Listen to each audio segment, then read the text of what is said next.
Limp Bizkit was still hard. DJ Premier was still there. I mean, that's Gangstar's DJ. That's a hard ass band. Limp Bizkit, they weren't taken seriously, but I mean, like, they were actually really were like a super band. They were a mega band of other fucking band members and stuff. Fred could scream.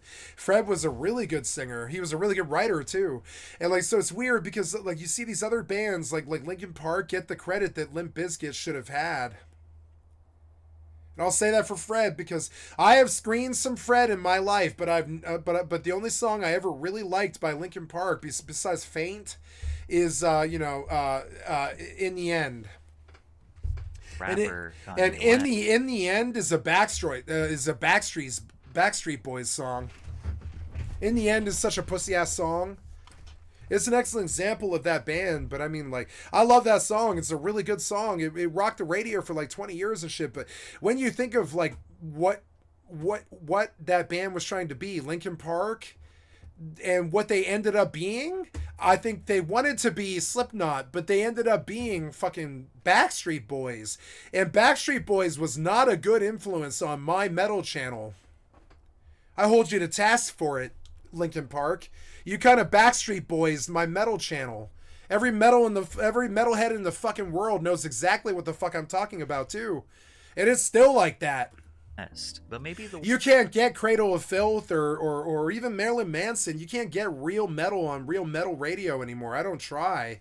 world ridiculing It's Ye. all Linkin Park and shit like that. You guys had a terrible effect upon my metal station. I was into 94.3, which was like one dial past 93.3 KTCL, which was the biggest station in Denver. And 94.3 is the Fort Collins metal station. If we didn't have the 94.3 Fort Collins metal station, metal in America would have died. Because Linkin Park came in and they tried to convince everybody that real metal was In the End or Faint or something like that. And no, real fucking metal is, Dimebag Darrell, Slayer, Nine Inch Nails, like Marilyn Manson, real metal is like Dope and Slipknot. I'm sorry, but like real metal is not fucking like Backstreet Boys being sung by Linkin Park. It was just what he needed to finally realize that his award show. I didn't want to go off about Linkin Park for 45 minutes, but it's drunken history. I can take you back to 2008 when Linkin Park sucked dick and ruined metal. Now, another band that got the reputation that Linkin Park has now with me was Papa Roach. Everybody thought Papa Roach was a cheeseball, fucking cornball band because of their one-hit wonder and all this. But Colby Dick fucking saved metal, and that's a rapper. Papa Roach is a rap band. They've always been. And, like, Colby Dick saved metal. But they gave the credit to Chester Bennington. I don't really understand that. Were ridiculous. I love Colby Dick. He was something like 10 times harder than motherfucking Linkin Park. I listen to the metal station because it's motherfucking hard, you understand? We got Dope singing about fucking like blues and shit like that, you know what I'm saying? Or fucking like Mudvayne singing about like, scars and shit like that, or Slipknot singing about I hate people. I listen to the metal station because I'm angry at the human race, and Linkin Park was not it. It was not it. And I'm sorry, you gave them all this credit. You gave them all this credit because they were famous. Because they made crappy new metal palatable to the fucking suburbs. Fuck that shit. I did that too. I don't care. I don't think it's much of a credit. I'm sure Jonathan Davis and fucking Fred Durst do because they actually did it. And Stone Temple Pilots and shit like this, they actually did this. But I wouldn't say that motherfucking Linkin Park did it. Linkin Park did not bring metal to the motherfucking projects. That's the credit that they want to give metal, Linkin Park. But no, you want to know who brought metal to the motherfucking projects? Cypress Hill. Knew in this situation that 20 years before. Or Tony Hawk with We're on a World Tour or any of that stuff. Tony Hawk and people 20 years before set the stage for rap and metal, you know what I'm saying? and it wasn't Linkin Park. it was wrong and it wasn't. I think CKY, a joke novelty band from Bam Margera and the CKY crew and all this, right? I think that's more of a metal band than fucking than Linkin Park.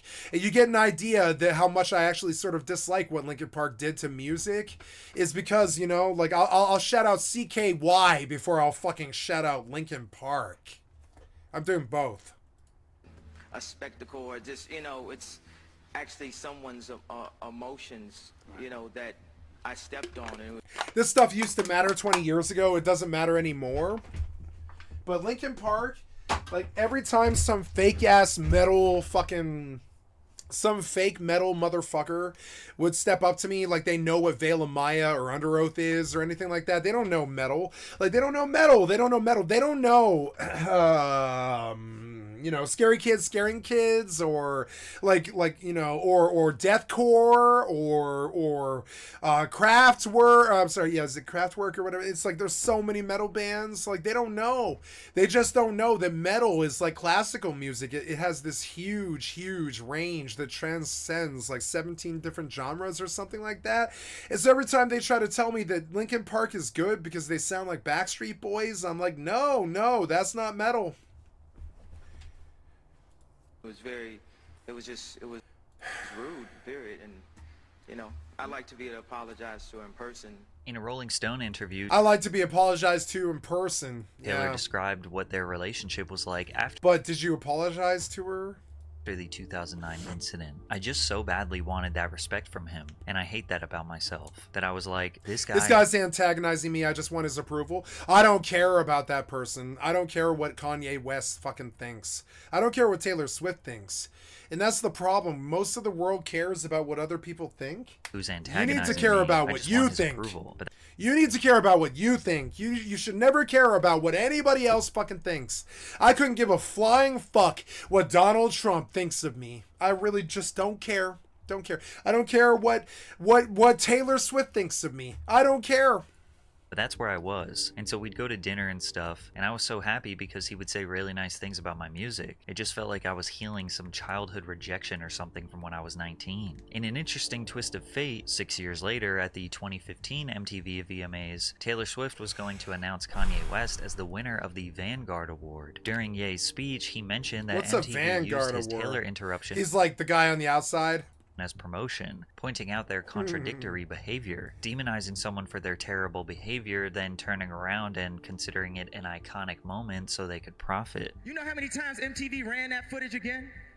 Because it got them more ratings? You know how many times they announced Taylor was going to give me the award? Because it got them more ratings? However, Taylor Yeah, but you didn't ask permission first. You stage crashed. gave more context to this situation that changes the perspective. But the 2015 VMAs come around, he's getting the Vanguard Award. He called me up beforehand. I didn't illegally record it, so I can't play it for you. But he called me up maybe a week or so before the event. She's like, I didn't illegally record it, so I can't play it for you.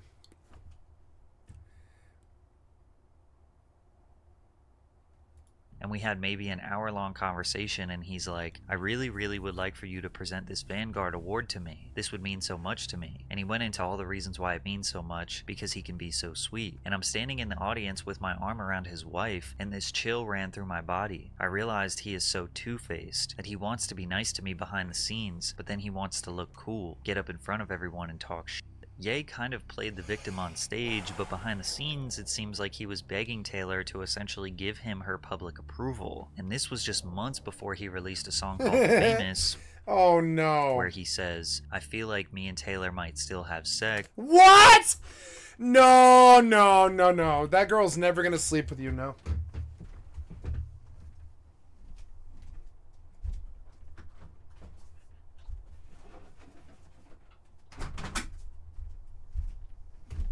You ruined her life. If you ruin a girl's life, they won't sleep with you. I know that's dumb and crazy to somebody like you who has so much money that every girl just twerks immediately.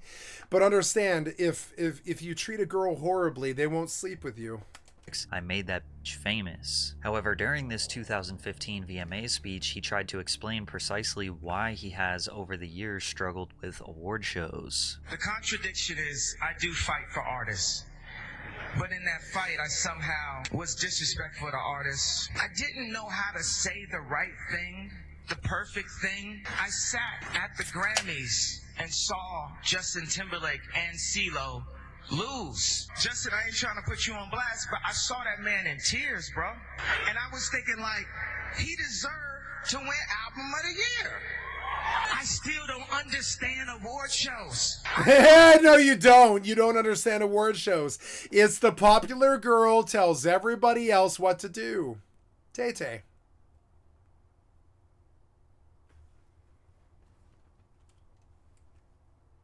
Understand how they get 5 people who work their entire life, one, sold records, sold concert tickets, to come, stand on a carpet, and for the first time in their life, be judged on a chopping block and have the opportunity to be considered a loser.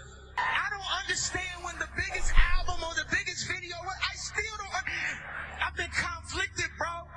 I just wanted people to like me more. I will die for the art, for what I believe in. And Yeah, I think he's right about that. the art ain't always He's a good speaker. gonna be polite. As much as we can The art ain't always going to be polite. respect Kanye's artistic genius, him thinking he is the one Yeah, who gets to decide who deserves to win what awards is nothing more than his ego being out of control. When he wins, or the people he likes wins awards, it makes sense, and it's a great honor. When those people don't win, all of a sudden he doesn't understand award shows and their value towards the entertainment industry. Plus, we all know that the fans' opinion is what matters the most in the end anyways.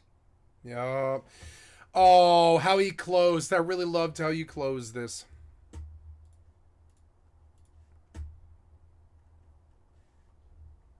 Control. When he wins, or the people he likes wins awards, it makes sense, and it's a great honor. When those people don't win, all of a sudden he doesn't understand award shows and their value towards the entertainment industry. Plus, we all know that the fans' opinion is what matters the most. Plus, we all know that the fans' opinion is what matters the most.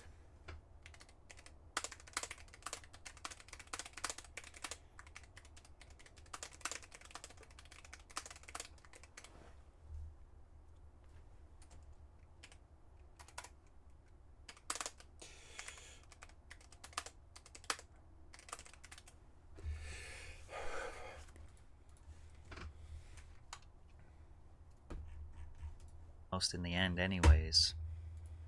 The year is 2006 and nobody knew Back. Kanye West crashing the VMA's stage and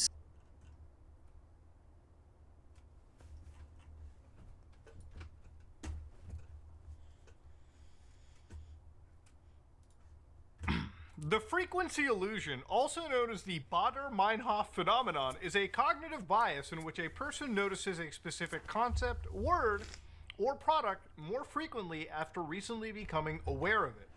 Oh, yeah, that's what that is? The Baader-Meinhof gang. Red Army faction. Oh, no, Baader-Meinhof gang. Yeah, that's a video game thing. Frequency illusion. The frequency illusion, also known as the Baader-Meinhof phenomenon. I'm going to link this to my best friends because I think they need it. This is something they can learn from. Or product more frequently. Yep, the frequency illusion.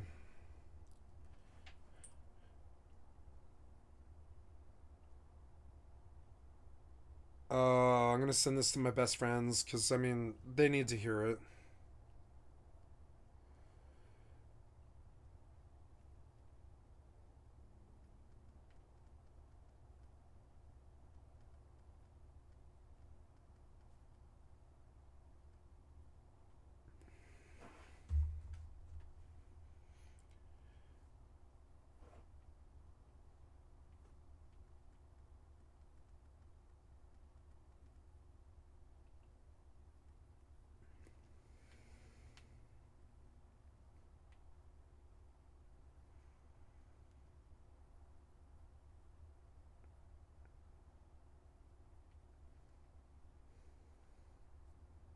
Sorry, I have to text something. I'm doing it now.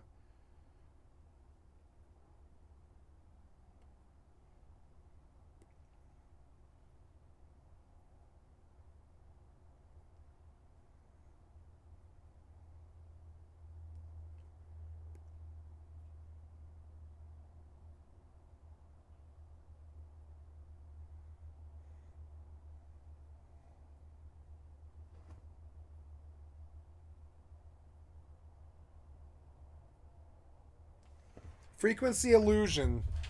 Interesting, interesting thing. Sorry,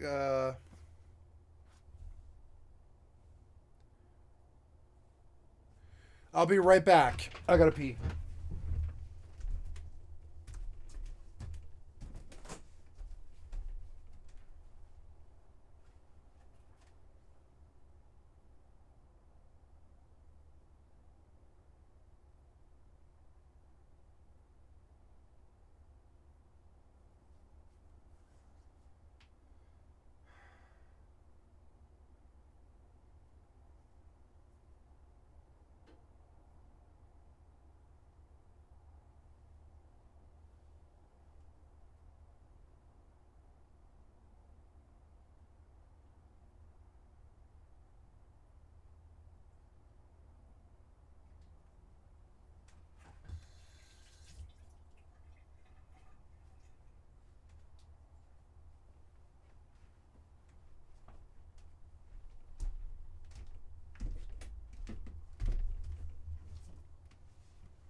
I get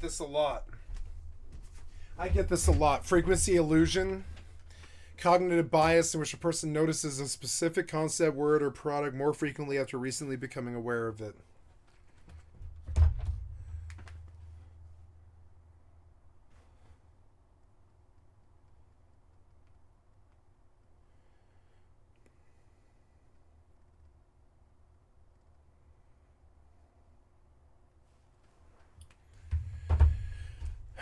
After recently becoming aware of it. Why am I starting this video off with frequency illusion definitions? Well, ladies and gentlemen, it's because today we're talking about something involving some serious cases of wild pattern recognition and a community slowly going to the depths of insanity. Now, about a month ago, I made a video where I talked about the Grand Theft Auto Moon theory, and to give you an idea, I'm a huge Grand Theft Auto fan. I don't think this is a state secret. No, yeah, he believes in Grand Theft Auto the way that I believe in Final Fantasy XI. And I'm going to go log on Final Fantasy XI right now. I love Final Fantasy XI. It's got all of these moon phases. It absolutely does. It's the only game that I know of that actually has it. Would you like to see it? I'm not kidding. Final Fantasy XI has so much depth. It has so much more depth than RuneScape or WoW or Eve. Well, Eve has more, but like RuneScape and WoW combined still doesn't equal Final Fantasy XI. There's so much depth to it. And I know because I've been a master in all three trades, and I know that Final Fantasy XI is the deepest systems. It absolutely is. So we're going to look at FFXI Moon Cycle. Yeah, the moon phase. As the moon orbits Vana'diel, it goes through phases. Each phase refers to how much of the moon's face is illuminated by Vana'diel's sun. As the moon moves through these phases, it is described as either waxing, the moon is getting visibly bigger. As it heads towards full moon, or waning, the moon is getting visibly smaller as new moon approaches. The moon phase affects certain aspects of Vana'diel, as well as some pieces of equipment. It is also rumored that moon phases affect certain luck-based elements of the game, such as chances of getting item drops off an enemy or crafting results. And this is true. If you craft at the end of the moon cycle, you're going to do a lot better than when you started at the beginning. You're going to get a lot of fails and all that if you start at the beginning. But towards the end of the moon cycle, crafting becomes really powerful. And this is some kind of Japanese feng shui thing that I don't really conceptually understand. But the system itself is so much deeper than anything I've ever seen in any other game, including stuff like RuneScape and World of Warcraft. Final Fantasy has a mastery to it that is competitive to EverQuest or Ultima. And I believe of all three games, Final Fantasy is the only good one. I don't think Ultima's good. I don't think fucking...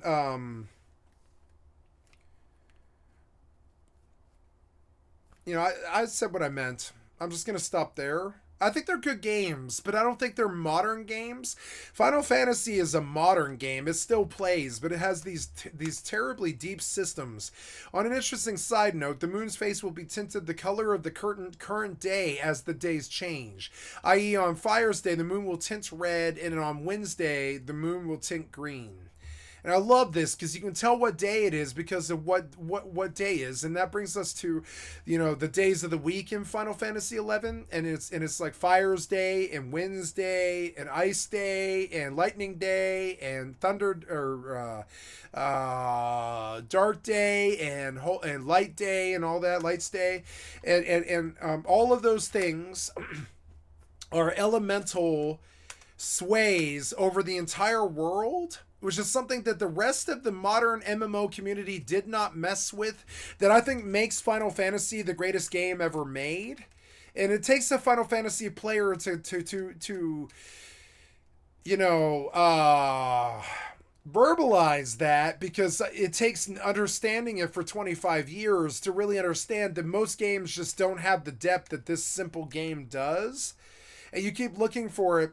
And these aren't pretend systems. Like right now, the clock is on 1468 in the year 1468 in Vanadiel, and it's 11/17, which is a November 17th. It's an ice day, and the days of the week are like Ice Day, Fire's Day, Lightning's Day, etc. And it's a new moon, and it's 0%. So I know that as I go to and this happens to me every day. I think about this as I run to the vendor. I'm like, oh, no, I don't query the clock a lot. I just look at the day, and I'm like, oh, it's Ice Day. So I can, and when I see that it's Ice Day, I understand that my guild is closed and I can't do any goldsmithing, and that Ice Day makes anything that's frost-based in the game something like 25% stronger, and anything that kills ice, like fire, is particularly effective.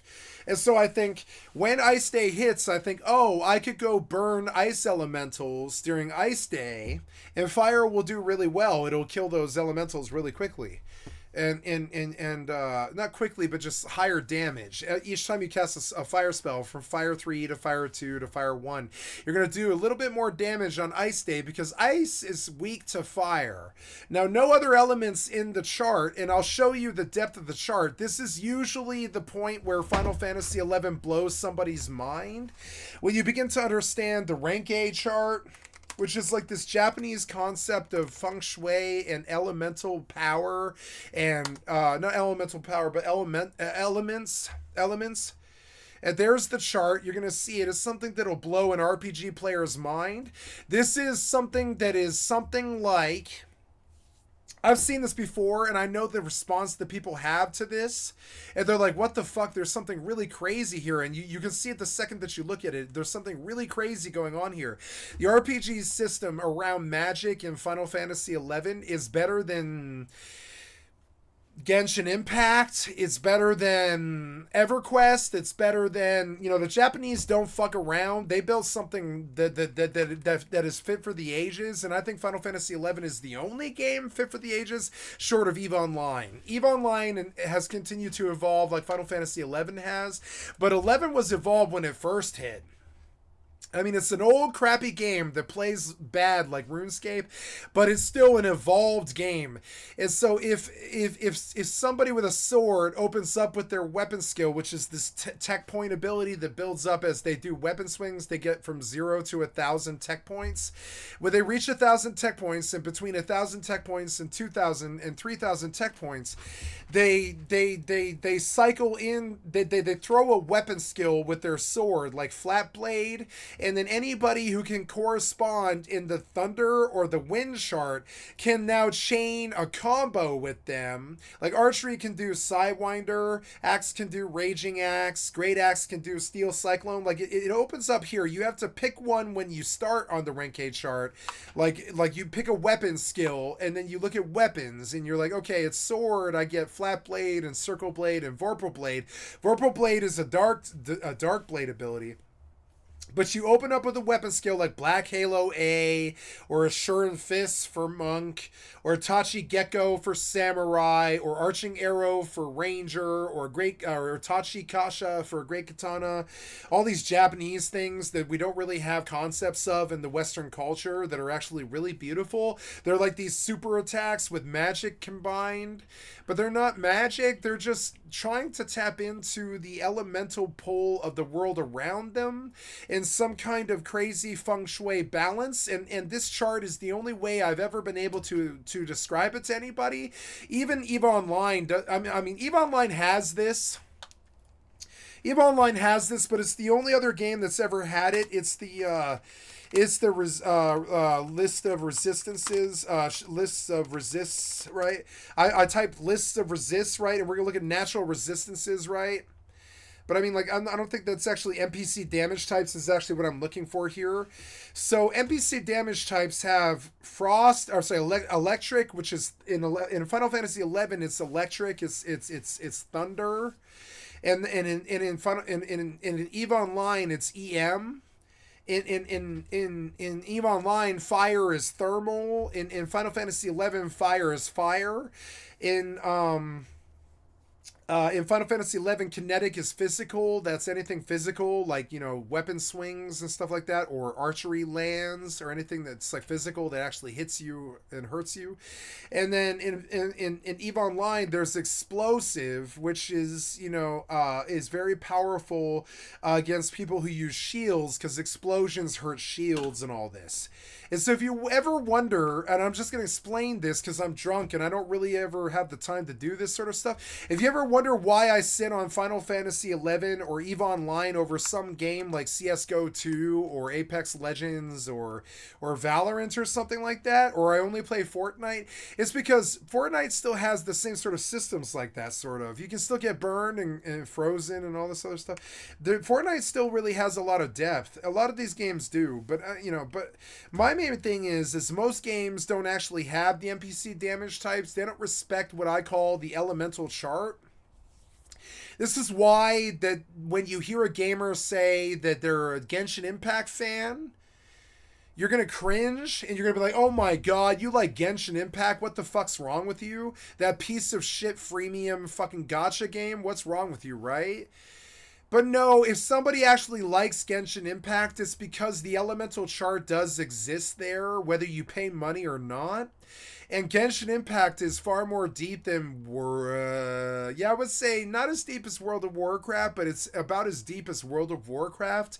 World of Warcraft has fire and frost mages, and they have fire and frost and thunder totems and lightning abilities on an elemental shaman and all this. But when you really think it down to the abilities and in correspondence between a magic ability and weapon skills, you start to see this cross-hatching. You see this? So if I open up with Salvage Blade, 1000 TP tech point ability with my one-hand sword, a Great Axe player can close with Steel Cyclone, which is going to give me Light Fusion. This is the most damage that anybody can do to anything in any RPG, Light Fusion, because everything in the game that's evil has sort of embraced the darkness of the dark. If that makes sense. If something wants to kill you, if they want murder, this is even deeper than say Dungeons and Dragons. But if something's evil and they want to kill you, they use either physical or magical or range damage to do so. Or a summon or a pet. They'll have a pet physically hurt you, or a summon physically or magically hurt you. And there's like 5 forms of damage in the chart. But they're, you know, and they're all connected. But understand that in the Final Fantasy XI system, there is a requirement for you to work with others. In no other MMORPG is there, short of, like, I would say EverQuest or EVE Online or Minecraft. And Minecraft is still a solo game. But I mean, if you play with somebody else, You know, it would benefit you. You would probably grow twice as fast. And that's extremely powerful. Minecraft has a really good way of showing how double the loot is actually extremely powerful. And so we sort of respect Minecraft for stuff like this, because Minecraft does have an elemental chart, and fire will do things to frozen things, and frozen things will do things to fire things. We respect charts, and we respect depth, and we respect sociality. Like this is a required sociality chart, right? For the axe to get a wind fragmentation skill chain, they must open with arching arrow, and some other player must close with either evisceration, assuring fist, blade 10, or blade coup A. I'm going to zoom in on this so you guys understand what I'm talking about here, because I know it's sort of weird. And so, but understand, the weapon skill starts with, like, your two melees, you're a melee and a ranger, and you're shooting at this mob. The ranger opens up with arching arrow usually, and then the melee, like the thief or the samurai or something, they close with evisceration or assuring fist or something like this. This gives a wind fragmentation, which means that anything dark or anything wind will hurt the mob as something like 9/10 the value, and it's called a magic burst. This required sociality in getting the best numbers is missing from modern MMORPGs in a terribly crippling way, where anybody who still says that they still play WoW, I think there's like 3 acceptable games left. There's like 4. There's like Genshin Impact, EVE Online, Final Fantasy 11, and Minecraft, I think. It's sort of weird. There's like a few acceptable games to still play that have the depth of an all-time banger. But I mean, 11's got it. D&D has it. D&D has it with DDO and Neverwinter. World of Warcraft has it to a degree in Classic. If you're a Frost Mage and you're fighting fire elementals, you're gonna do a lot of damage. You don't do that much more damage, but you do get like a 20% little nice noticeable buff to your white damage at the initial cast of the spell. You get like a 20% buff on the damage that you normally do, because you're a Frost Mage and you're casting on a fire target. But WoW itself kind of lost its way, and it doesn't do elemental properties or depth the way that older gamers did.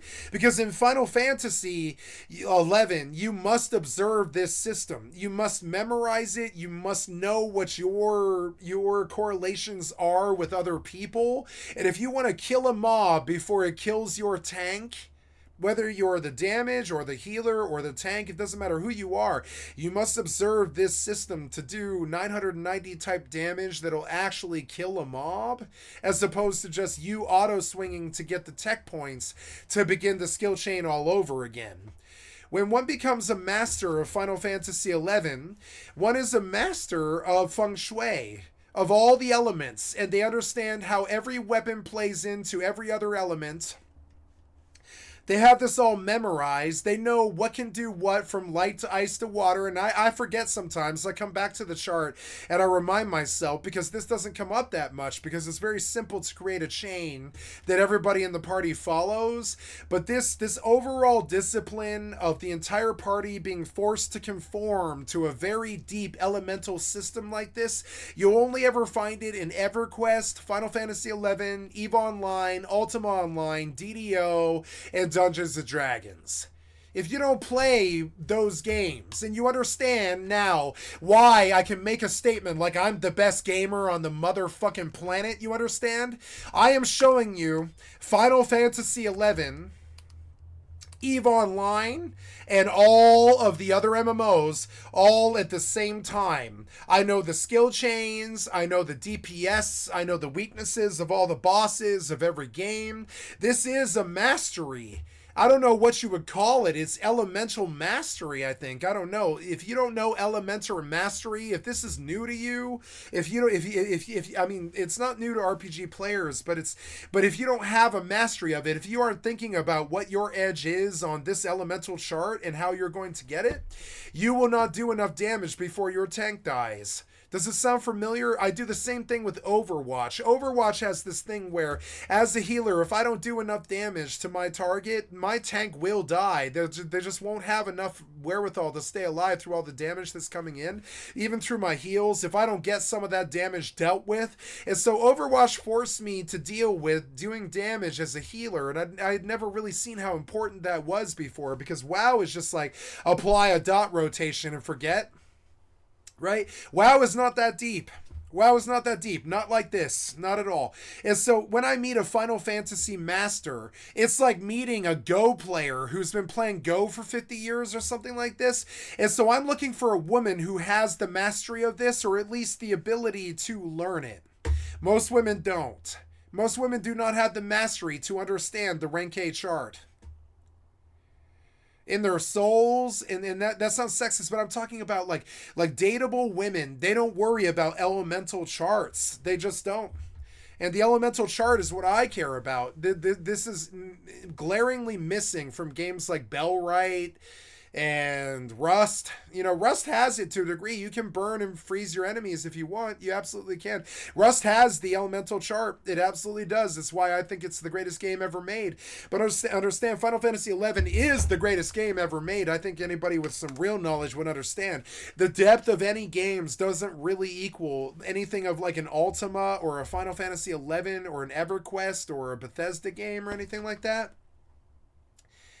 So, you know, we look at this and we're like, okay, this is my mastery. I think these fucking gamers that are famous, like Ninja and shit, they're worried about kills. And I think of kills as water. If you don't have some overarching understanding of the game, like for instance, Ninja is a good example.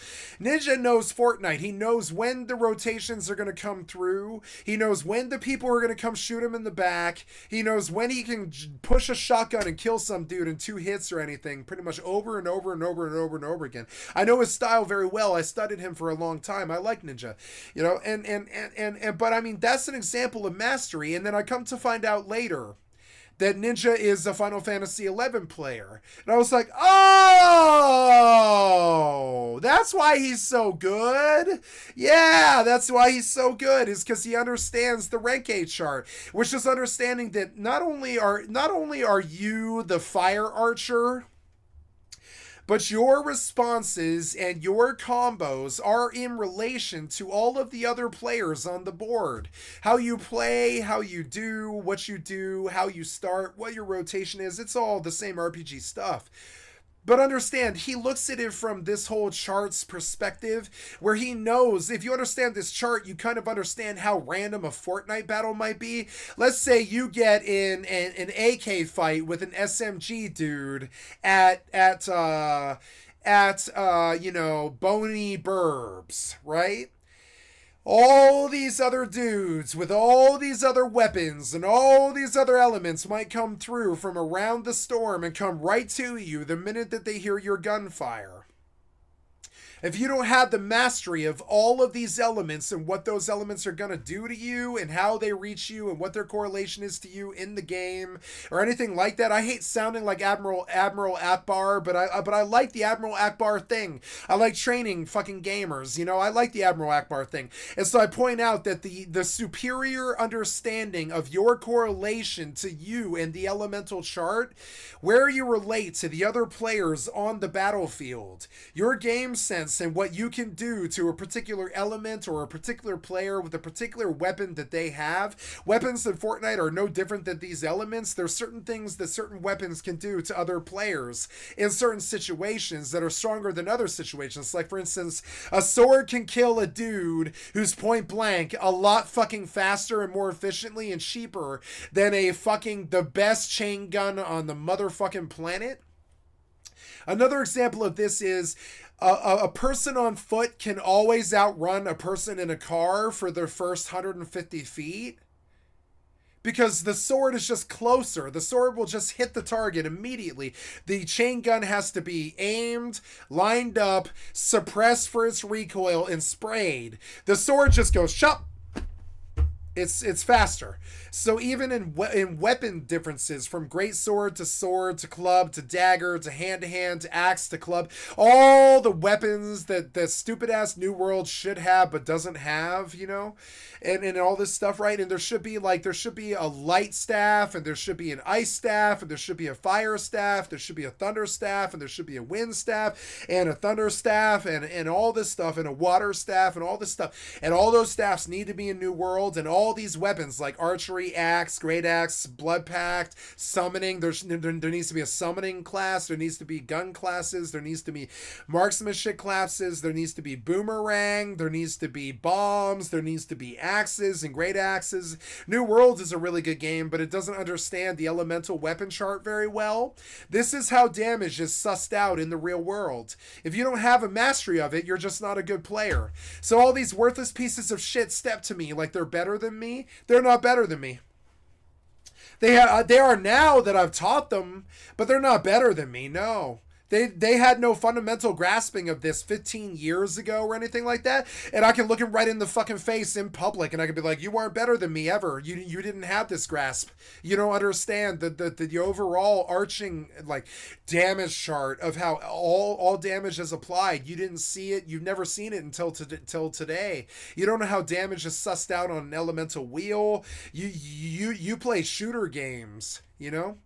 And so it's sort of weird, like every time I think that there's some kind of like difference between me and some other gamer, like my skills being compared to theirs, I think, well, yeah, but do they understand the elemental chart?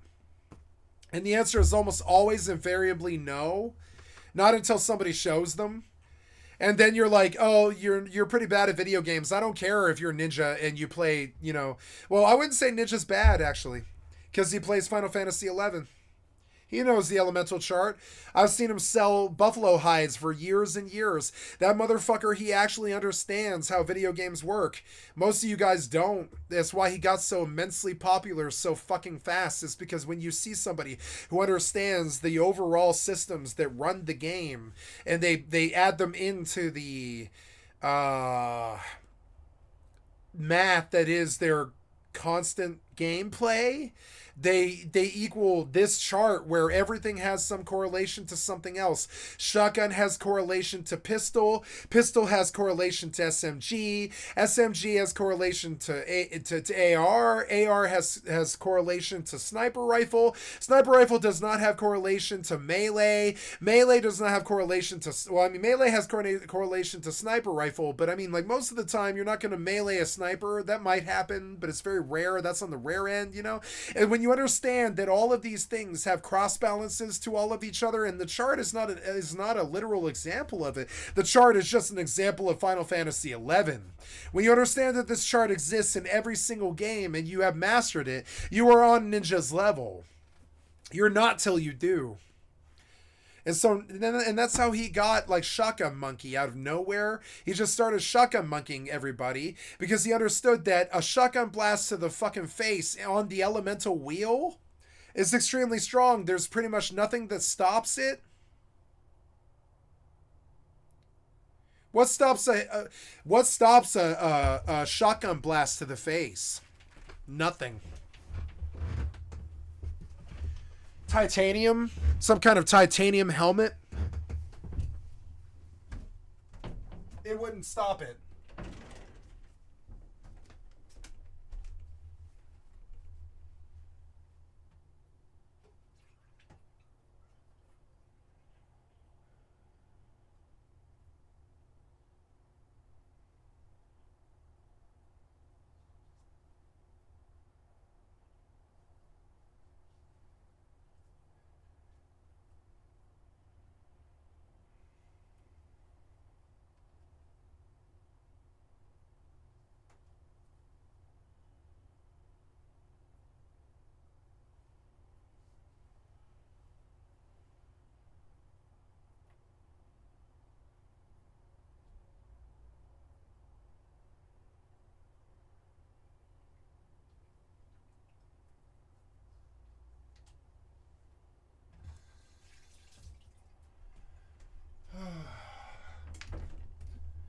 Somebody get me a fresh beer.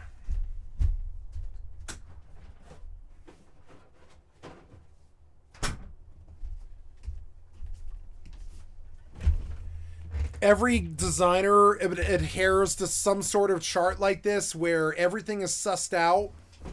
If you can see the overall, you're a good gamer. If you think that life is about kills or stalking people or wins or shitting on people or proving some sort of dominance, there is no dominance. The only dominance that actually exists is the dominance of this chart.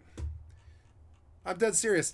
The only dominance that exists, you can't beat another human being. There's billions of them that they'll spawn on you like fucking skeletons. They'll just keep coming. You can't actually defeat a human being. It's I mean, maybe in honorable battle, yeah, in a 1v1, but when does that happen? That never happens. Humans aren't honorable.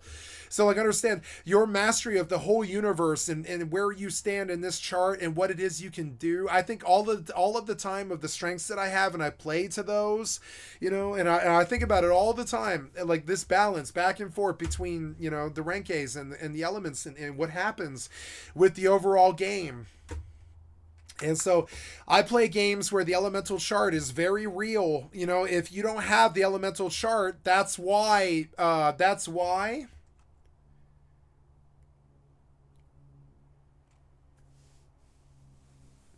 Pantheon Rise of the Fallen failed. Anybody, I am waiting for Grand Theft Auto 6 like millions of people.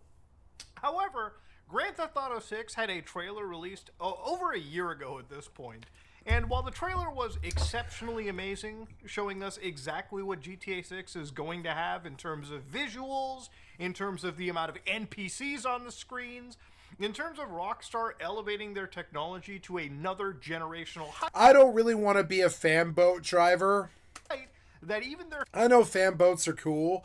Maybe it'll be fun, but I don't really want to be a fan boat driver, and I don't think that's a good gimmick. competitors are slowly catching up to, but not all the way there. So, since an entire year has passed, how much information do you think we have gotten about Grand Theft Auto 6 as fans of the franchise? The answer is a giant fucking goose egg, okay? We did not get 27 screenshots. We didn't even get 27 seconds of new footage. We didn't even get 27 extra characters tweeted out by Rockstar to at least showcase something else in this franchise. Yes, why am I using the number 27 so much, ladies and gentlemen? Well, it's because 27 is the magic number that is now the target of pattern recognition by the Grand Theft Auto community. Oh no. Now look, it used to be the Arkham Asylum was the most dangerous community on all of Reddit. The Yeah, fuck Arkham Asylum. I don't like Batman. infamous Madhouse, where again, they were showcasing things like Superman, man, woman, water guy, and flesh. And of course, this is part of the I mean, it's true. Ice League. The Just Ice League. that just registered. But Sorry. of course, these are people that, again, while they were also waiting Yeah, I mean, that's for how a I new view Marvel. I'm sorry. Arkham game, and I don't think the VR was necessarily all that exciting, this Madhouse has turned into a community of people sharing the most wild memes related to anything with Batman, okay? Or man, sorry. Are they dumb or are they stupid? The world may never know. We don't But, know. like other gaming franchises, Half-Life 3 is probably the closest in terms. I'm going to have a bowl of cereal. I'll be right back. I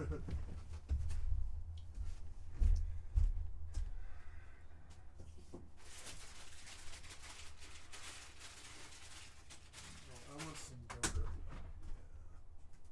Or is it this one? Yeah, it's this one. Yeah. Give me some yogurt. Yep.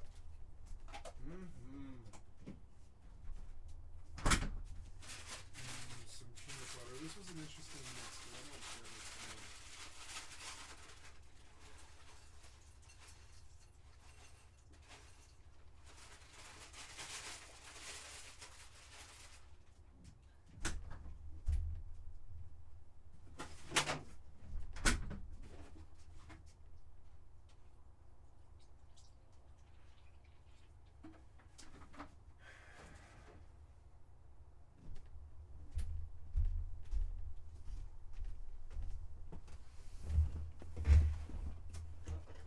terms of insanity. So this cereal is weird. It's peanut butter Chex with raspberry yogurt cereal. Peanut butter Chex with raspberry yogurt, and it's really fucking good. There are still people that somehow think Valve are going to make Half-Life 3. I'm gonna just keep it level with you, okay? You're never getting Half-Life 3, okay? It's just not happening, all right? Okay, it is just never gonna happen. If you keep sitting there and telling yourself that Valve is gonna announce Half-Life 3 every year, you're just as delusional as Linux people when they believe it's gonna be the year of the Linux desktop, okay? I'm delusional in a lot of ways, but even my delusion hits its limits when I think about Half-Life coming out. Now, if you're in the Grand Theft Auto community, we at least have a trailer. We at least have an acknowledgement. And while Grand Theft Auto says that they're going to release their game in 2025, I personally believe it might come in 2026. Hell, maybe 2027 for crying out loud. And the reason why I think 2026 most likely is in my head. I've already confirmed a delay, so if it does come out 2025, then I'm going to be actually excited. See, if you keep your expectations so low, you will never be disappointed in life. There you go. Now, where did the 27 theory kind of come from? Well, ladies and gentlemen, for individuals who are watching this entire situation, it all came from one Rockstar employee who actually received some merchandise, some merch to celebrate, I assume, GTA 6 kind of entering its final leg of development. So, of course, obviously you can see some of this sweatshirt action going on with Rockstar Games in a Vice City themed color design. There's a couple other goodies, but underneath this desk sat an entire page that people were really interested into. And of course, the further you went down into this page, you started to notice numbers like 1227. Oh my god, could that be December 27? Is there something going on? There were other names like the Locus Artopuro Bay Hotel, and of course a number 8782979. Which, of course, according to an account known as GTA 6 Info, led people to uncover a possible connection to a dealership known as 27 Auto Sales, with, of course, a Waffle House nearby the location, a Waffle House that showcased in one of the leaks for Grand Theft Auto 6. So yeah, it's a little bit wild that Rockstar and, of course, the community would go out to this extent. Since then, the entire community has lost its shit and jumped into, again, the number 27. Now, I want to preface this and say, obviously, this is people just having fun. Look, we haven't gotten a trailer by Rockstar, and I'm firmly of the belief that we're never going to get a trailer, even on December 27th, okay? Because that's just how I roll, all right? Simple as that. If you keep your expectations so low, if Rockstar does release a trailer on the 27th, then congratulations, I get to smile. If not, at least I didn't try to delude myself into some false hope of reality. So, of course, there's other comical mentions from, accounts like Nick Tech.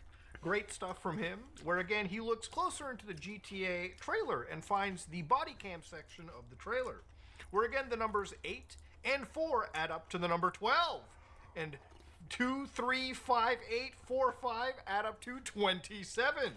Could that be December 27? I think I got to do the Jaguar math real quick on that. Let me check this real quick. 2 plus 3 plus 5 plus 8 plus 4 plus 5. That is, in fact, 27. That is a little bit wild. But again, to go down further into this situation, ladies and gentlemen, the amount of connections people made started to get really wild. So, for instance, ladies and gentlemen, do you remember the moon theory? Well, how long is a orbital period for a moon? What if I told you it's 27 days? Yeah, this is a little bit weird. One actual connection that I thought was a little fucking insane was this one right here. So Rockstar Games posts this little image right here.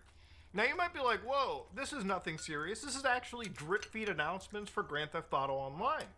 So you can buy this Willard Outreach faction, okay? This cute little car. It's actually a nice car. I may buy it for like whatever millions of dollars it costs in Los Santos' most bloated economy.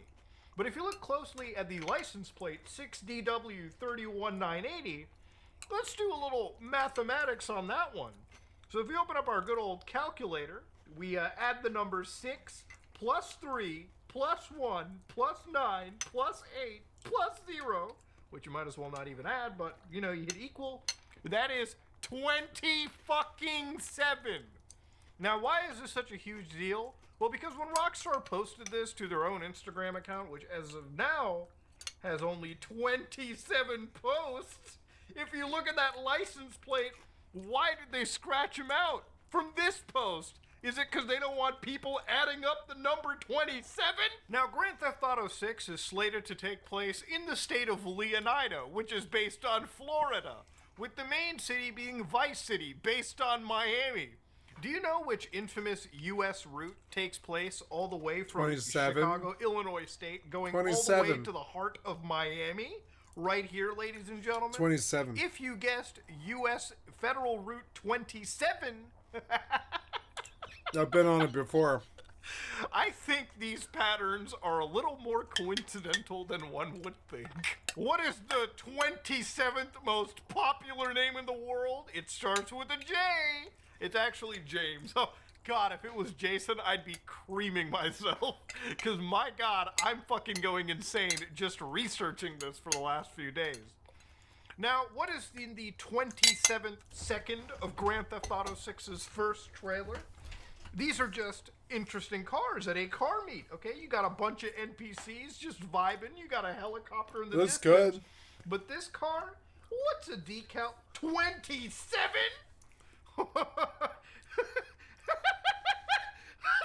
Yeah, but that's like a racing We're fucking number. going crazy today, boys. What is the most popular monitor size? 24 inches, offering a good balance between screen real estate and desk space. However, oh man, it's everywhere, isn't it? Oh fuck.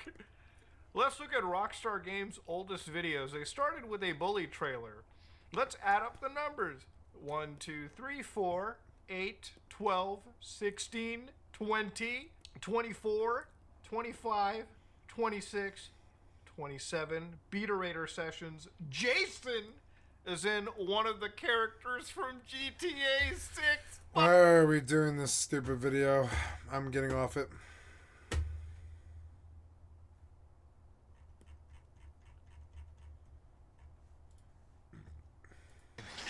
You have nothing to do with this decision. Fortnite?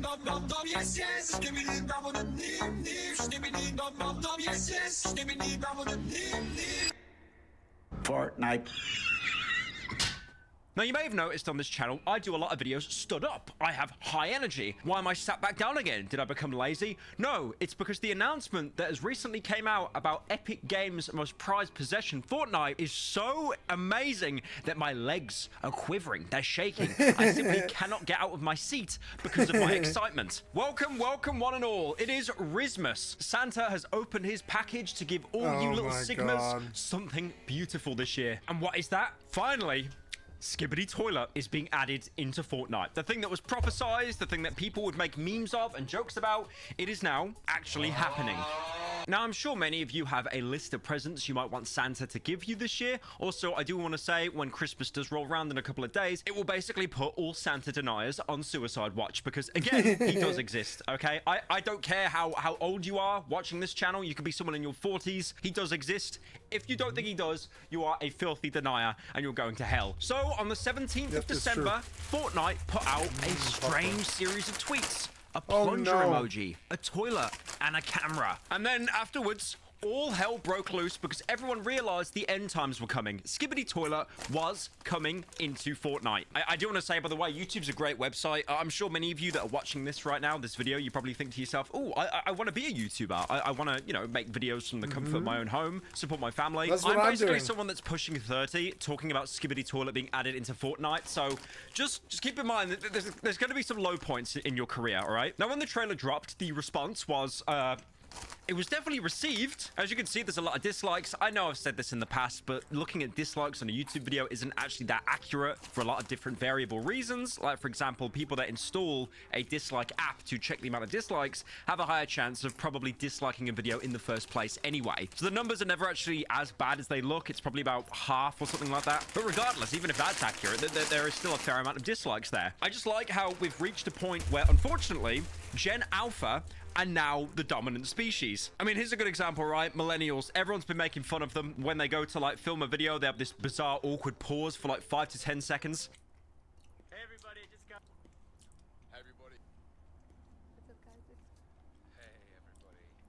The thing is, I was born in 97, right? I'm 27 years old. If I was born a year later, I would actually be a millennial. So I barely... See, I'm the same thing. I was born in almost the same year, but a lot younger.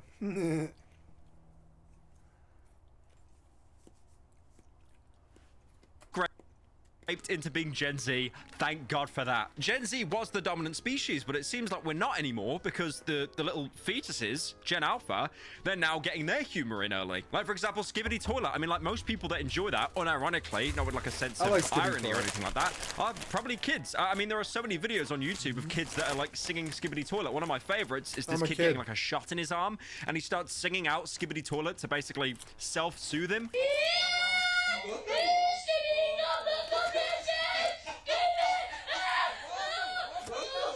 And then, of course, the entire collection did actually drop on the Fortnite item store, costing a hefty 2,200 V-Bucks. Now, this pack included some very important skins, like, for example, you being able to play as the Plunger Man, you know, the guy with the CCTV camera on his head. Look, if you've watched Skibbity Toilet, you know the lore. You know the ongoing battle between the toilet people and then the people with the cameras on their heads.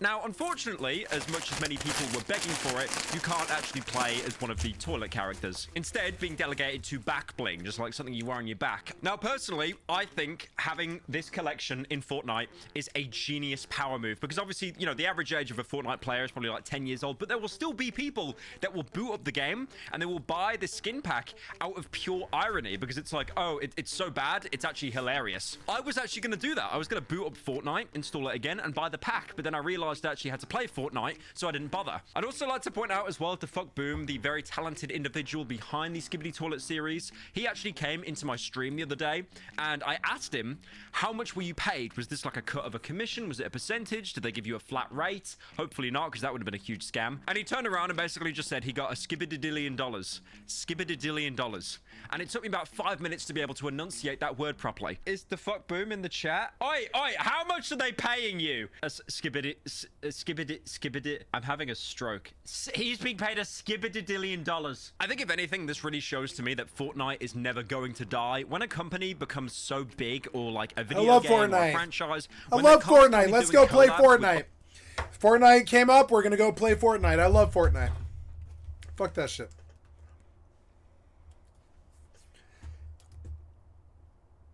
Yeah. Other brands, it is basically impossible to fail. They'll do a collab with Lego. They'll do a collab with Marvel. They will collab with anything that kids go out to watch. I mean, I still remember like the original trailers for Fortnite. It was meant to be like a little bit more like grounded, I guess. You had like Cliff Bleszinski from Epic actually talking about the game, basically saying how it was, you know, you collect resources during the day, and then at nighttime you defend yourself against monsters. Hence why it was called Fortnite, which is a word that in the A24 film The Lighthouse is mentioned, and it completely ruins any kind of pacing of the film. Fortnite.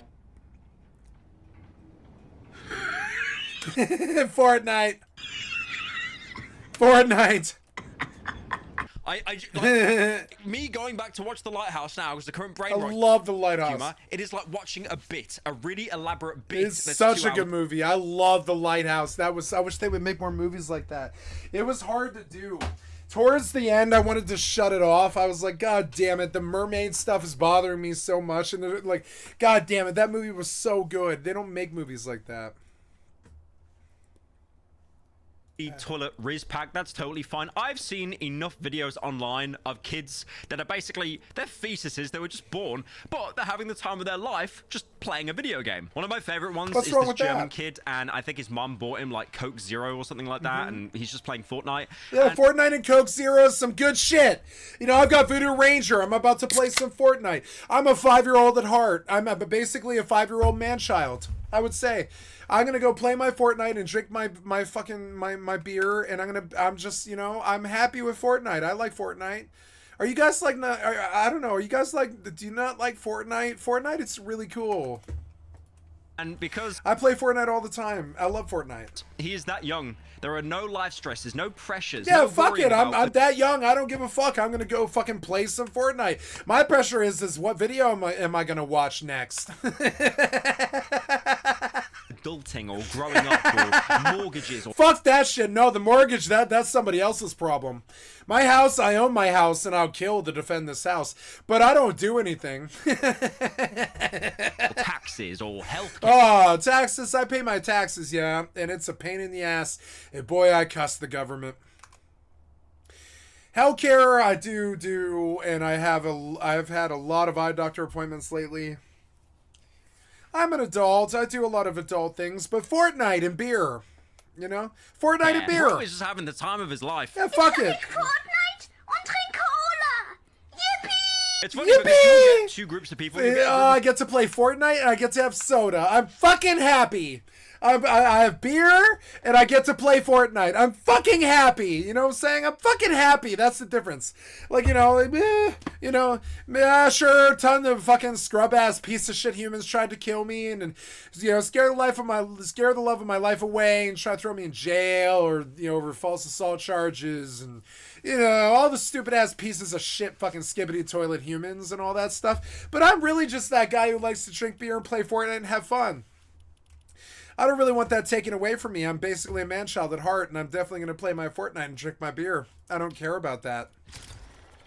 For him, it's fucking like honestly, I would have really liked to have had Coke Zero when I was like 5 years old. When I was 5 years old, it was Coca-Cola. If you drank 3 of them, you would gain 5 pounds. And that's what happened. For people that look at that and think, oh, Korea. Because that's what happens when you drink real Coca-Cola. It's basically like eating a fat person. It's so bad for you. It adds so much sugar and fat to your fucking like your blood cells.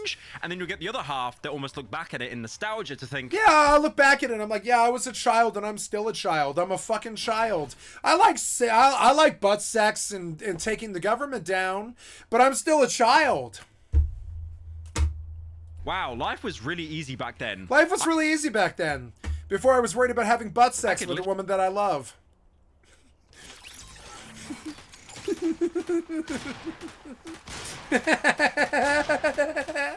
Life was so much easier back then when I wasn't worried about my butt sex ratio. How much butt sex am I having with the woman that I love? Is it enough? Am I a real man? Am I a real man? Games all day and not have a care in the world. I mean, you can still do that now. How much butt sex am I getting from my fly hot girl? That's really what I care about. I care about my Fortnite, my beer, and how much butt sex am I getting from my fly hot girl? I wouldn't really recommend it. Oh my dad just came in. He wanted me to pass him my plate that I ate off. Because I'm basically a niece, but I get paid a bit more. Now, there are currently a lot of people on Twitter that are unhappy about the implementation of Skibbity Toilet into Fortnite. I will be honest. Yeah, okay, I'm basically neat, but I get paid a lot more. Oh my god, I actually really like Pyrocynical. It's stupid, I do. I like Pyrocynical, whatever.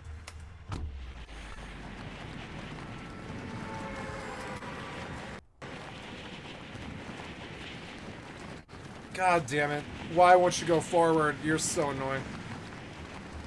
Two things. First of all, fun is actually legal. And secondly, I know, Fortnite fun was is never a actually serious legal. game. Again, like, we're looking at collabs of, like... Fun is actually legal. I love how he said that. Fun is legal. Like whatever. Like, I like my gangster rap about booty hoes. I don't care. Fun is actually legal, guys.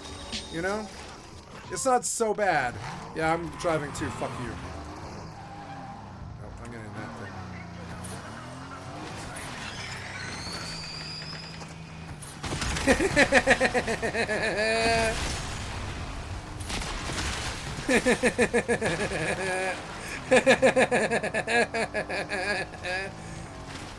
Oh no, does this guy have a gun? No. Nope.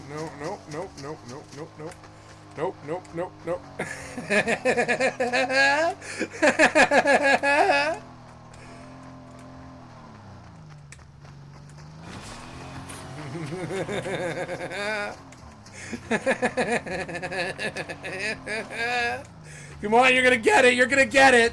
You're gonna get it sooner or later. You're gonna get this. Come on, man. Give me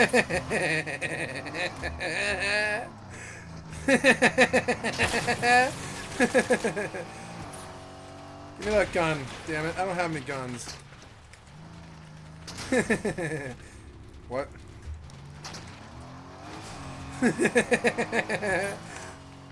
Having Thanos in Fortnite twerking. You know, this is now a game that you can play as the Joker with Skibbity Toilet back bling. Like, this was never a serious game. I think it did that progression that most massively popular multiplayer games do, where, you know, they just become more ridiculous. Like, Call of Duty is a great example. They've got, like, a Nicki Minaj skin that people just, like, keep zooming into her ass. It is really funny that I've noticed this, like, time is a flat circle. So you got Grand Theft Auto, right? Grand Theft Auto is kind of grounded a little bit. I know it's soaked in satire, but it's a little bit more grounded than, let's say, Saints Row 2, which is basically just a complete comedy fest. Hope you don't mind hepatitis. What? But the funny thing is, these games now That have fucking become idiot more went for the ridiculous bot. because they've ran out of, like, serious stuff to do. I mean, look at the Call of Duty campaigns. You have the Modern Warfare campaign. I love breaking into a Fortnite. house, and it's in London. Fun is legal. Fun is legal, you know?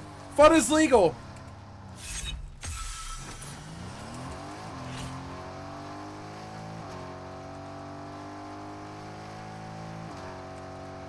Where's, like, a gun? Do I have a gun? No, still don't have a gun.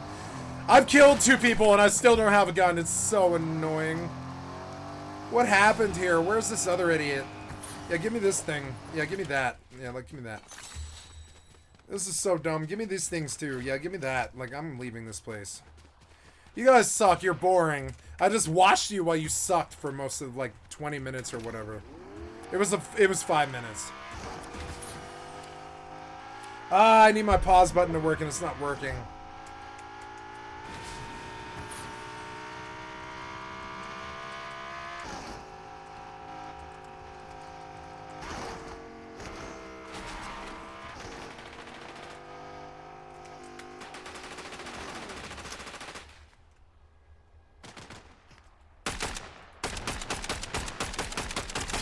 I killed one. Where'd the other guy go? What?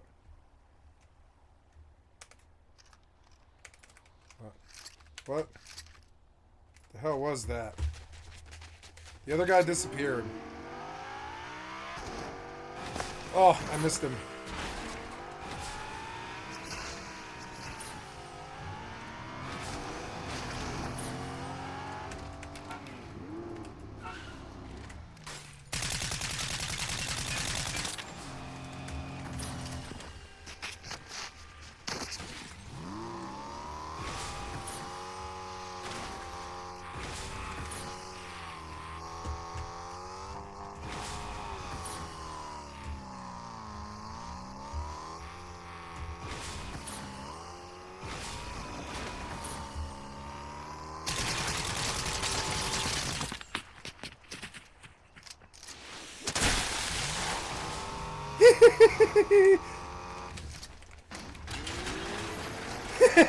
Watch this. This is gonna be really funny. Please let me blow up the car. Let me blow up the car. This guy's so bad.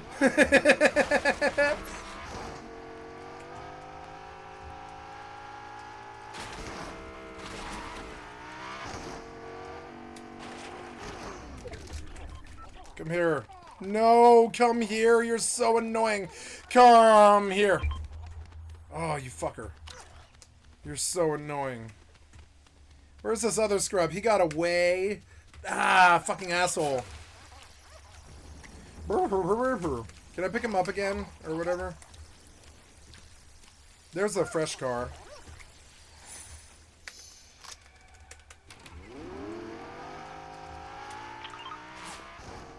Ah, you lit yourself up. You shouldn't have. Thank you. Yeah, that's a pretty good gun. That'll kill him if he's coming. Yeah, he is coming. But I'm going to get through the door. I'm going to leave.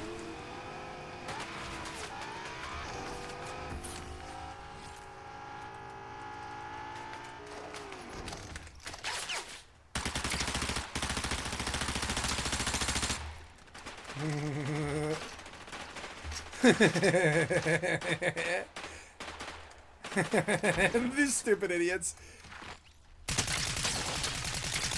I hit him for 80. He was like, what? Where is this guy? Asshole.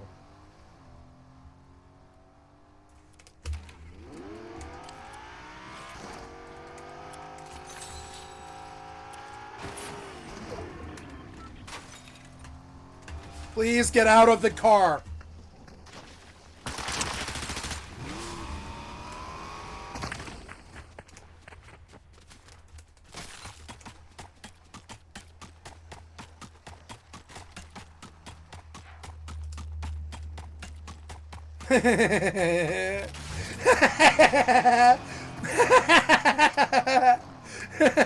This guy didn't shoot at me. He's like, what? And I'm like, yeah, I don't care about you.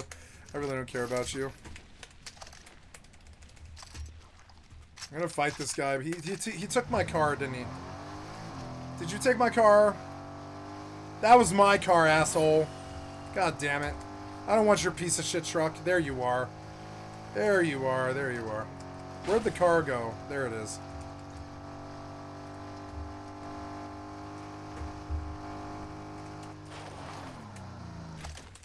No, I'm gonna get a little closer. Yeah, like a little closer. Yeah, I know you're there. I know you're there, and I don't care. I'm gonna kill you. Yep, there you are. God damn it. I'm gonna go get this guy.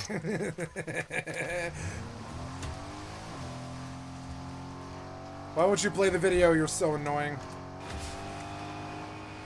Where did this guy run to? Is it in here? No, he's not in there. What's in there? Oh, there he is.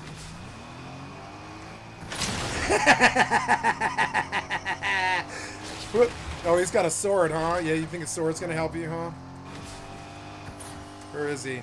Is he in the car? No, he's not in the car. Where the fuck did this guy go? He warped.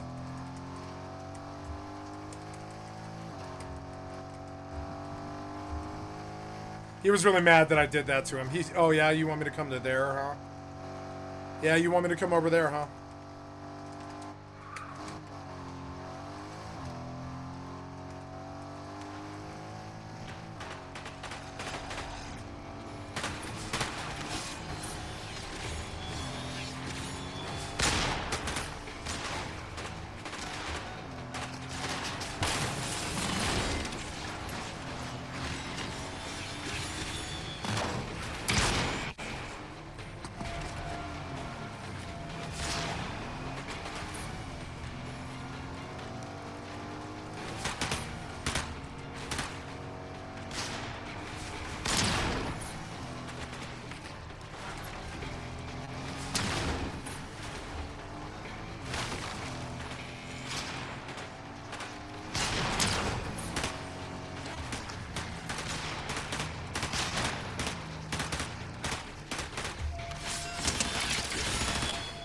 Ooh.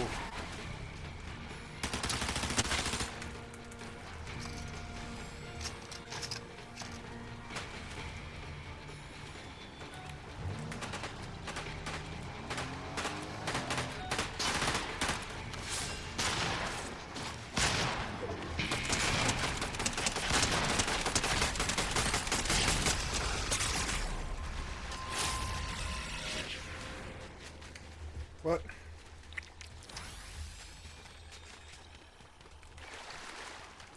Oh good, I'm full. Yay.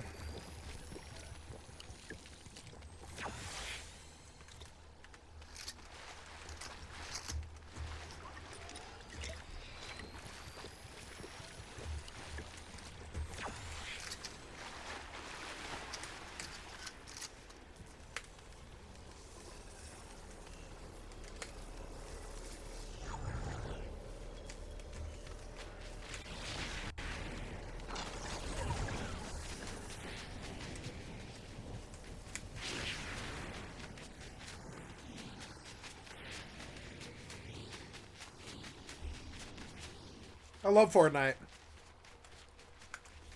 London in the middle of the night, very quiet, and that mission was great. Had really good replay value. You could also flashbang the baby, which would get you kicked to the main menu, which was hilarious, by the way. But then the multiplayer, like what it's evolved to now, is nothing similar to the campaign. There's some of the characters that return and stuff, but that's pretty much it. I mean, I'll be honest, I'm not really into the Fortnite lore much. I know that they had Dwayne The Rock Johnson at one point, and then obviously you've got your boy Jonesy, the main character. I think that's it on my lore expertise. But again, people are complaining, saying that the game is now dead because they've added Skibbity Toilet. This is the same game that has had, like, buff Peter Griffin. I think they made him buff because he was so fat the hitbox is broken. But then, again, they added the chicken in anyway. It doesn't make any sense. And I think the Fortnite player base doesn't want to talk about this, but I've noticed that people that judge Fortnite skins, they usually end up being massive gooners projecting. I mean, a good example, right? When the Mrs. Incredible skin dropped on Fortnite, bro, it was half the servers that were running with that skin. Another good example as well is like people just doing TikToks basically reviewing a character's ass. Wow. I do find it funny because these will be the same people that play Mass Effect and they play as Femme Shepherd because it's like, oh, I don't want to stare at a guy's ass for 20 hours. No, don't. That's gay. And then this same gay. proclaimed straight man will probably end up sleeping with Garrus Vakarian. I think as well, talking more about it, people don't realize how expansive the Skibbity Toilet universe is. Remember, earlier on in the year, it was actually announced that Michael Bay, who made the Transformers films, is going to create a Skibbity Toilet film. Now, obviously, I do want to talk about the legalities of this. Like, can they get away with it? I mean, it is Epic Games. They probably went through 50,000 lawyers to try and make sure we can do this, right? We can take the funny Half-Life Toilet Man and put him in our game and not have a lawsuit. But Skibbity Toilet is animated in SFM, Source Filmmaker. It was usually SFM if you were an actual veteran pro, or it was Gary's Mod if you were a child. I use Gary's Mod a lot to animate. I think I originally started doing it like well over 10 years ago. But yeah, I remember there were like so many funny little intricacies about Gary's Mod. Like if you want to make a character run, you'd have to like put like a prop on their legs,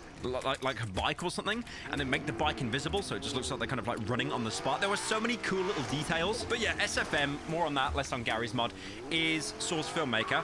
It's created by Valve, owned by Valve, and it's been used to create pretty much all the animations that you see. The Team Fortress Meet the Character films, the Left 4 Dead 1 and 2 intro films, they were made completely in Source Filmmaker. That's why they look so good, and if anything, they look pretty timeless. Other examples as well, Emesis Blue, done by Fortress Films, who did an amazing job at doing this like machinima that was basically up there in like Valve quality. And on top of that, I hired these guys out to then do the intro animation for the Half-Life 3 video, Entropy 02, which again, like, they killed it. They did such a good job on that. But this same software is what the fuck Boom is using. And I found it funny that Skibbity Toilet has shown that toilet humor never really is going away. I mean, the kind of humor that's in these videos, that was used in old Gary's Mod videos. Kitty 0706, Das Bullshit, which surprisingly Das Bullshit, who was like one of the original people to create these kind of like YouTube poop Gary's Mod edited videos, his name almost sounds similar to the fuck Boom. I'm not saying that he copied or anything like that, by the way. I'm just saying it really goes to show that time really is just a complete flat circle. I mean, it's not the same as Minecraft, right? I mean, look at that game. That game dies basically every 5 years and then gets quick revived. Now, getting into the legalities and stuff like that, I'm pretty sure that Epic Games are not going to get sued for having a man's head come out of a toilet. It's not exactly trademarked by Valve, but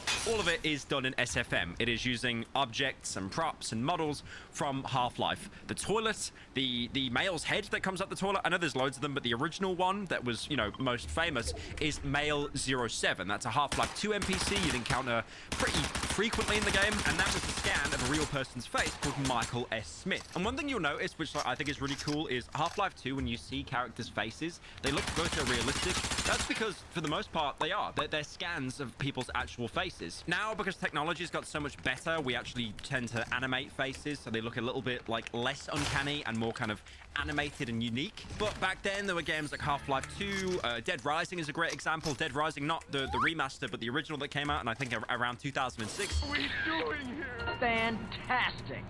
You walk around the stores there and you'll see like boxes of cereal or foods or clothes, and they will look borderline realistic. They look crazy because they basically were. They were just pictures and scans. The same reason why, for example, buildings in Half-Life 2 look so good. I mean, I say they look good. They do look a little bit flat now by today's standards, but if you saw them from far away, you would think, wow, that just looks like an actual picture of a building. Probably because it was. So because the scan of that Half-Life 2 NPC is an actual person, that's probably why the model in Fortnite looks pretty much nothing similar. I mean, he's got like the bags under his eyes, the red eyes, the kind of like crazy look, but it doesn't really look that close to Male 07. It's funny though, talking about that specific NPC in the game, even though he's like one of the, you know, one of the resistance members or like one of the civilians that you see across the game, he basically became one of the most popular NPCs. I mean, he was even the player character, the stand-in for the Stanley Parable. This is the story of a man named Stanley.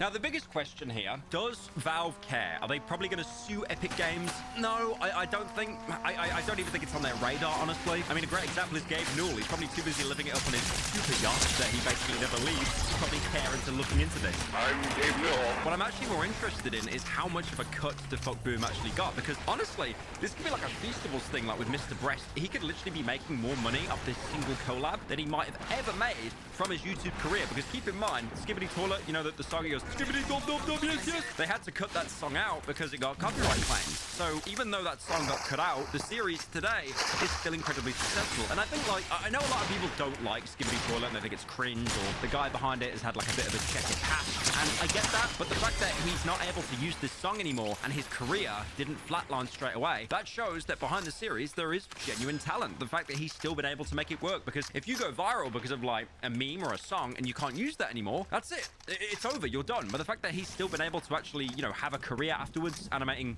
funny toilets and TV heads, that's pretty cool. Now, one person that wasn't happy about any of this is the creator of Gary's mod, Gary Newman. He actually came out saying that he's going to cut his cock off if there's a Skibbity Toilet film that gets made. People kind of realized they can get a reaction from Gary, so they instantly started tweeting at him, by the way, Skibbity Toilet just came out in Fortnite, and he basically replied saying he can't sue, he won't sue, and generally just doesn't care enough to sue. Now, this is really weird, right? Because with Gary Newman, he hates this. He wishes it never existed. He wished it all shut down. But then you have someone else that actually worked at Valve, Mark Laidlaw, who seems to love it. If you didn't know, by the way, Mark Laidlaw was one of the head writers for Half-Life. I mean, he doesn't work at Valve anymore, but when he departed from Valve, he actually ended up writing a plot summary of what would have happened in Half-Life 2 Episode 3 before the delay. I think it's on like a blog post or something called like F Thistle 3, but obviously, you know, he changed the names of characters and stuff, so Gabe Newell wouldn't like hunt him down with a sniper rifle. But he actually had an interview earlier this year talking about it, and he seems to genuinely enjoy the series.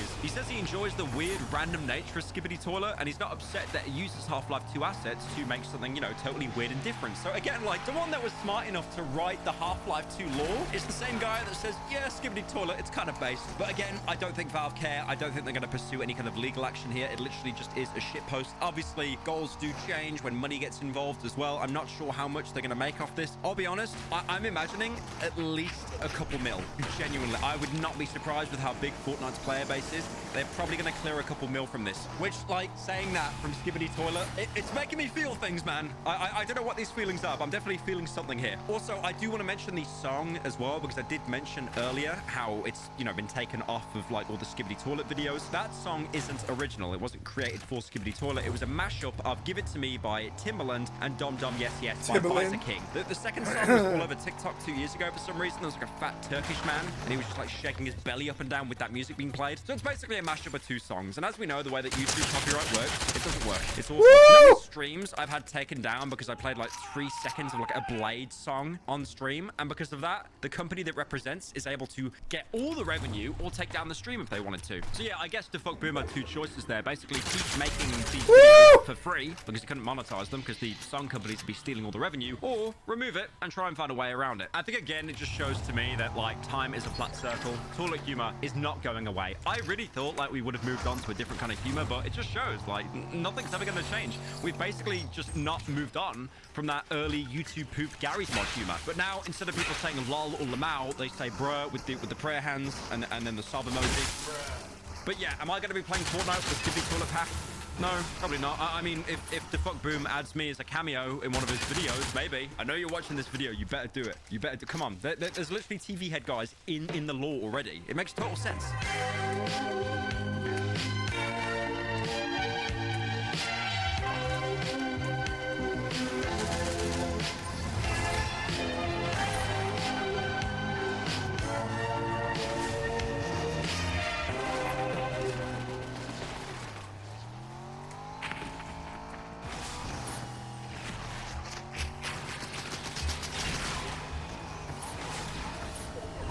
So I was scrolling and I literally stopped and I'm like, damn, it's hot. And that's creepy because she's 15. Time to go to prison. It's Chris Hansen. I'm a banana! And this is what my diaper looks like. There's a YouTuber who has recently fell into the annals of myth. He people even questioning if he existed in the first place. Was this person ever real? Did he upload a single piece of content onto the website, or was he a collective hallucination, all in their head, if you will? And I'd like to first say I'm taking a huge risk even making this video in the first place, because this YouTuber has actually been known to copyright strike content talking or criticizing him in any way possible. Posted yesterday has been taken down and I can't get it back up. Of course, I'm talking about none other, the man, the myth, the legend, Onision, who you might know him as I'm a Banana, where he dressed up as a banana. I'm a banana!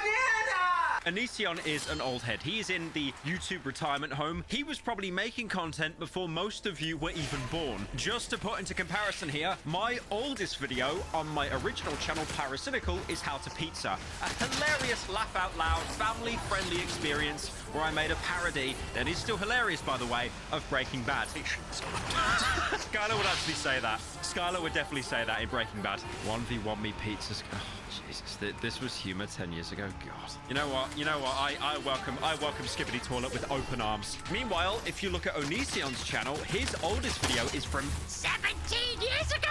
oh my God, but it's basically him doing like a Darth Vader voice change, I think. I like how those Darth Vader helmets were just always trash. You could always hear your original voice over the actual helmet. Now, it's very hard to explain how older YouTubers still create content if they don't have some kind of like Fortnite skin or Fortnite collab. If I wanted to list everything that has happened with Onision, this would be like an 8-hour documentary. The meme of SpongeBob where he's like pulling out the scroll of all the words. That would probably be the script for the Onision video. He's done content of body shaming people. You are so fat. There's like probably like 3,000 dead animal fragments inside your body just floating around. Problematic relationships, places of revenue getting demonetized, and even getting a knock on the door from everyone's favorite children's entertainer, Chris Hansen. Do we know his name at all? It's Chris Hansen. The thing about Onision, and this can be applied to pretty much like all YouTubers, we are like cockroaches. Oh my fucking God! If you step on us, if you cut off our limbs, we somehow just keep crawling. We keep crawling towards the computer to hit upload on the video. Oh my God, I need to upload this script right now, this video. I need to do a 10-minute video about... I don't know what's even happening right now, man. What did Critical upload yesterday? I gotta check. He uploaded a video called Ticket Prices Make Me Mad. Is his house getting repossessed or something? What's happening? Like, why is all the furniture gone? Did he have like an unpaid tax bill? You know, I'll be honest with him.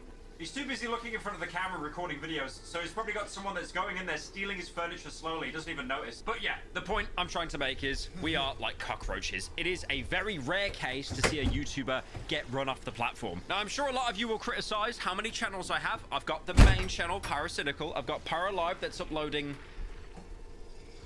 videos. I'm uploading MP4s onto the internet. You've also got the Pyrocynical TV channel, which is basically just regurgitated live stream highlights because I don't like copyright claims. And also, how the hell is Asmongold making over $1 million a month by basically watching a video and raising his eyebrows sometimes? Okay, is that too much to ask? So do I. A bomb being dropped onto the United States of America from Russia, killing millions of people instantly.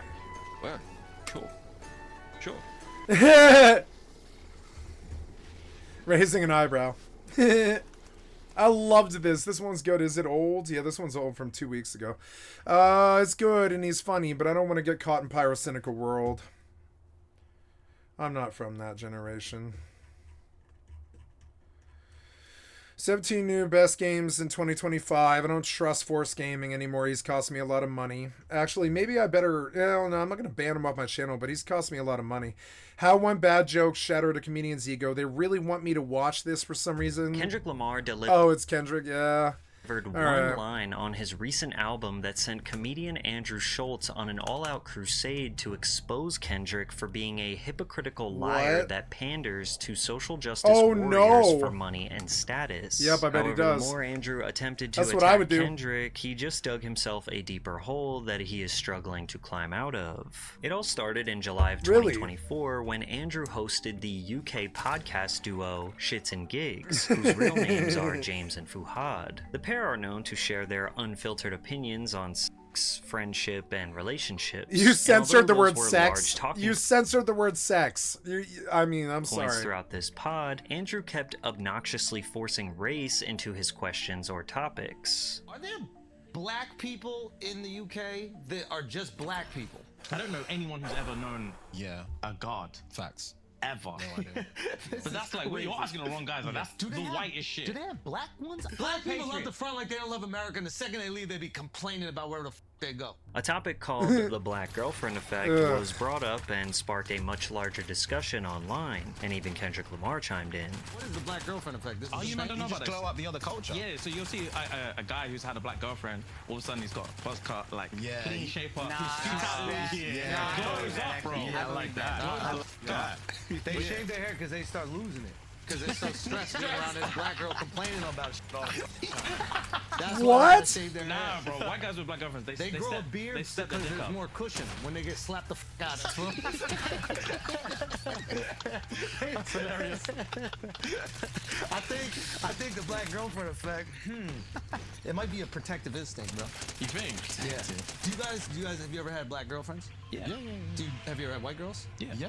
Oh wow. Okay. What's your favorite?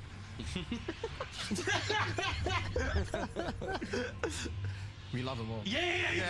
Oh really? We love them all. Yeah. That means white. Yo, who That means white. Translation. Kendrick fans, get him! It's very clear that James and Fuhad's description of the Black Girlfriend Effect was to discuss white guys going through a positive transformation due to them settling down with a black woman. But they didn't make this up out of thin air. There was a trend recently on TikTok where white guys showed their transformations, such as elevating their fashion sense, growing out their facial hair, working out, or investing in self-care in general as a result of dating a black woman. It was a wholesome trend meant to highlight black women, inspiring their partners to be better versions of themselves. And in an attempt to be funny, Andrew decided to take the low road of leaning into tired old stereotypes of black women being mean, angry, and physically aggressive towards their partners. Now, Andrew's audience is very much used to him making jokes about other races and ethnicities, whether it be in his stand-up act or on his podcast. Is that yours right there, bro? Latina? Okay. You gotta be careful with her. You on birth control? Maybe not. Nah, you need certified yes from them, okay? Don't f with that pull-out method with Latinas. You come on a Latin girl's stomach, her belly button just opens up and takes that shit, dog. Like f***ing hungry hippos in there, dog. You gotta come on her back. That's why they call them wetbacks. That was a good one. That's a Mexican right there. Only a Mexican could whistle like a bluebird. What? We're in the Middle East. Israeli?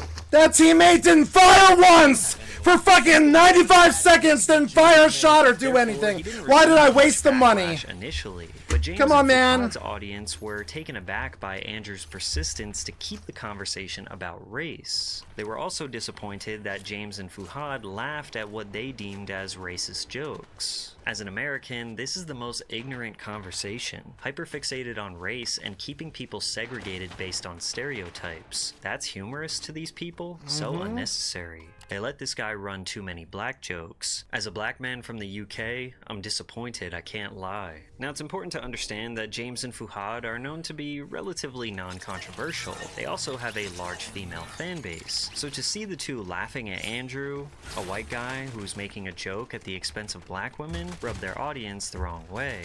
No one's going after Andrew Schultz because his whole shtick is edgy, offensive comedy. He is trying to be inflammatory. You can't shame a guy who has no shame about what he does in the first place. The fact SNG didn't see this coming a mile off is entirely on them. While James and Fuhad felt the heat from their fans online, they decided to apologize for not checking or reprimanding Andrew for his insensitive jokes. First of all, before we get into like specifics or anything like that, obviously there's just literally no excuse. There is no excuse. Agreed. And fight or flight is a real thing. When you're in those situations, you look at it through a lens of like, bro, if it was me, I promise you I'll stand up, I'll kick them cameras down, I would smack homeboy in the face, I would say this, I'll do that. But when you're in there, you're in shock. No, you wouldn't. Shock, and all you want to do is move on. Yeah, bro, move on is the fucking word, bro. All you want to do is fucking move on. Just move on to the next thing. Just move on to the next thing. It is our duty to protect you guys. Facts. And it is definitely not cool to be in that situation. And again, not be the ones. Oh, you agreed with him. You made the sexist jokes. Shut up.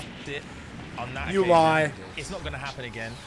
And it's about Yes, it being will. human. It's about realizing that you don't know what you're prepared for. You don't know how to prepare for something you don't know that you about. don't know what's Yeah. going to happen. Yeah. And once it's happened one time, you're like, all right. You learn from your mistakes, and that's literally. That's you literally learn from your mistakes. Yeah, we did, and we're sorry. You And definitely do apologize. Some of their fans felt that the apology was genuine. Sure, they laughed at the joke, but Andrew should be the one to blame as he is the one who actually made the joke. Others felt that the apology was insincere and that they still didn't properly acknowledge how hurtful these jokes are to black women. As black women, we get beat down by everything. What? Everybody's beaten on black women. Behaviors like the ones that these two have expressed and the ones that we all have experienced in our lives, they are hurtful. It makes us sad. It makes us angry. Makes it us makes sad. us feel alone.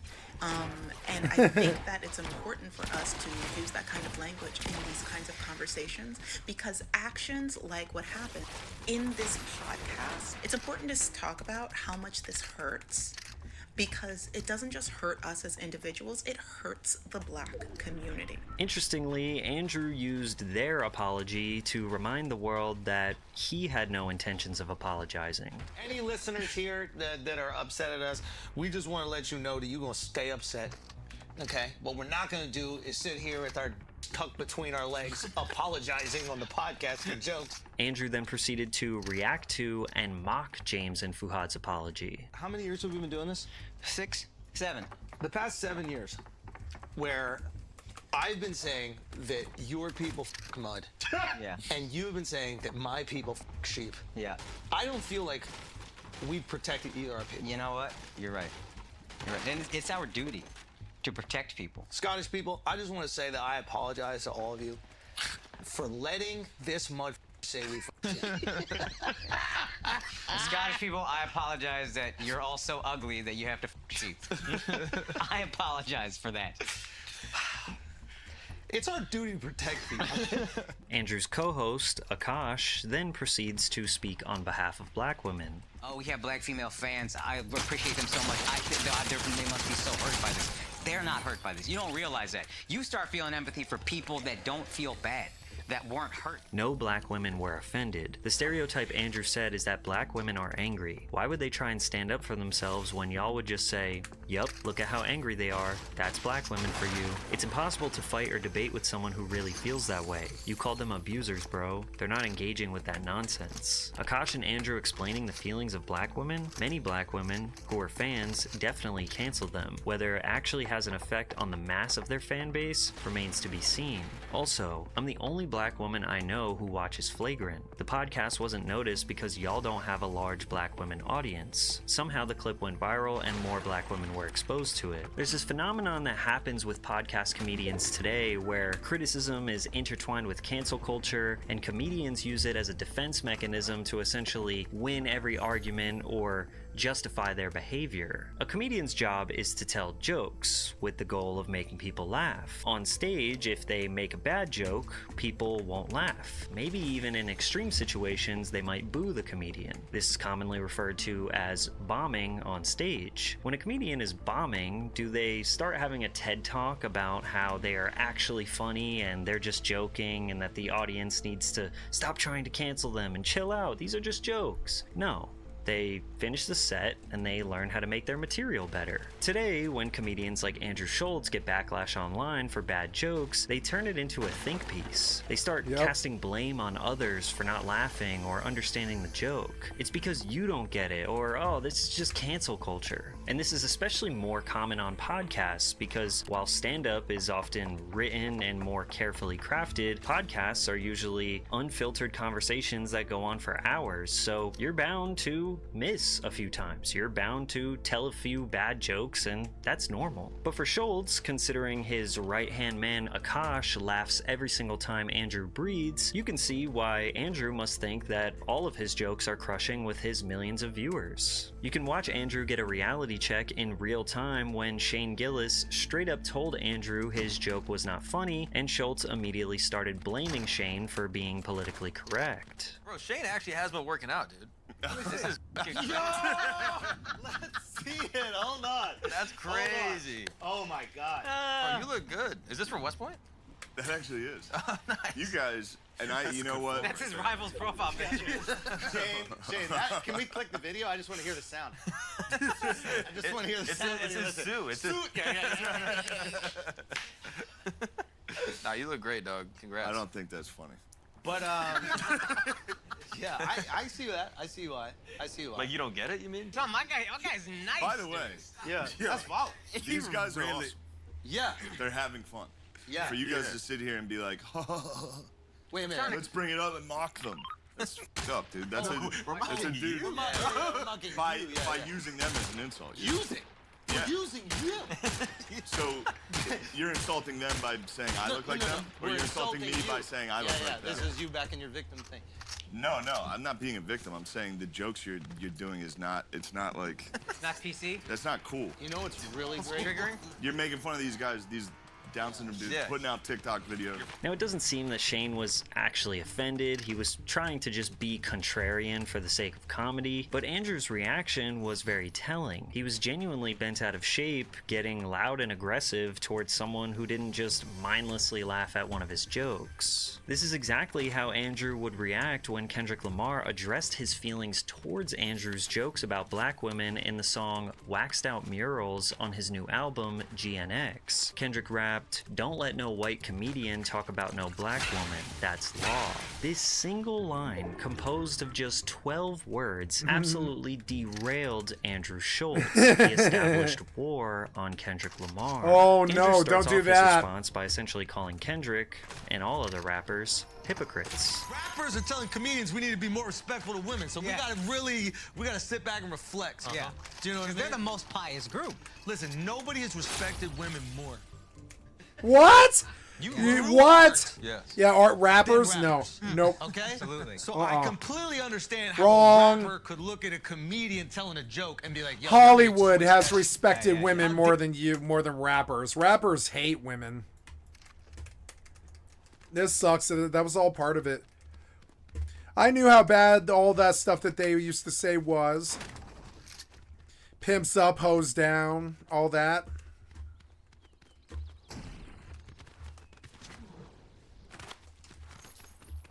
But, like, I didn't write their albums.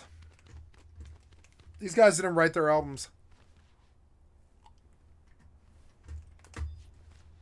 dare y'all keep saying your wives are annoying. You know, be more like us and, you know, just ain't nothing but hoes and tricks. I beat my with a stick. What? You can lick on the or suck the dick. I beat my with a stick. What? Now, there's no argument against generalizing much of popular rap music as misogynistic. I mean, it's For true. decades, hip-hop artists have reduced women Whoop to that nothing trick. more than sex objects. That dude often ended up being referring to them horrible. as bitches, hoes, and other demeaning words. Yep. Now, I'm not saying Kendrick Lamar is completely innocent of perpetuating this behavior in his lyrics. However, he is not necessarily the Known poster for it. child of disrespecting women in his raps. Kendrick has No. often called out his own hypocrisy. He has shined a light on how his trauma defines him and keeps him in cycles of perpetuating this behavior. It doesn't justify it, but discussing and self-reflecting can allow him to learn from his past and try to do better in the future. This took a while for me to grasp the concept that all women are just all women are hoes. You get what I'm saying? But when I was 16, 17 years old, that's what I was saying. You know, all of them the same, you know what I'm saying? So it took time for me to realize, damn, my mom's not a bitch. My mom's not a hoe, my little sister is not.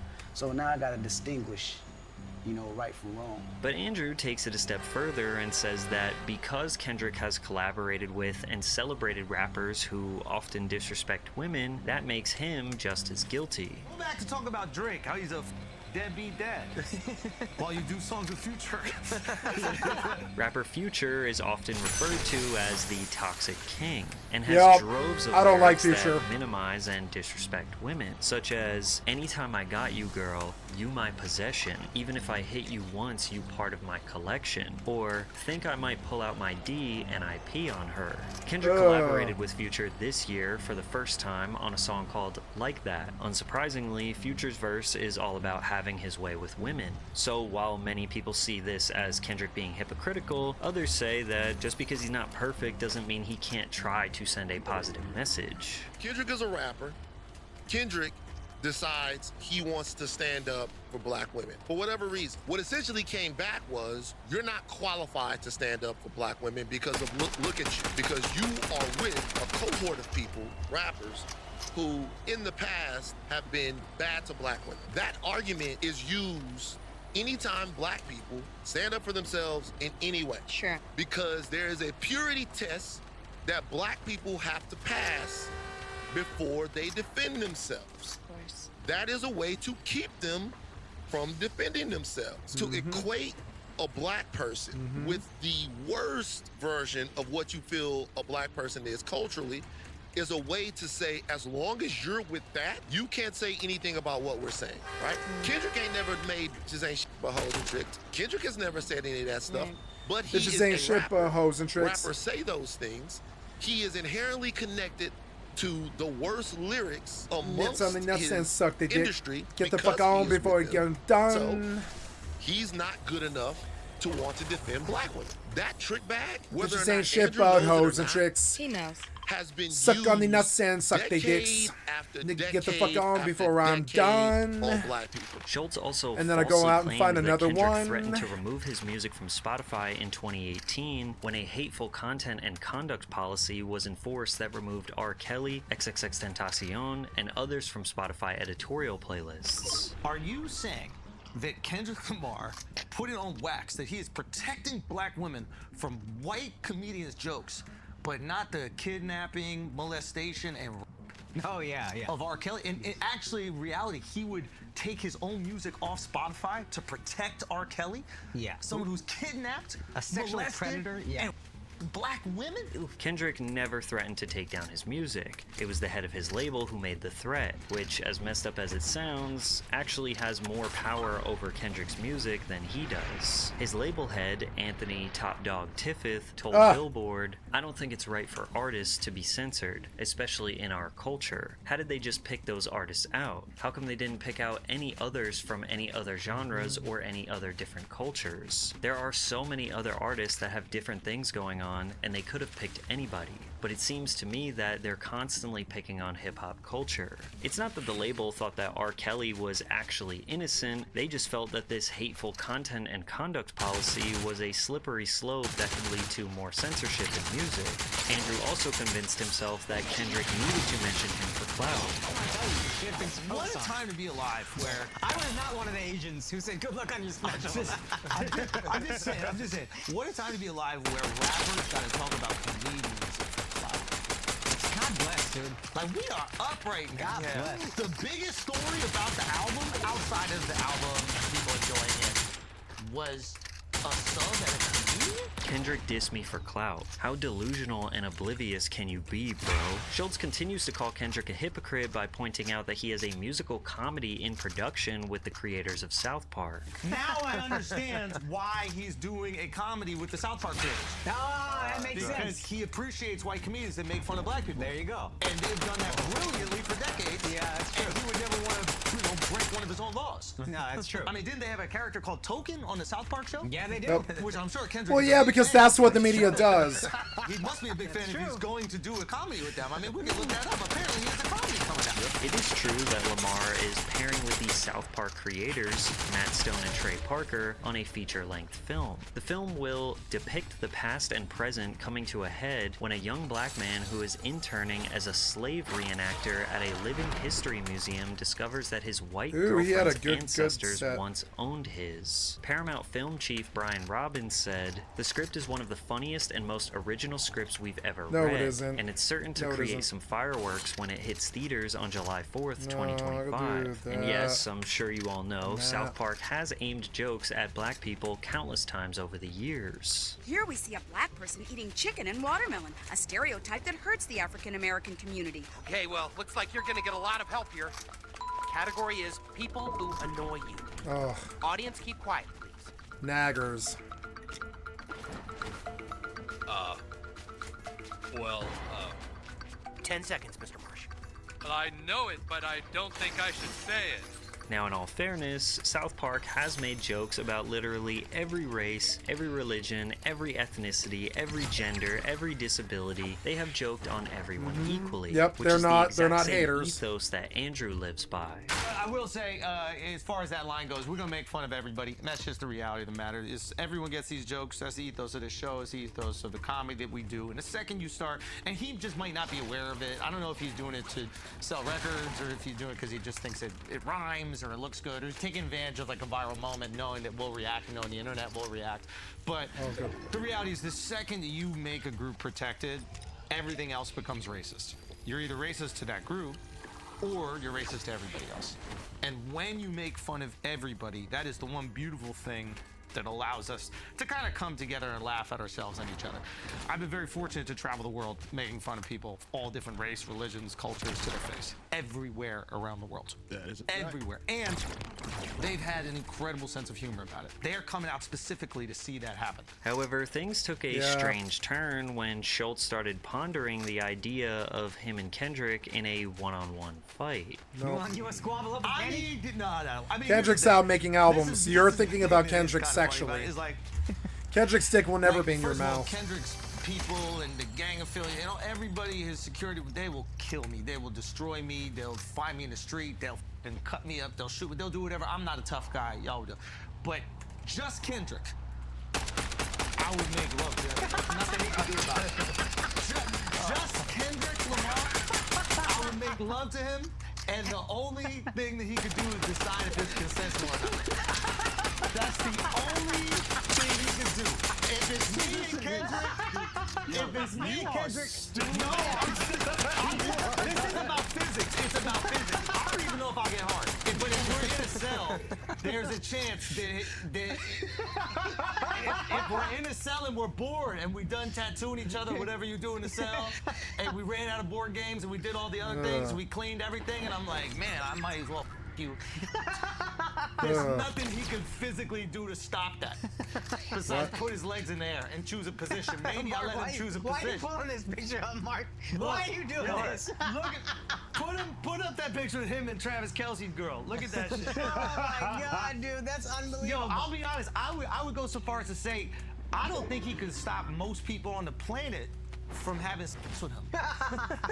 Like, the only reason he got security is to stop people from having sex with him whenever he wants. Up until this point, Andrew could be seen as rightfully defending himself and making somewhat decent points. However, making a joke that he could and would sexually assault an R-word Kendrick was potentially crossing the line. Meek Mill thought so. He tweeted, "White men saying they'll R-word black men openly is extreme, and then say it's just a joke. Black manhood is not a joke. I seen the same guy saying I was gay on his stand-up. My white friends like, it's a joke. We don't joke like that in the black community at all."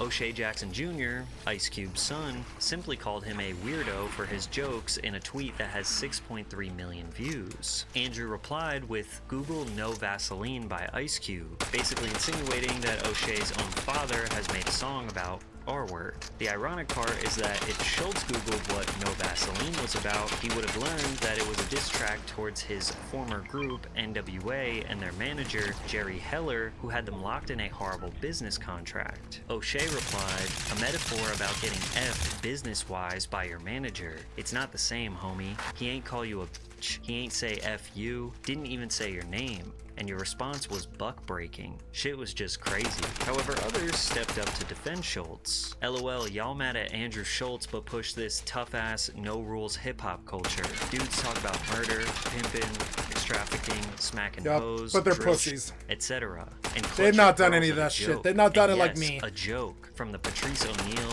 Bernie Mac, Richard Pryor, Bill Burr type of comedy eras. The culture calls Drake not like us and drags him for days because he dared to take legal action against his predominantly white label for allegedly using payola to sabotage his career and contract negotiations. The culture then turns around and calls for the cancellation of a white comedian who made a joke and pointed out Kendrick's hypocrisy. Despite the internet raining down on Andrew, he refused to back down or apologize. He believed he was right, and he suggested the reason why he kept the beef alive was because he was receiving death threats from internet trolls. Death threats to them, death threats to me. And I was getting that. Of course, death threats to me, death threats to my family, telling they're gonna kill my daughter, posting on my daughter's We picture. still haven't posted in it.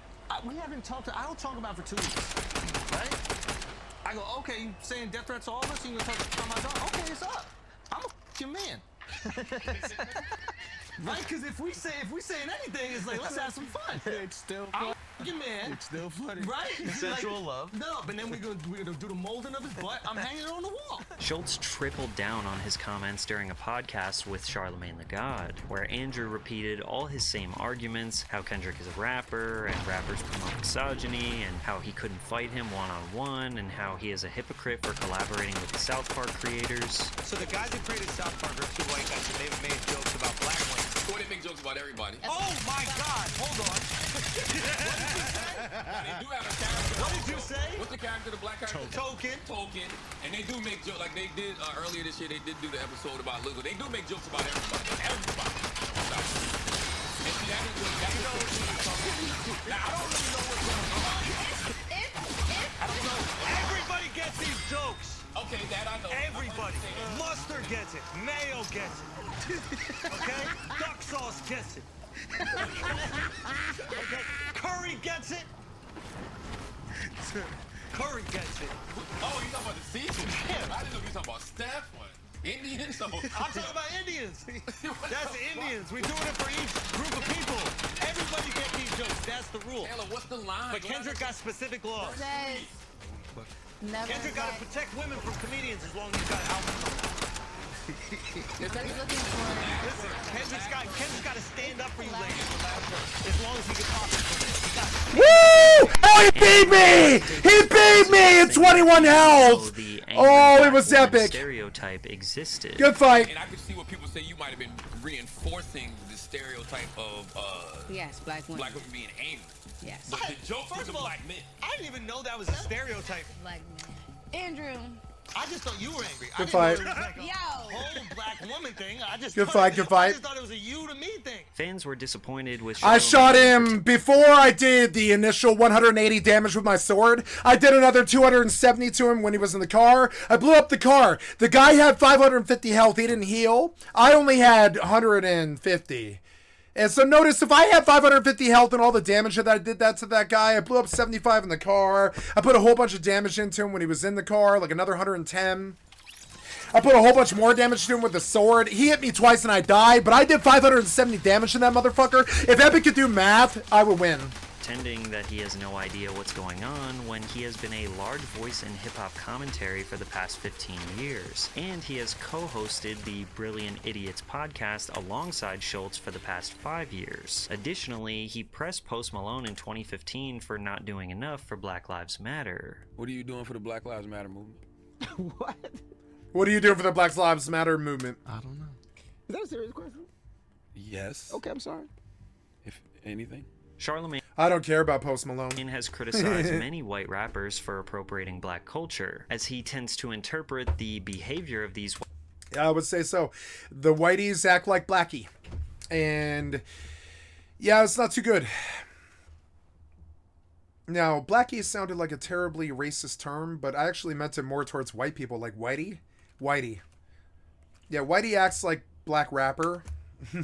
White rappers is a form of mockery of black stereotypes. But when Yeah, I would say that that's what happens. It's annoying. So I won. I'm gonna get off this. This was fun, you know.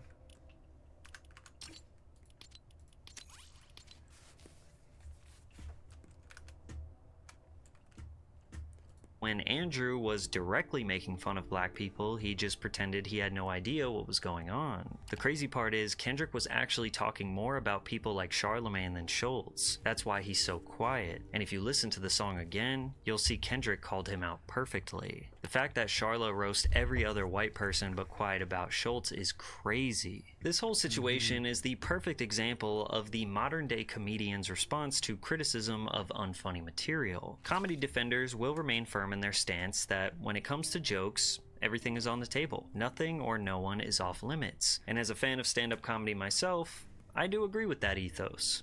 Go ahead. Shoot your shot. I think we have all laughed at some pretty horrible things. In the midst of all this chaos, Andrew did make some reasonable points. There is a hypocritical nature of people who are casting criticism on Andrew while praising Kendrick. However, what not many people are saying is that simply Andrew's joke was not funny. So he can make all the good points that he wants, but he still failed to do his one job as a comedian. Make you laugh. Make you laugh. Yeah, Dave Chappelle will not be silenced. Good comedians will make you laugh. About trans the best people. comedians will make you laugh. Uh-oh. You took me all the way to the bottom for some reason. Why? Exploring Dick Games for the internet's most dangerous prank site.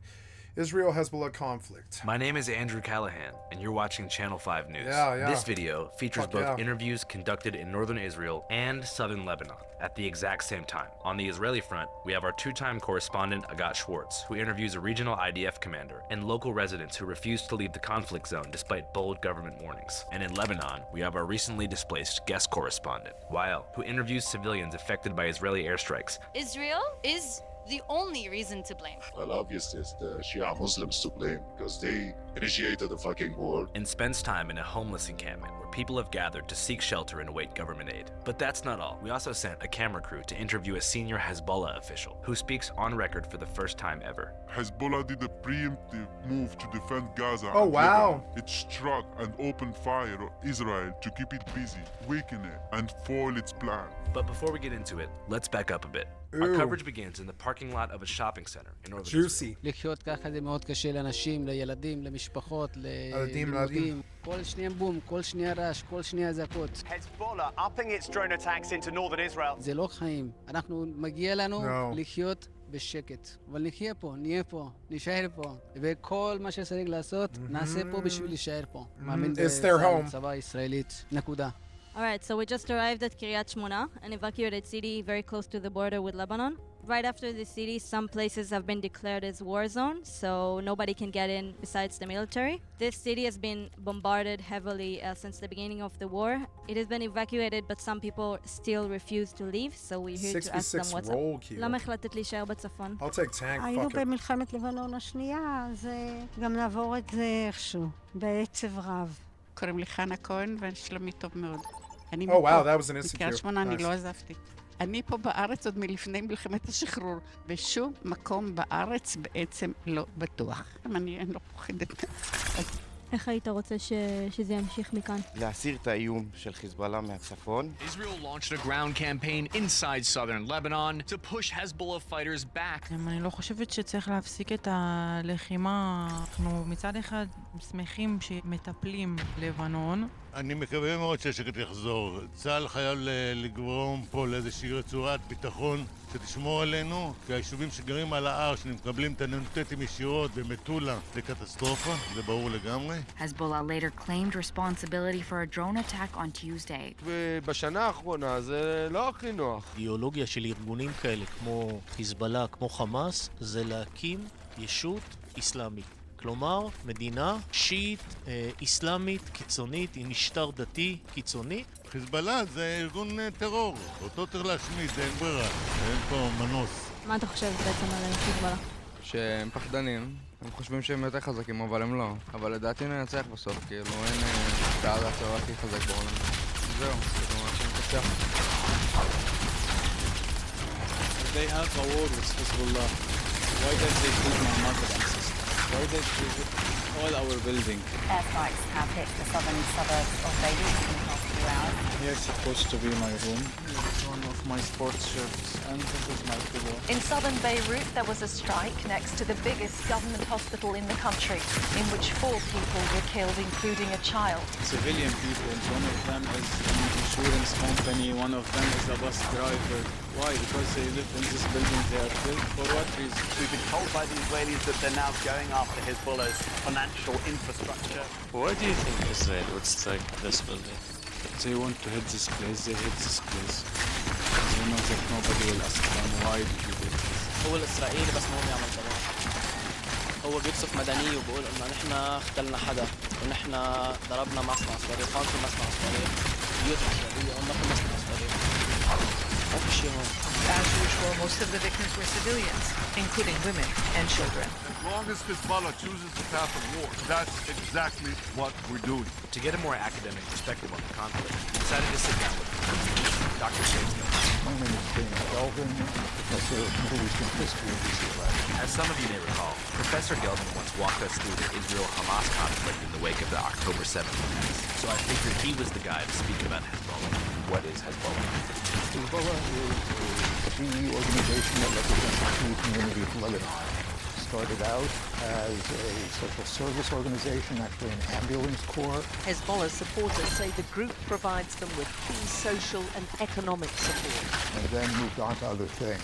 Now it's got a political role. There are 15 members, I believe, of Hezbollah in parliament. It's not a majority faction, but it works with other factions as well. And it's got militia. As he explains, Hezbollah didn't possibly lobbyists or politicians, but in 1982 as a civilian militia during the Lebanese Civil War. After the Civil War ended in 1990, every other militia, and there were many, were disarmed and disbanded after a ceasefire for Hezbollah, who were tasked with driving the Israeli army out of the country. And Hezbollah is the only militia coming out of the Civil War that was allowed to maintain its weaponry. All the other ones were disarmed, and now all the warlords from the Civil War are basically politicians running their operations through the political process. In rebuilding the country after the Civil War, Lebanon became a parliamentary republic, wherein their government is composed of 16 different political parties who mostly can't agree on anything, leading to total stagnation and economic depression. In Lebanon, you go to the government, you have complete economic meltdown that started in 2020 or so, 2019 actually. You have a series of rolling protests that have begun starting in 2019 as well. The economic situation in Lebanon is devastating. You know, close to 80% of the population are living in poverty. There's mass immigration from Lebanon. And to make matters worse, Israeli bombardment of the country's commercial center has led to Lebanon's largest refugee crisis since the Civil War ended in 1990. There have been about 3,500 casualties, and there's been about 1.5 million internally displaced people who had to leave their homes because they were under bombardment. There have been about 450,000 people who went over the border seeking sanctuary in Syria, of all places. Now, most of those were Syrian refugees to begin with, but the very fact that, they decided that Syria was safer than Lebanon demonstrates something, I think. I mean, they're bombing cities, they're bombing Beirut. One of the Lebanese citizens displaced by Israeli bombardment is our guest correspondent, who wanted to give Channel 5 viewers a boots-on-the-ground perspective of the situation unfolding in Dahieh, a Shia-majority suburb of Beirut regarded as being the center of Hezbollah activity in the region. So much like in Gaza, Israel has been airstriking whole apartment blocks, office buildings, and hospitals in the area, claiming to be targeting Hezbollah militants. And unfortunately, many civilians have been caught in the crossfire. The United Nations has warned about Lebanon becoming another Gaza. I mean, look, basically the number of civilians that are being killed, we're talking about casualties are about 70% of the deaths and their civilian deaths. We're talking about apartment blocks being blown up. We're talking about infrastructure being destroyed. We're talking about women and children being killed. Here's the scene on the ground. Hello, my name is Brad, reporting from Channel 5. I live in Beirut, in Dahieh, which means suburbs. I had to move away from my house when Israel started bombing Dahieh. A fifth of the population is displaced like me right now. When the Israeli army bombed Dahieh, sometimes they would issue no warning at all prior to their strikes. But sometimes they would do via Twitter. Not everyone have Twitter in Lebanon. Take my family as an example. A family of 5. I'm the only one who has Twitter. So few people would know about these evacuations. And even when people know, sometimes the Israeli army would start striking 10 minutes after the order, after the warnings, which is not enough time for people to get out of their houses and get to safe places at all. Some people lost everything in this war, and we tried to speak to some of them. We were sitting in the living room about 4 p.m. We heard the sound explosion here, and we saw a big dust coming from down. My mom came out from her room. Oh, I can't do anything! I can't do anything! I can't do anything! I can't move! I can't move! I can't move! I can't move! I heard I can't move! I can't move! Sound another time. I told them, run! The building is being bombed. My mom ran out of the house. I guess she reached the second floor. This is the max. Julia was trying to follow her. I went to my room to bring a t-shirt to wear it and run behind them. Then I felt the building was going down and going to the right. After the building was completely on the floor, I started shouting by their names to know where they are. My mother was the first one who was took from the building alive. But she was having bleeding on her abdominal. In the operation, after 20 to 30 minutes, she passed away. Julia, they found her about 12 midnight. Yes, she was dead because of lack of oxygen. How do you feel, Asaf, going back here to this site where your family members were killed? Maybe it's the hardest question. Maybe I lost feelings. I lost how to feel from now on. What do you think about the assessment of Hezbollah as a terror organization? I think it commits acts of terrorism. It certainly targets civilian populations, which is a very definite definition of terrorism. They were behind the explosion of the barracks of Beirut in 1983. That killed the largest number of Americans to die out of the battle. Marines in particular. They murdered the head of the United University in Beirut. They probably murdered the Prime Minister of Lebanon, with the idea being that Syrians particularly liked him, and so they decided. And the attack on a Jewish community center in Buenos Aires, when it became the first designated terror group to use suicide bombings. What the Europeans have done is they differentiated between the political wing of Hezbollah and the military wing of Hezbollah. They've had to do that because, basically, if you can have Hezbollah in the government of Lebanon and you can consider the Hezbollah to be a terrorist organization, you can't talk to the government of Lebanon. Europeans have figured out a way around that. Now they consider Hezbollah to be a terrorist organization again. Do you think Israel is guilty of war crimes? I think Israel is responsible for needless civilian deaths, too many of them. Like America. 43,000, 44,000 Palestinian deaths in Gaza, which is a huge number. It's larger than any other group that the Israelis have fought against. So I think that the Israelis have done either war crimes or the equivalent of war crimes. I'll provide a direct example. Just a few days before our team began their coverage in Lebanon, there was an airstrike on a prominent university hospital that killed 4. It came just hours after Israel released a video claiming a Hezbollah bunker is underneath. I remember hearing about this. Hospital. God damn it. It's weird. It plays out like some kind of video game battle strategy in my mind, but I remember a lot of the stuff that happens.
Not Tally.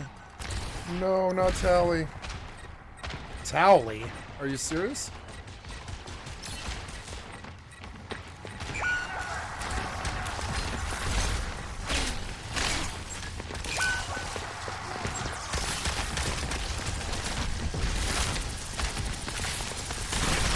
Oh my god, I got murdered! I'm gonna switch. This didn't work.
What?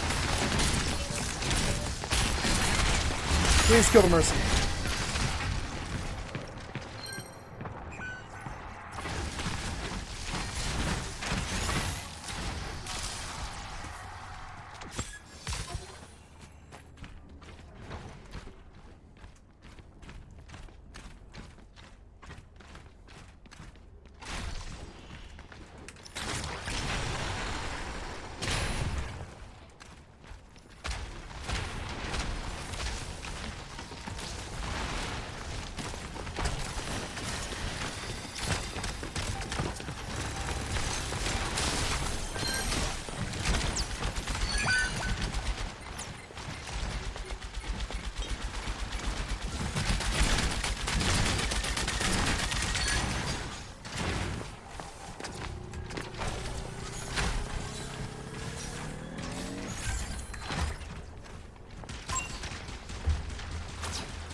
I'm gonna shatter here in a second. When they all show.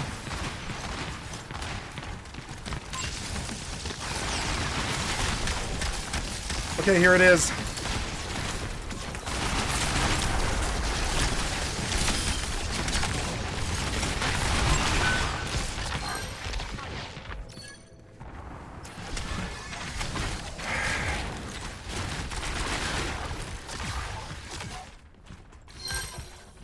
Thank you.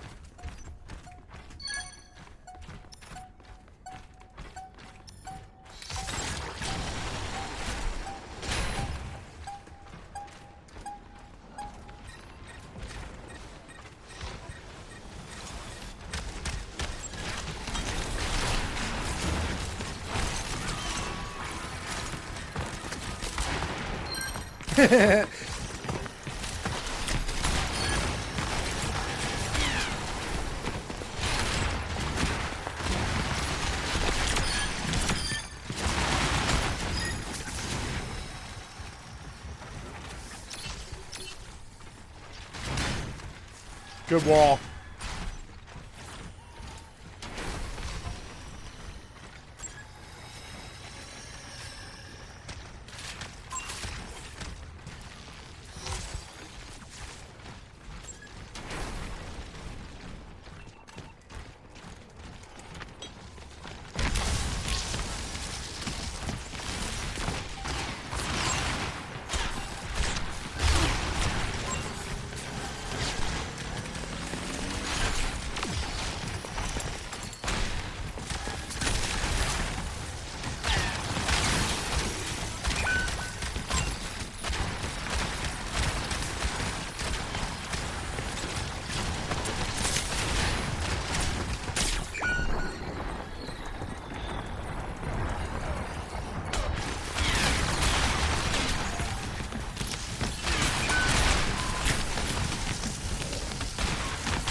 I got 66.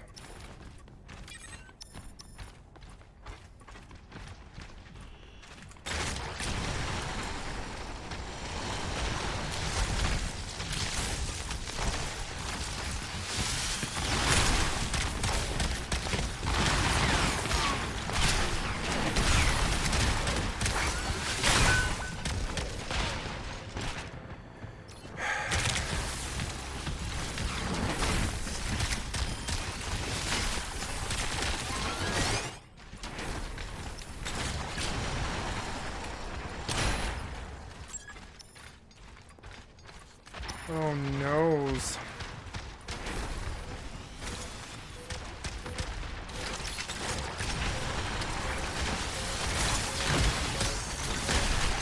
Point. Go.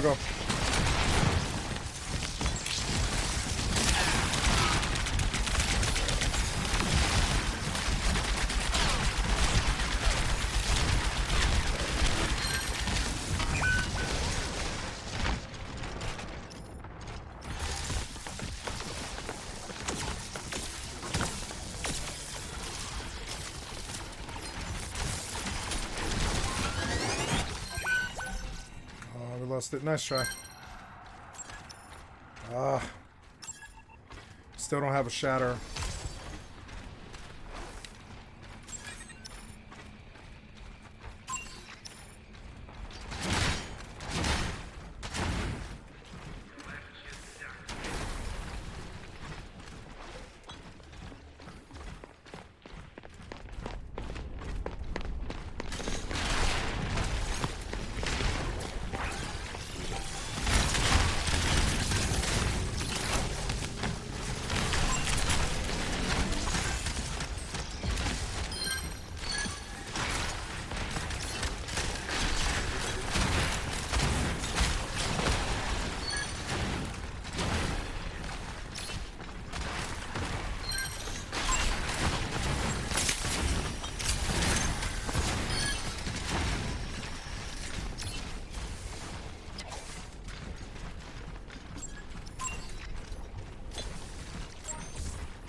I'm gonna shatter.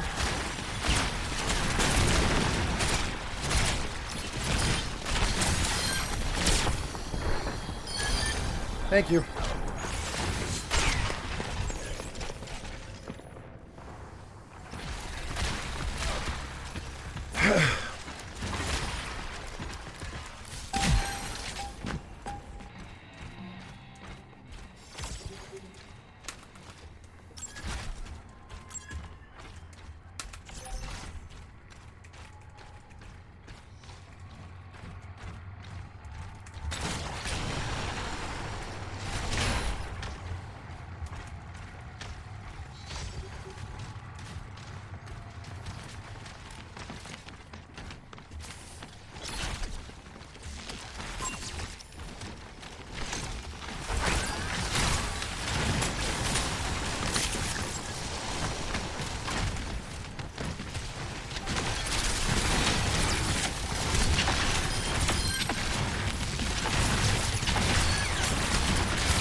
Beautiful.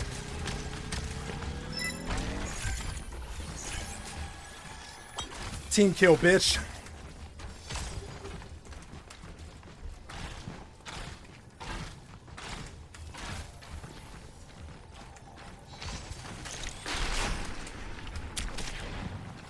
I hit him too.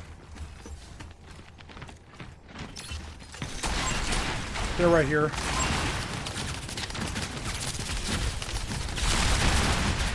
Instant.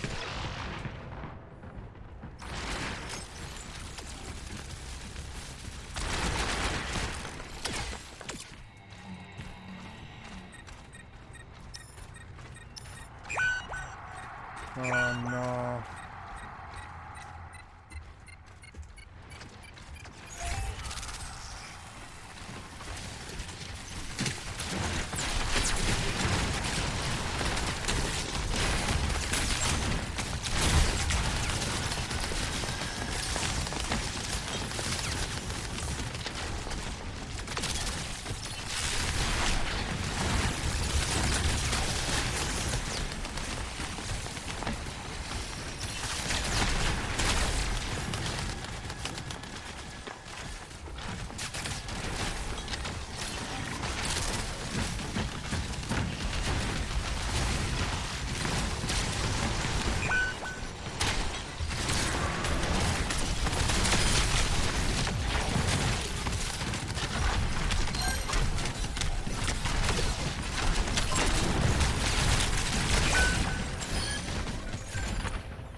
No, we're gonna lose this. No, these guys got off the point. You shouldn't have got off the point. We had the point.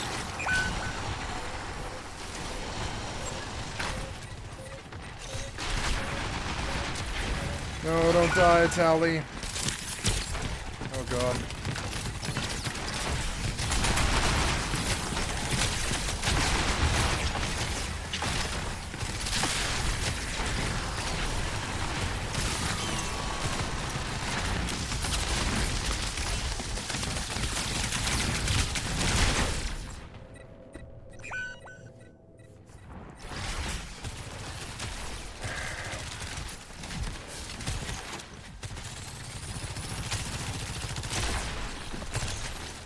Yeah, we lost this.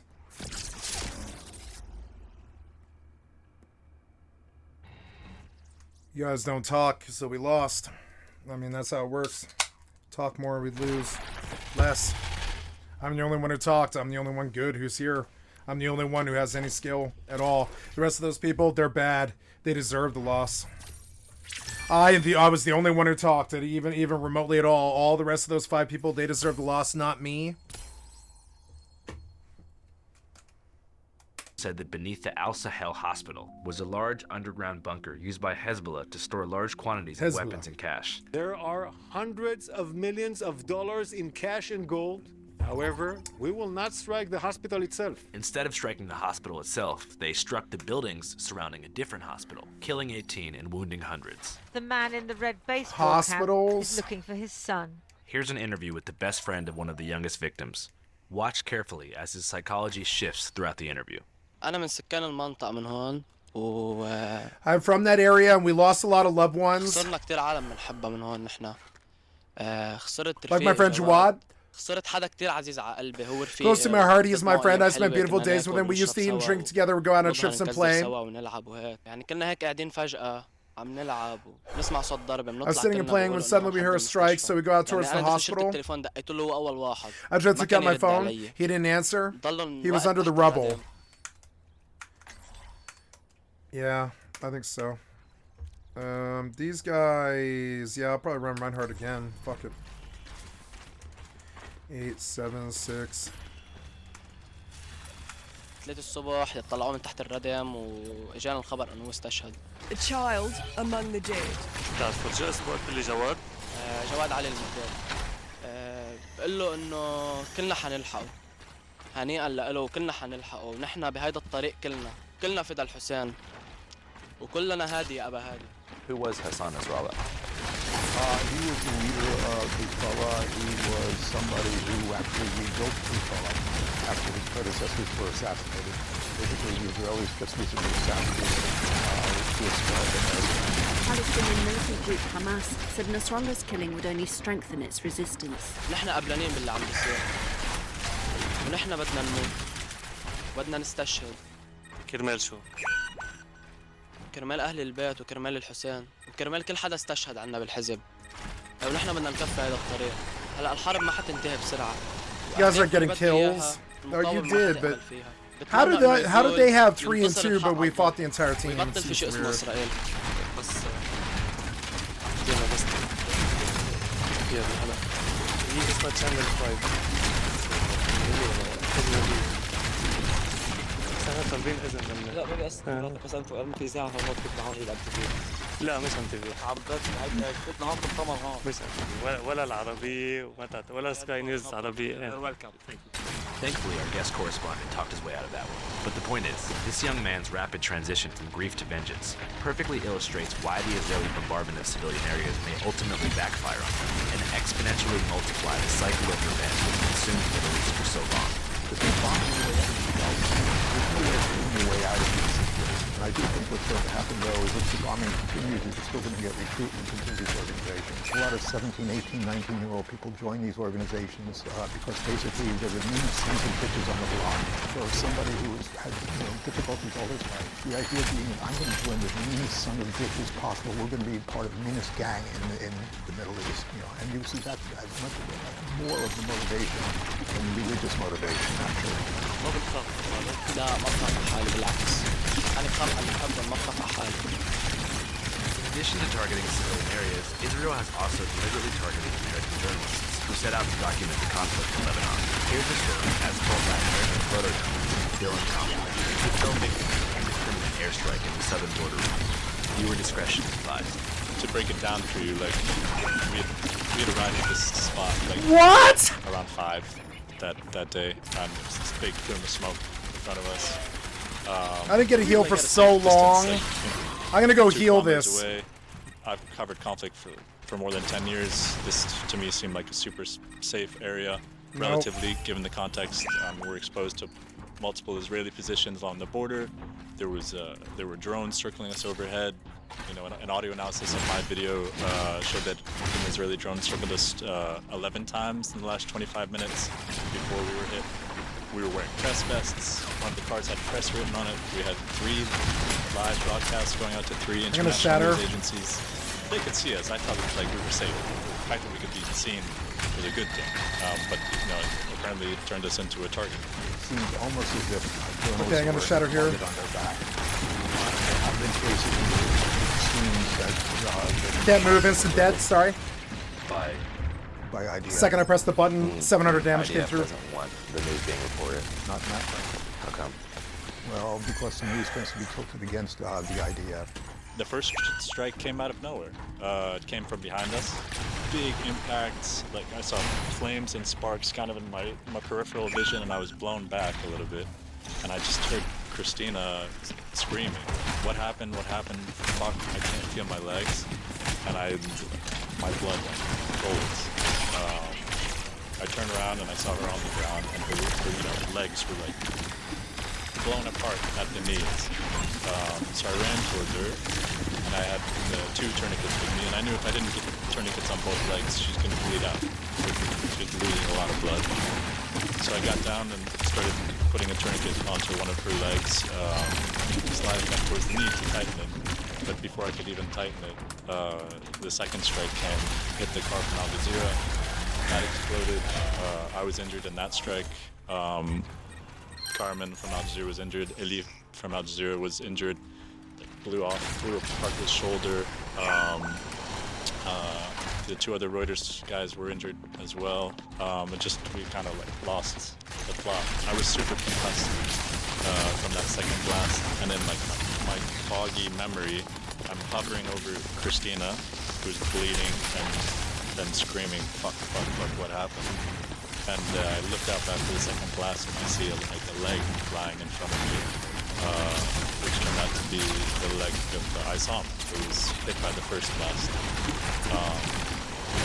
And it's just like it's hard to put into words the brutality of that kind of strike on a group of clearly marked journalists.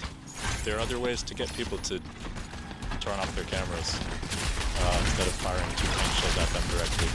They could have sent messages to our phones. They have the capabilities and the technology to do that. They could have fired into the air. They could have dropped leaflets. They've been dropping leaflets, but they fired 2 tank shells at us and then followed it up with nearly 2 minutes of 50 caliber weapon fire. I mean, if that's not a war crime, I'm not really sure what is. Since we were hit, there's been more than 120 journalists that have been killed in very similar circumstances. We've seen journalist families, like the homes of journalists being bombed in Gaza. We've seen journalist offices in Gaza being bombed. If the goal is to reduce coverage of the war, then they're clearly succeeding. I mean, it's a horrific situation. I mean, more journalists have been killed in the Gaza war than any of the other Arab-Israeli wars or any of the other wars between Israel and Hamas and Israel and Hezbollah. To put it into perspective, in World War II or in Vietnam, there wasn't a fraction of the amount of journalists killed as have been killed in the past year. It makes you lose faith in the industry that you work in and the power to speak truth to power, to influence opinion. It's been a real hell of a year. I feel like at this juncture we should back up a bit and explain why things have escalated so fast in Lebanon in the course of the past few months. One day after the Hamas attack on Israel on October the 2nd, Hezbollah officially entered the war. After the October 7th attacks, in which Hamas killed over 1,200 Israelis, Hezbollah began their attacks the next day and have since fired over 8,000 rockets into Israel. They claim to be doing this in solidarity with Hamas. Hamas, but it was likely at the instruction of Iran. Both Hamas and Hezbollah are aligned by what is called the Axis of Resistance, an Iran-backed military coalition, which provides a network of self-proclaimed Islamic resistance groups with weapons and bombs. I think that for the most part, the Iranians view this as friends of defense. The destruction of Israel is something that every once in a while gets talked about, but I think fundamentally the whole idea of supporting Hamas and Hezbollah and other groups as well is the idea that these groups are going to be protecting Iran. Israel is not going to be able to strike against Iran if, for example, they're going to be preoccupied in the north and in the south and in various other places as well. The Iranians don't really have much control over the axis of resistance except to basically finance them and build up their strength. What?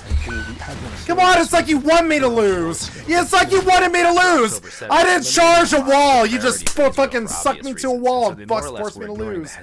Come on, man. But once Hamas top leadership had been killed, Netanyahu decided it was go time. Israel began their newest offensive on Hezbollah about 2.5 months ago, on September 17th, 2024, which they kicked off by somehow deploying exploding pagers and flammable walkie-talkies into the hands of Hezbollah militants. A quote-unquote security disaster that killed roughly 50 people, around half of which were civilians.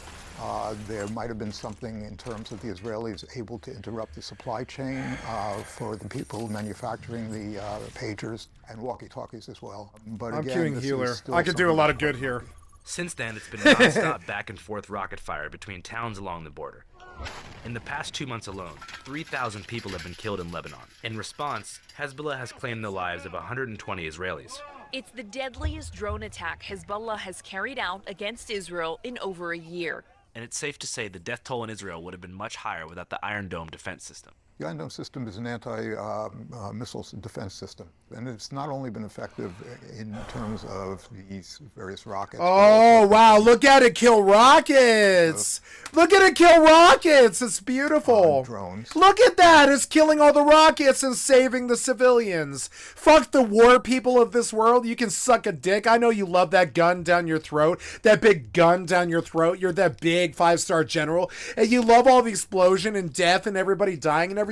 But I really like the missile net that shuts you down and kills everything that you do. Fuck you. And there's another system that they use for ballistic missiles that was used recently when Iran fired ballistic missiles at Israel. Israel is on the defensive here in their country as missiles are being launched from Iran. Perhaps the most devastating loss suffered by Hezbollah was the death of their leader, Hassan Nasrallah, who died during an Israeli airstrike on the group's headquarters in Dahiyya. Since then, other Israeli airstrikes have killed many of the group's top commanders and enforcers. However, some are still alive. Here's an interview with a senior official in Hezbollah who would like to remain anonymous due to safety concerns, but felt compelled to give an interview to Channel 5 because he's tired of Hezbollah's message being obscured by what he calls compromised Western media. فلسطين للفلسطينيين للمسيحيين وللمسلمين وحتى لليهود. We are against the Zionist movement, but not against the Jews. We are with the oppressed of the world. Yeah, and he makes a point of saying this, and I kind of believe him too. It's fucked up, but I think their whole point is the world, kind of. When Israel conquered Lebanon, it was necessary for the Shia to establish a party to defend itself. And thus, Hezbollah was founded in the 9th of 1982. And the goal was to defend Lebanon and to expel the conqueror from our land, as the French resistance did and liberated France from the Nazis. We are the same. Before proceeding, I think it's worth it to give a disclaimer. Here at Channel 5, we do not espouse, advocate for, promote, or condone any groups that use violence to achieve political gain. There are a number of falsehoods and inaccuracies being laid out in the following interview, all of which are diligently fact-checked by Professor Gelvin, who is a scholar with an extensive knowledge of Lebanese history. All right, let's get into it. Why was Hezbollah founded? When Sykes-Picot divided the Arab countries, Britain brought the Jews to nationalize them in Palestine and achieve their interests. And it founded the Baha'i movement in Iran to strike at the Shia. And they also founded the Ahmadi movement in Lebanon and the Wahhabis in Saudi. The Sykes-Picot Agreement was an agreement between the British and French during World War I to divide up the Middle East. And the thing about it is that it's always blamed for the problems in the Middle East now that the Europeans divided it up and between the French and the British, and this is why they moved the borders there and so on and so forth. The Sykes-Picot Agreement was never implemented. Sykes-Picot was never implemented. There's never, none of this stuff happened. Oh my god, what? Get some kills. That was too slow. It was too slow. Those guys came in and stomped us. Yeah, you better fucking kill somebody. What was that? You took way too long. I would not take that long. Over administrative control of no, we lost this. We lost this. Palestine, Israel, Jordan, Lebanon, and Syria. And the idea was these people aren't ready to govern themselves, so therefore we have to guide them in the path of civilization. And the only two that have remained in effect have been the division between Lebanon and Syria. All the other divisions have fallen away. And in general, you know how the Jews colonized Palestine and take over. Would you accept that France could be taken over? What did the French resist? Do you accept someone stealing your home? We are like that in Lebanon. When Israel took over Palestine, they conquered a part of Lebanon, what is known as the Seven Villages. According to the Hezbollah commander, the definitive starting point of Israeli aggression... Come on, man, the bubble was down! What killed me? What killed me? That guy did not come stab me! What are you talking about? Mandatory Palestine, a British territory, sending the villagers into Lebanon as refugees. These border towns were known as the Seven Villages and comprised basically the only community of Shia Muslims in mandatory Palestine. The greater region that once contained these villages is called the Galilee, which was depopulated by Israel and declared statehood in 1948. The campaign in the Galilee in 1948, what the Israelis called the War of Independence, what the Palestinians called the Nakba. In the Galilee, that was a ethnic cleansing took place. And Shias from these particular villages were expelled into Lebanon by the Israeli forces. Despite these 7 villages being in British-mandated Palestine back then, the residents, even back then, considered themselves to be Lebanese. That's because in the 1920s, the villages were part of Lebanon. Well, French occupied Lebanon until 1924, when the British and French diplomats did a land trade. There was a certain at a different border in 1922, called a Yukon line. And this line included the 7 villages in the British zone of Palestine, as opposed to what it had been, which was in the French zone, which got divided up into Lebanon, Syria. And so the villages became part of mandated Palestine, which was owned by Britain, who would later be sympathetic to Israeli occupation in 1948. So the residents went from Lebanese French subjects to Palestinian British subjects to ethnically Lebanese Palestinian half-citizens raised under British rule, then exiled by Israelis to live a life as refugees in Lebanon, which is the country they wanted to be from in the first place. Now, the whole thing was a mess after that. What? In terms of what the French were attempting to do. The French, for example, took the area that they were mandated, the so-called Syria mandate, and divided up into 6 subunits at one point. But here's the point. Hezbollah, in their own mythology, sees themselves as defenders of the now non-existent 7 Shia villages in mandated Palestine. And in their fucking speeches, 2 they promise kills to per liberate these 30 areas from minutes, Israel even in this that are now mode. either mounds of dirt or Israeli shopping centers, and return them to their Lebanese sovereignty. The operational plan to conquer the Galilee was first aired in Nasrallah's announcement on February 16, 2011. المقاومة التي نعم تملك القدرة للدخول إلى الجليل وهذا ما يعترف به العدو. And so at this point, what we see is a contestation of who has a right to, these various villages. Hezbollah claims that it's still part of Lebanon. The French have no right, if they did give it away, they had no right to give it away. This is basically a, shall we say, excuse for continuing their operations in the south. Do any other sects in Lebanon care much about the villages? I would tend to doubt that. But for Hezbollah, and this commander particularly, Israel's depopulation of the villages was the first strike in a subsequent series of psychopathic colonial actions that crescendo into Israel's invasion of Lebanon in 1980. They conquered a part of Lebanon, what is known as the 7 villages, and it kept terrorizing and surprising Lebanon. Well, that's a widow. Increased, and the Lebanese state was weak and couldn't repeal the aggression. Israel attacked and invaded Lebanon until it reached Beirut, and no Arab or foreign country stood with Lebanon, except Syria. And where was the Islamic Revolution led by Imam al-Khomeini in Iran, where before it was an American stronghold? They cut off Americans' hand, and it became a revolution that supported every oppressed human. I mean, he played his cards very, very well. Basically, there was all sorts of means. I was able to create a narrative of the Persian nation, Iranian nation, that was based in Islam, Shi'i nation, etc., basically was able to pose Iran as a oppressed country in the global structure. And so this was sort of like a war-winning narrative. Oh, what? Come on! Realize the brutality of the Islamic Republic against its own population. The resistance and Hezbollah started growing. And after the Syrian and Iranian help, they started growing bit by bit until they freed their country. Operations were small but started growing and increasing in numbers until liberation came in the year 2000. The Zionist armies fell back, and so Hezbollah was founded to defend its country. Israel officially withdrew from southern Lebanon on May 24th, 2000. Oh, God. Driving Israel out of Lebanon. It certainly does. And basically, there's a lot of credit to be taken for that. For Hezbollah, this was more than a military victory, but a grand defeat of Western imperialism for the entire Islamic world. When Britain planted Israel, or this temporary entity in the Middle East, they did so to control its riches. They took over all the Gulf's oil and riches, especially in Lebanon and Syria. To take over these riches, they divided the countries and planted strife. And after the liberation, Britain and America wanted to destroy Lebanon for the sake of Israel. It is true they destroyed a large portion of Lebanon, but Hezbollah were victorious.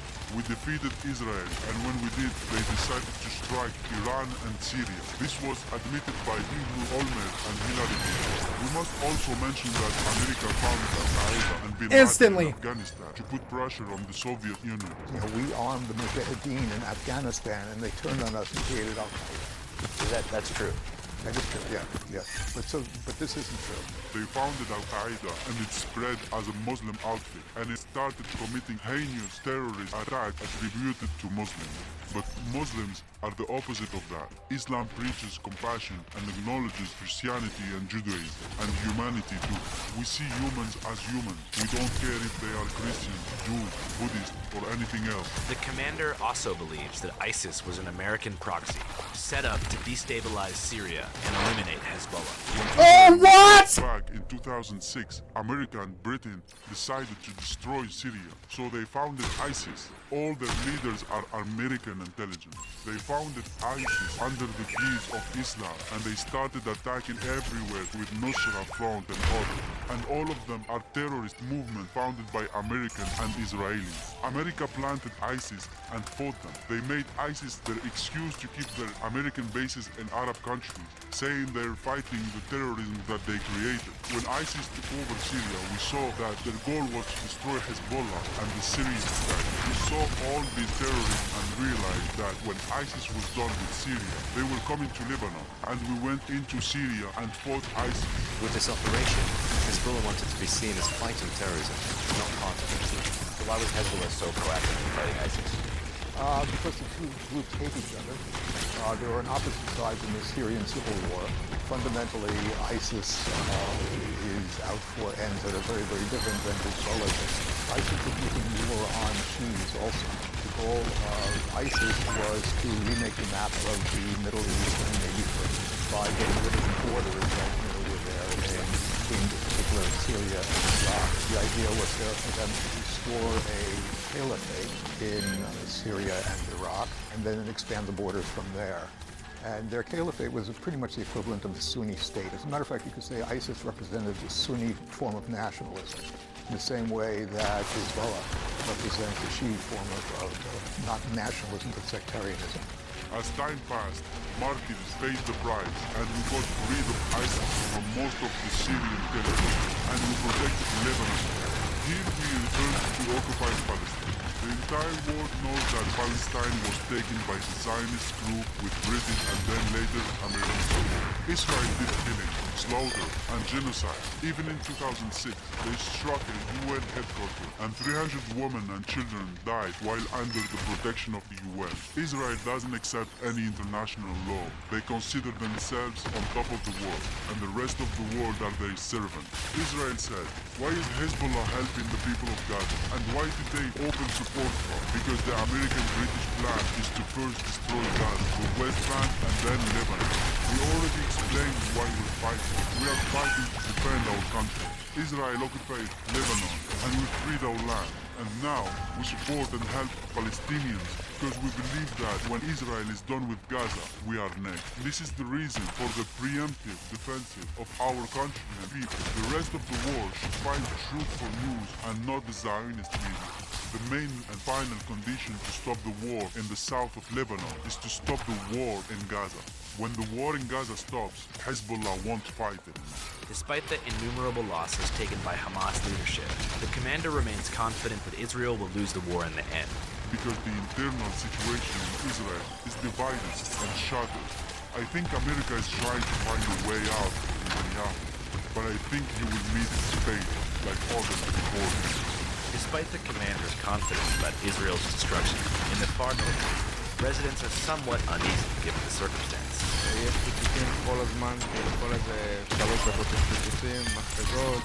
But as captured by our correspondent, Agat Schwartz, the vibe in the border town of Kiryat Shimona is not one of fear and panic.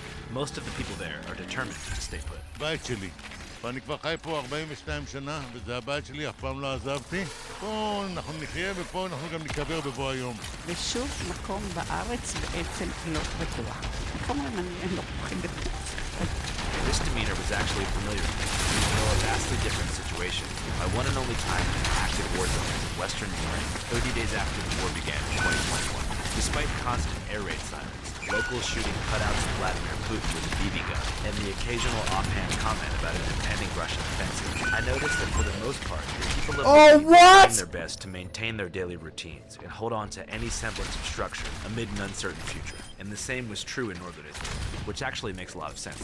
Despite the perception often enforced by American leftists who believe that all Israelis are more or less European origin colonizer types who moved there after 1948, Israel's northern district is more than 50% Arab and contains almost as many Muslims as it does Jews. And many of those Jewish people who live in the north are indigenous to Arab lands in North Africa and the Middle East, where they lived in countries like Iraq and Tunisia before being expelled on the basis of religion. The Ashkenazis are not the majority of the Israeli population. You have Mizrahis, I'm gonna be Arab Jews who came over after 1948 from places like Yemen and Syria and Egypt and North Africa. What? This might come as a shock to people who believe that everyone in Israel looks like Jonah Hill or Ruth Bader Ginsburg, but the area being bombed by Hezbollah almost every day is a mixture of Muslim, Circassian, Druze, Syrian, Jewish, Christian, Bedouin, Baha'i, and Armenian, all of whom are Israeli citizens, living normal lives with no vested interest in conflict. What? Here's a glimpse. Come on! Alright, so we just arrived to Rechania. It's a small village in the upper side of the north, a Cherkessic and Arabic village that has been suffering from a lot of bombardments since the beginning. It's over. We lost this. We are going to start with a local that agreed to host us. I hope to find a bit more about how she's coping with this and what's the situation over here. אני גרה בריחניה, אנחנו כבר שנה במלחמה פה. אני למדתי משפטים במרכז, וכרגע אני לא יכולה להמשיך את ההתמחות שלי בגלל המצב. יש לי בן קטן בן שנה וחצי, ואין בנים, אז אני צריכה לשמור עליו. זה פעם ראשונה שאני חווה את האימהות, וזה ממש קשה. במקום ליהנות מהמצב שאני אימא עכשיו, אני לא יכולה לצאת איתו לשום מקום, כי הכל סגור.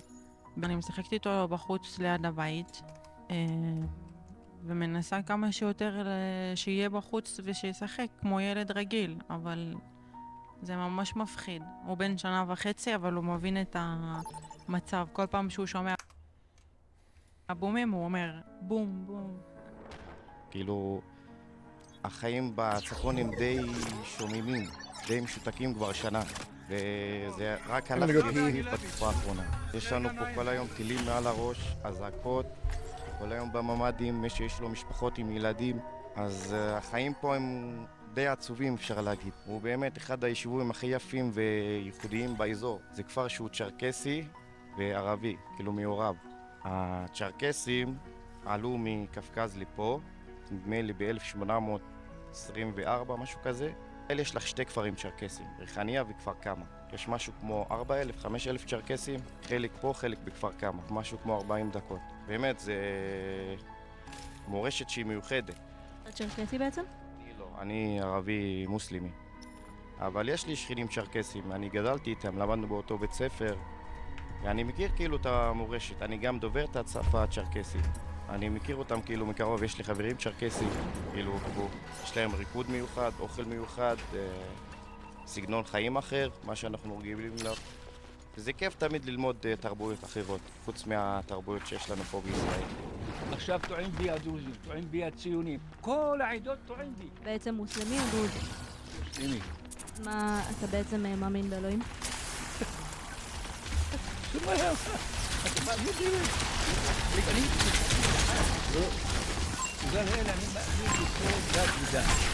מאמין בכל הקהל שלהם. Oh my god! The entire team! דרוזי לצ'רקסי לנוצרי, לא כל להם כולם ברא אותם. אז למה להבדיל בין זה וזה? Entire team came straight for me. I'm just gonna leave. זה כיף כאילו לחיות במקום שיש לך מלא תרבויות שונות, וכאילו ישראל יש לך מכל התרבויות שיש בעולם, אני מאמין, יש לך הכל מהכל. זה כיף. נולדת כאן? כן, אני נולדתי כאן, גם ההורים שלי נולדו כאן. אני אוהב את השקט, את השלווה, את הרוגע, מקום מיוחד, מקום שהוא עתיק. הוא קיים כבר משהו קרוב ל-100 וקצת שנים, אבל זה לא כבר שקט, זה כבר שקט ופחד. אני יודע שבכל רגע יכול ליפול עליי טיל באמצע שום מקום, טילים, אם זה 7 לאוקטובר שני, פה אצלנו באזור. שבעצם שהם תכננו לעשות משהו כזה? די בטוח. What? I couldn't roll! אני ראיתי לפני לא הרבה זמן את המפות, את כל ההתארגנויות, כל הפירים, כל המנהרות שחיזבאללה תכנן במשך מלא זמן, עשרות שנים. אנחנו מכירים את הפיגוע הקשה מאוד של חוליה שנכנסה לבית ספר במעלות ורצחה תלמידים. אנחנו מכירים את הפיגוע הקשה, ממש פה קיבוץ שנמצא ממש פה על הקצה של הרכס של ההר, דבר שנכנסו לבית הילדים בשנת 81 ורצחו. What? חיזבאללה כתב את החזון שלו כי בעצם הוא שם לעצמו מטרות. המטרה הראשונה הייתה שהוא יסיג את צה"ל מלבנון ולהחזיר את הריבונות הלבנונית על כל הצד שראינו של הכפרים שאנחנו שלטנו בהם. המטרה השנייה, הוא הגדיר לעצמו כל מיני סכסוכי גבול שהם פה ממש כפרים שקרובים לגבול, והגדיר 7 כפרים שלשיטתו זה היו אדמות לבנוניות לפני מלחמת העצמאות. What? השלישי זה היה להגיע עד ירושלים, בעצם לחסל את הישות הציונית. ושיהיה שלום כבר, כי חלאס ממה. כולם רוצים לחיות טוב, כולם רוצים חיים טובים, ככה אני מאמינה. איך אתה רואה את העתיד שלך? מה היית רוצה שיקרה? שיקרה שלום, בלי מלחמה. איך אתה חושב שהעם הלבנוני רואה את זה? חלק לדעתי רואים את זה כטוב, חלק כלא. אני רוצה להאמין שהרוב רואים את זה שנצח את חיזבאללה והם יוכלו לחזור לחיים שלהם, למה כרגע הכלכלה שלהם על הפנים, החיים שלהם על הפנים. One trope often repeated by Israelis in the north is that the Lebanese people don't actually support Hezbollah and are more or less being held captive by an authoritarian militia who will kill them if they speak out. According to Gelvin, this isn't exactly true. However, Hezbollah still isn't as popular as they claim to be. I'm asked frequently how popular is Hezbollah in Lebanon. And Hezbollah is popular within the Shi'i community, but within other communities it's not particularly popular at all. Here's an interview with a Christian man on the streets of Beirut who doesn't feel that Hezbollah represents Lebanon whatsoever and blames the Shia Muslim community entirely for this situation. Well, obviously it's the Shia Muslims to blame because they initiated the fucking war. And when they got slapped and capped by the Israelis and the American intelligence, now they're asking for let's stop the war and let's stop this shit. No, man. You started the fucking war, man, up to it, fight your war, fight your thing. They're Yeah, just you like started fucking this proxies war. taking Yep. orders from Iran. They're not even an Arab country like Iran. To be honest, this thing is really like irritating us as Lebanese because we're forced to leave our countries now just because of their silly fucking wars. If you check their numbers, they killed more Arabs than Israelis. That's a fact. We're just waiting I to think get he's our right too. papers, get our passports, leave this country, and let them burn in hell, all of them. right? We Yeah. have an economic crisis. We have everything. Yeah, we have everything. still And you these create pieces the of fucking shit. war. And these pieces of shit want fucking war like Trump. Have you seen his goddamn war cabinet? Worthless piece of shit is gonna kill us. It's obvious that vast subsections You can hear him say it in different languages. It's insane. The worthless oligarchy is gonna fucking kill us. Fuck him, worthless piece of warmongering shits. of Lebanese society do not support Hezbollah. To get an alternative history of the Israel-Hezbollah beef, Agat tracked down a recently retired IDF official who once oversaw the border region for several decades to see what he had to say about the past, present, and future of this lengthy conflict. שלום לכולם, שמי רונן כהן. הייתי בצבא מרבית השנים באגף המודיעין, ושילבתי... Man, if war breaks out, I'm just gonna disappear. I'm gonna quit all this, and I'm just gonna completely disappear. I know they'll come for me first. I know they'll... I know... I don't know how. I just know... I don't know why. I just know what'll happen. The first place to die will be right where I live. I guarantee it. בין תפקידים שהם תפקידי שדה בשטח, בכל מיני גזרות, כמו הגזרה הזאת שאתם רואים פה.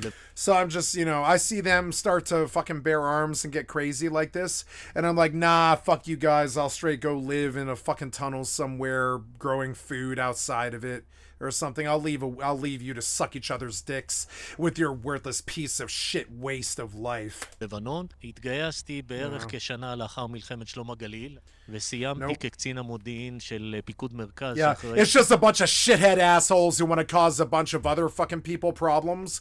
That's all it ever is. And they can just go fuck themselves. I don't value them at all. I hope they die. על כל מה שקורה ביהודה ושומרון, מפקדת הפיקוד. Anybody who bears arms, I hope they die, including the American fucking army. You bear arms against your fellow human beings, you're a worthless piece of shit. You're a worthless piece of shit. You've lost your way. You're just a warmongering culture like the Klingon, and you've gone half-cocked, and you're a worthless piece of shit, worthless culture that just kills each other all the time, and violence is the only rule that you'll fucking respect. I don't respect mankind whatsoever. I think they're just a bunch of monkeys who fling shit and kill each other. And I think they like to eat the shit. And I think they like to drink the blood as they kill each other. And I think they're worthless pieces of shit. I really do. I don't see any redeeming qualities in mankind whatsoever. זה ארגון הטרור הכי חזק בעולם. These people look actually, honestly, more honest to me. They're stuck in the conflict and they're acting as they should. They appear more honest than my own countrymen. חיזבאללה בכל העולם כולו זה ארגון הטרור הכי חזק. הוא ממש נקרא צבא. Hezbollah became the most powerful non-state army in the world. Nah, motherfucker. Oh, you mean non-state? Yeah. לא מעניין אותם להיות לבנונים, מעניין אותם שלבנון תהפוך להיות כמו איראן. כלומר, מדינה שיעית, איסלאמית, קיצונית, עם משטר דתי, קיצוני. With an extreme religious regime, and they want to rule over all other sects, of which there are many. So what percent of And for Lebanon them is Shia? submit. Is it a small fraction or is it a majority? Sunni or Shia? Certainly not a majority. The Shia community in Lebanon is concentrated in two areas. It's concentrated in the south on the one hand, and it's concentrated in the far east, in the Bekaa Valley. חיזבאללה, בגלל שיש לה את הגב של איראן עם התקציב העצום והתמיכה, היא הצליחה פה להשתלט על האזור השיעי. לבנון היא ארץ מאוד מיוחדת, כי בעצם היא שילוב של עדות שאם מסתכלים, אין קשר ביניהם. מוסלמים, שהם גם סונים וגם שיעים. יש שם נוצרים ומרונים שהם ערבים נוצרים. יש שם דרוזים. Every time they throw up their goddamn worthless piece of shit deity like some kind of gang sign, and I think, oh god, there's the third world and their fucking piece of shit gang sign religious fucking gods or whatever. I don't care how offending it is to them. Allah, Christianity, God. I don't care what the fuck they believe in. It all sounds like some kind of crazy gang sign to me where they just get to kill each other.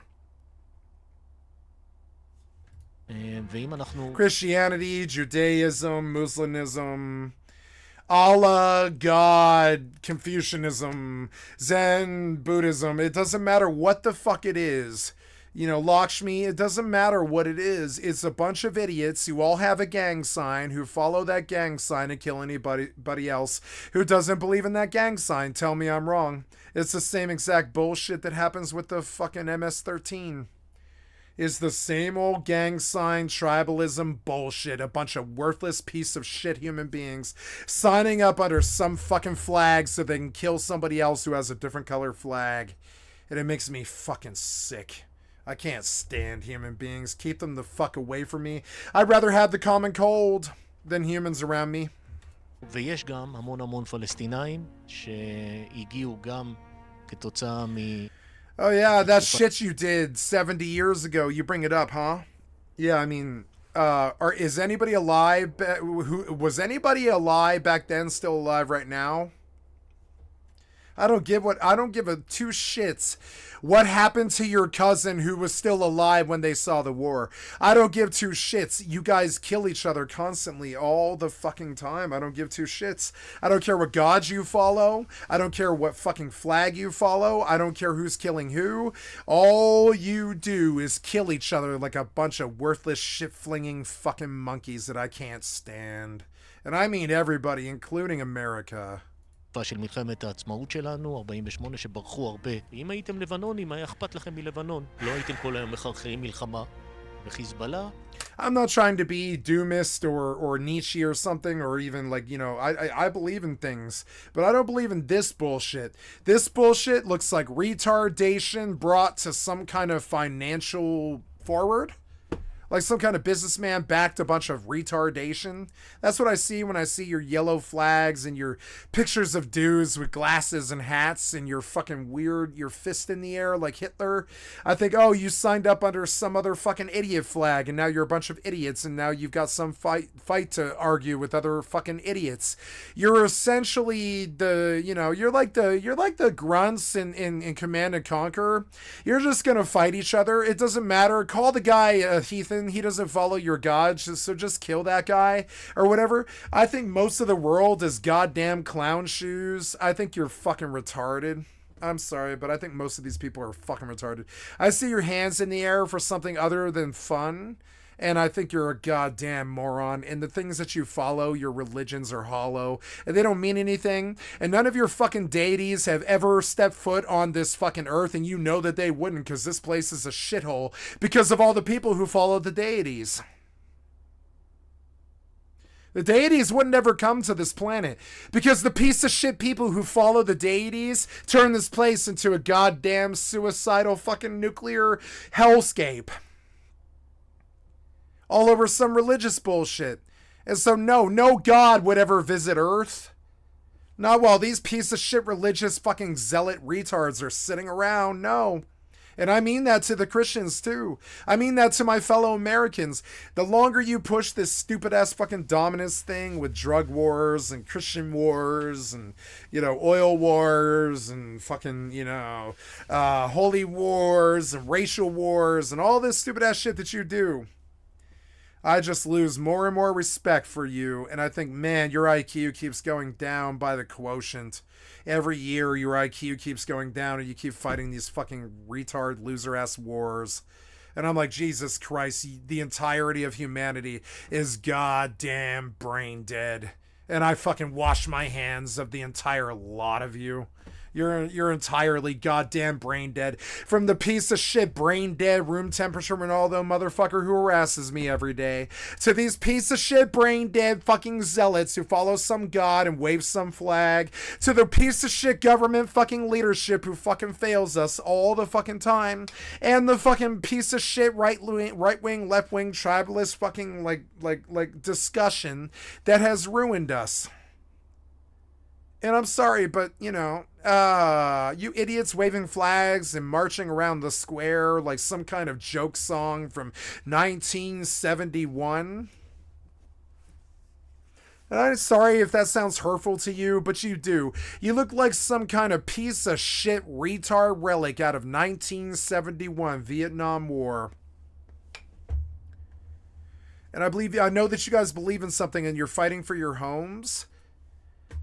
But you still ruined the world and we hate you. We're not giving you any quarter. You ever heard that song No Quarter by Led Zeppelin? I'm not giving you any quarter, bitch.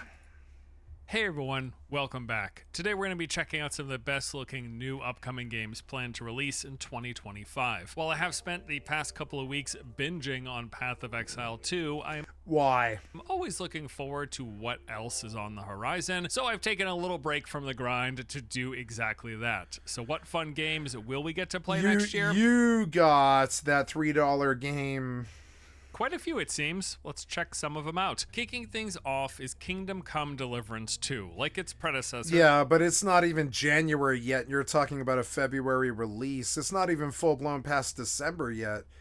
Why are we talking about something that's still fucking 9 weeks away or something like that? It's because your fucking news cycle is worthless. This is a story-driven... Nobody makes any good games anymore. ...an open-world action combat role-playing... I don't care about this. I'm not particularly excited for this game. I'm definitely not paying $60 for it, I'll tell you that. ...game that leans... Not after Stalker 2. Stalker 2 and Remnant 2, Sequelitis... I'm not paying for Kingdom Come Deliverance 2. I'm not paying $60 for it. It won't be on my stream. Fuck these guys. They've been ripping us off way too much lately. And I just can't. I gotta vote with my money here. I can't buy these single player games that suck dick and they're done in like 30 to 90 hours and they're like, you know, they're boring. They're fucking boring and they have terrible janky problems and the mob's all one shot and everything's bullet sponge because they all suck Blizzard's dick and they think that bullet sponge and one shot equals gameplay. So they all just copy Blizzard and suck dick like Stalker 2. And I'm sorry, but I see the fucking utter tripe that you're turning in as full-blown like contentions for game of the year, and I'm like, no, your worthless piece of shit games have been so much of a fucking ripoff for like 18 months or something like that I didn't buy the Elden Ring DLC. I didn't buy any sequels that I bought, like Stalker 2 I feel shame about now. Remnant 2, Stalker 2, I feel shame that I bought those games. I feel like I funded a bunch of shitty ass fucking cocksucker ass developers that have been fucking me over with their jank for 20 years, and what did I do? I rewarded them with $100. And that's not happening with this fucking game. Kingdom Come Deliverance 2.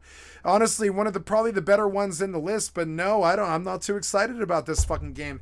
The first game was a janky piece of shit nightmare, and shall I remind you, the rating has gone up. Kingdom Come Deliverance. But it's still not even that good of a fucking game, dude. When you actually look at it, you're like, oh no. One of the reasons it's so cheap and they're selling it for $3 fucking is like, yeah, the Metacritic on this is not so fucking good. It's a good cross-console RPG. It stands on its own. It's an amazing RPG. But when you actually look at the fucking score, you're seeing a 70 fucking 6, and that's after 10 years to love it. 10 years to love this game, right? Because it's been out about 10 years something. Yeah, it's been out, it's been about 7 years, sorry. It's been out 7 years. We've really, really weighed in on this game. There's no doubt or anything like that. And it's still, at its best, pulled like a 70 fucking 6. Because the people like me fucking know that their combat is fucking worthless. I don't care how fucking true to form it is to some fucking, third world European town. If the combat sucks dick, and I doubt you're going to fix that, there's no way you did. You don't have it. Then you just have Kingdom Come Deliverance 2, just like Stalker 2, just like Remnant 2, just like fucking all these sequels I have fucking bought. Let's go take a look at the fucking list. I've been ripped off so bad lately. I'm in the mood to not ever pay you guys again. You know what I'm saying? Let's look at the fucking sequels and stuff. Baldur's Gate 3, I played it for... Yeah, well, no, I did play Baldur's Gate 3 for 140 hours. Jesus Christ. I can't believe I spent that much time on Baldur's Gate 3. I didn't really like this game. I don't think I'll ever play this game again. Plus, it's 150 gig install. Your single player games have not been that good. Disco Elysium, I love you, and I know that I have 200 hours on Baldur's Gate 3, but only 31 hours on Disco Elysium. But I love Disco Elysium. I think it's the best game on the list, I'll just say. Duck's Eye was a disappointment. Most of the games that have come out have been a disappointment. Enshrouded was a disappointment. That was something that I did 19 hours of, and I was like, nah, this game isn't good enough. It's just not good enough. It's just not good enough. It really isn't. Yeah, there's like a lot of these games that came out this year. Fucking Hogwarts Legacy, it was not good enough. It just really was not good enough. I really didn't like it that much. It did a lot of Harry Potter stuff, but the game itself was goddamn boring. Icarus was good, but the storms were fucking boring. I spent 60 hours on Icarus, but I still think that game is not that good.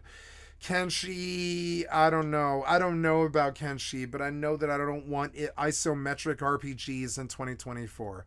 Here's Kingdom Come Deliverance. I played it on torrent if I've ever played it, and I put about 15 hours into the game. And yeah, I thought it was an interesting game, but I don't think it's a good game. The Last Oasis is good, but nobody will play it. There's a lot of really good games here on the list, but nobody will play them. I feel hurt by... somewhere in here is Remnant 2. Yeah, I feel hurt by Remnant 2. Remnant 2 was... I spent about 25 hours on Remnant 2, and I realized that they ripped me off. They fucking ripped me off. Like, they ripped me off so bad. Pantheon was a ripoff. I returned that game immediately. So many of these fucking games are fucking ripoffs. StarCraft X was not as good as they said it would be. Stalker 2 is not as good as they fucking said it would be, and it's 152 gig fucking install, and I am 60 hours in, and I do have like 1/4 of the achievements or something. I do. I'm 15, 30, 45, 60 achievements in. I'm 15 achievements in.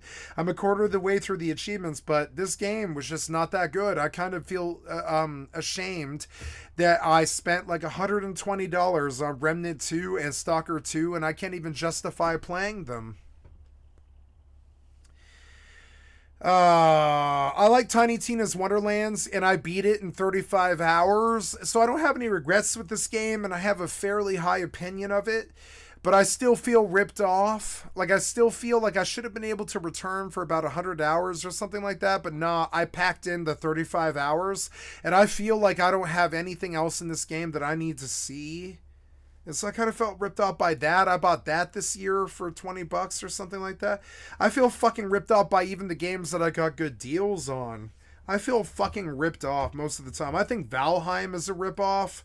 I think fucking Waven is just not as good as the original games, but we never needed this in the first place. There's like a lot of other stuff here. The Starfield was really good, and I did put a lot of time into it. 100 on the main and something like 300 hours on the fucking on the torrented copy, but I still don't think that game is that good. Like, Rust is good. I will say that Rust is good. I can't believe that I don't have Rust installed. But I mean, I don't play Rust on anything but GeForce Now. So, but there's so many other games. There's like Outward. I would like to play Outward, but it's 50 fucking gigs. I put 5 hours into it, and I was like, I'm not sure that this walking sim is what I want from a single-player RPG. I'm really not sure. And I don't identify with single-player RPGs anymore. I try them all the time. Like, I don't identify with single-player RPGs. I don't. I really don't. I don't identify with old-school RuneScape. I don't identify with Outward. I don't identify with, like, Portal or Raft. Well, I mean, Raft is okay. But a bunch of these are, like, a bunch of these are single-player games that are best played multiplayer, and I don't really identify with those games anymore. They kind of seem like rip-offs. I have a lot of games on my list, but I don't play almost any of them. You can see I keep about 5 installed. I know that I'm never going to play Tiny Tina Wonderlands ever again. I'm just going to uninstall. I really do. I know I'm not going to play this game ever again. If I do, it'll be on GeForce Now. Starship Simulator, that's not happening. I'm not fucking paying. I'm not like doing somebody else's game testing. I'm not doing that. You could just keep on trying, yeah, like, there's so many games on this fucking list that I feel really fucking disappointed by. Sometimes I look at Scum and I'm like, maybe Scum is good because it's actually like, but I mean, it's 75 gigs. And no, it's not that good. So many people have left Scum now. It's just not that fucking good of a game. Legends of Aria wasn't good. I like Kenshi, but it's not my type of game. I wish Kenshi was a little bit better. Like, I think it had a beautiful gameplay and a beautiful graphic to it, Kenshi, and I liked it a lot.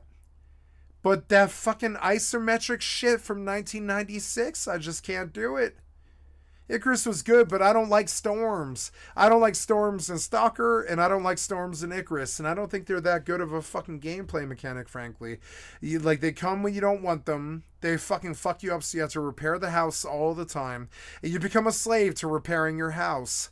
And I'm sorry, but if a storm kept fucking flashing through, repairing your house isn't really going to stop the problem. It's stupid, worthless piece of shit gameplay that doesn't really reflect real life or any sort of real, gameplay balance. And so Icarus seemed like it might be a really fucking good game, but then they choked me with storms.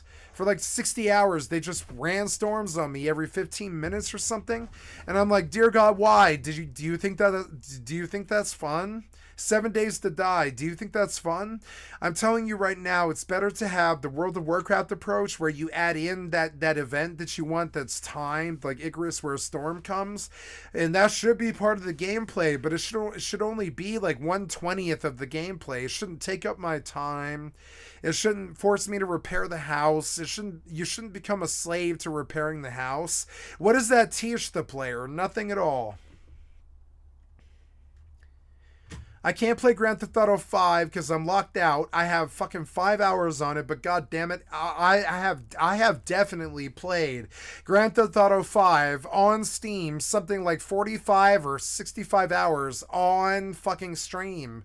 Way back in the first year, I played Grand Theft Auto 5 on the PC, on Steam, for something like 65 hours, but they're saying I have 5 hours. I don't really understand that because I don't really trust Rockstar or Grand Theft Auto.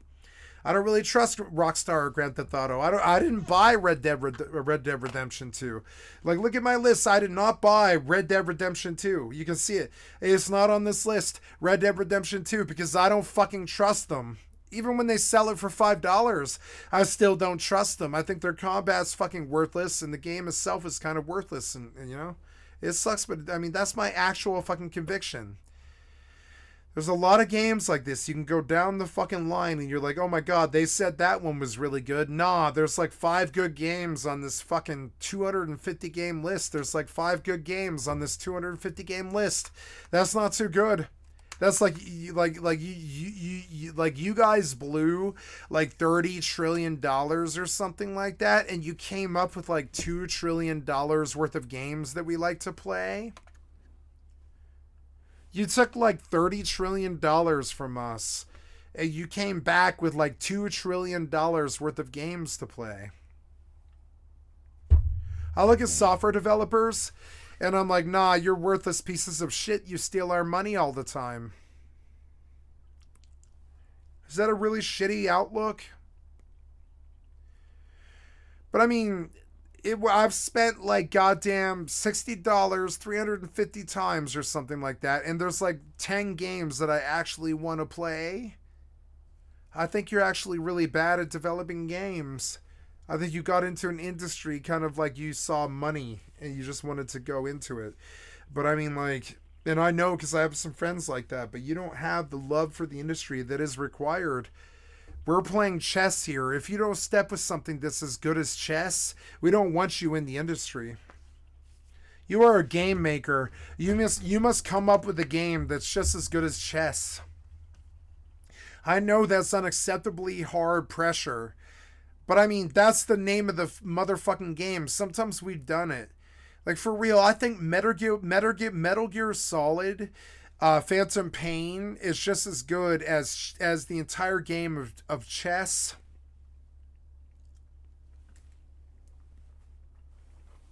I think if Dark Souls 1 is just as good as the entire Star Wars trilogy, like, I do, and it's weird because I have these high opinions of these things, but I can't make them that thing. I don't know what to do.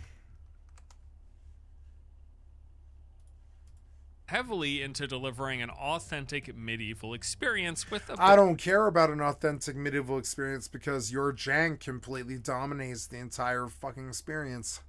Not the reviewer, the developer. Bit of cheeky British humor in there to boot. One of the major selling points of the original was that tasks or missions can be handled in many, many different ways. This will be true in the sequel as well. Some lady needs your help to rescue chickens because they got stolen by some bandits. Well, you could attempt to bribe the bandits, buying her chickens back. You could sneak into their camp at night, stealing the chickens, which could result in some fighting. Or you could get chickens from elsewhere and bring those back to the lady instead. There's just tons of creative options for dealing with the many objectives that you encounter, and as you might expect, depending on the decisions you make, NPCs will react accordingly, to the point that even something as silly as bribing bandits for chickens could come back in unexpected ways 100 hours later. Combat is another big selling point of the franchise, with their aim to deliver authentic first-person melee engagements. The big standout here is a fairly in-depth directional attack and defense system, where you have to react. That's what you made the combat.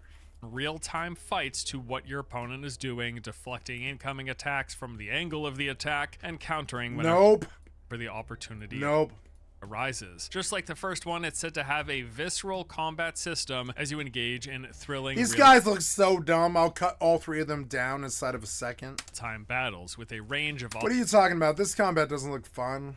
What?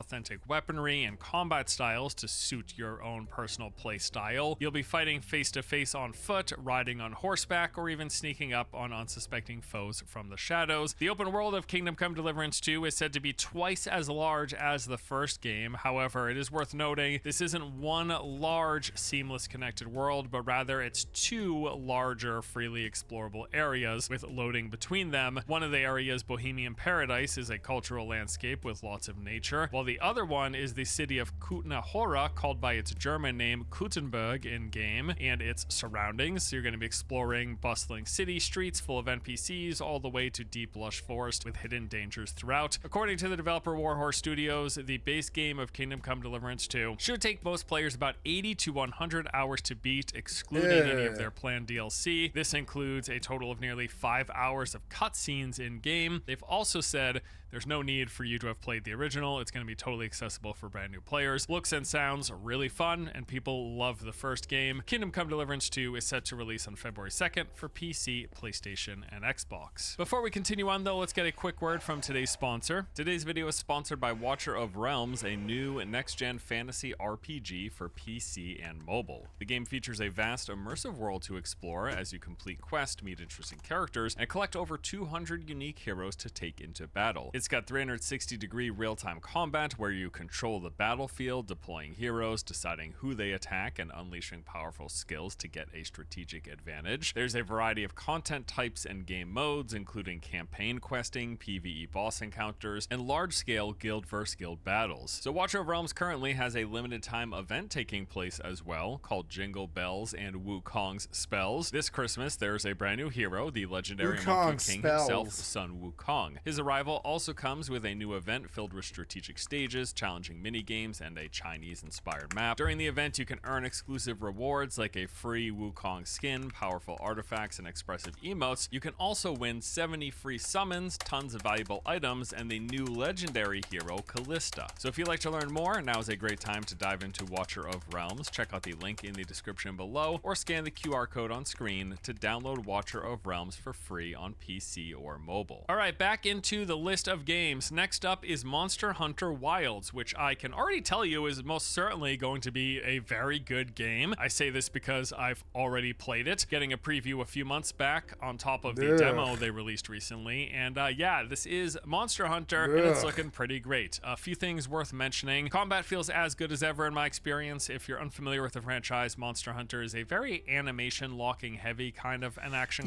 no thanks combat game. The whole idea is that you're meant to learn the moves and the attacks of the different monsters you're coming up against, and then using windows of opportunity as your chance to strike. They just really heavily punish frequently spamming attacks or poor positioning or overly dodging or whatever. If you overcommit in any capacity, the monster is likely to run you over, slam you into the ground, or otherwise punish you. But the more you play, the more you learn when the right time to strike is. It can be a frustrating thing initially to come across, but it also becomes very satisfying as you progress and get better and improve and learn. One big new mechanic here in Wilds is Focus Mode. Now, first, I wasn't sure about this feature when I was learning about it, but after trying it myself, I think it's actually pretty good. It's essentially a targeting mode that lets you directly place attacks, and this includes melee attacks. On top of that, it also reveals any weak points on any monsters you're fighting. And then besides attacking with your weapon, there's all sorts of other tools at your disposal. You've got your slinger and various ammos you can toss out, some of which can be used to damage or distract monsters. There's also other functionality. So for example, at one point I was hunting a pack of Doshiguma. There was 3 of them together. Using my slinger, I tossed out a large dung pod, which forced them to flee in different directions so I could hunt the alpha. Good way to just split up groups of enemies. There's other ways to split up packs though besides large dung pods. You've got environmental traps and obstacles like hanging rocks and vines, or while fighting in the sand dunes, for example, in the level that we've played, any big impacts that happen on those dunes will actually cause them to collapse, basically acting as a crowd control, a rooting effect. You also have things like large barrel bombs you can place down, pick up, and throw that not only deals damage, but can also knock enemies off balance. Other noteworthy features I don't like Monster Hunter. I'm sorry. Include, you've got your Palico, pet companion and sidekick, who is a ton of help. They will chase monsters around as you fight them, smacking it with their weapon every so often, doing a bit of damage. But more importantly, they come with a bit of utility. If you get low on health, they will bring you healing items, and they can even lay down traps to interrupt monsters. Another big new inclusion here over Worlds is the mount system. You've got a mount that you can ride around manually as expected. It's also got an auto run feature, and it will go to any marked location or target, letting you do other things while you're traveling, including you can check your map and manage your inventory. You can pull collectibles from the environment with your slinger as you're riding by. You can also even sharpen your weapons and heal while mounted until you get... Oh, they're evolving a little bit. Baby's first steps for console RPGs, quality of life.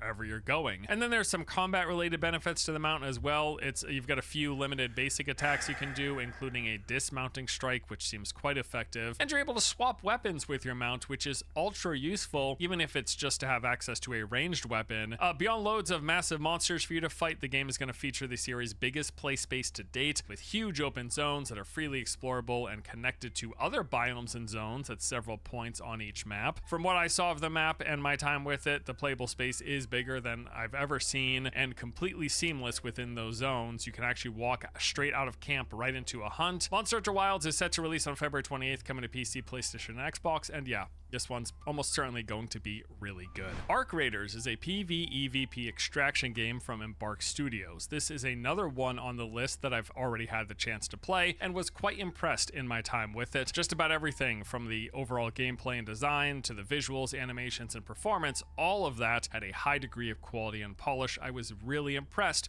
and more importantly, it was just plain old fun to play. Now, this is actually the game, if you're unaware, that was originally supposed to be like a looter shooter, sort of like a Destiny, Division, or Warframe. During development, they changed route though, and yes, now it is an extraction game. I would have liked to see the looter shooter version of this game, but an extraction game is something I'm also interested in, so let's talk a bit about what Arc Raiders currently is. So the basic structure and gameplay loop will be familiar to you if you've ever played any other extraction game. You drop in with a starting set of weapons and consumables. Oh no, and then they're like, we don't have a concept, so you tell us what the gameplay is. And we're like, no, developer, you actually need to tell us what we need to do. Scavenge around the environment, looking for loot, fighting enemies. Look for loot. The developer's like, look for loot and do something for a long time. And we're like, what, developer?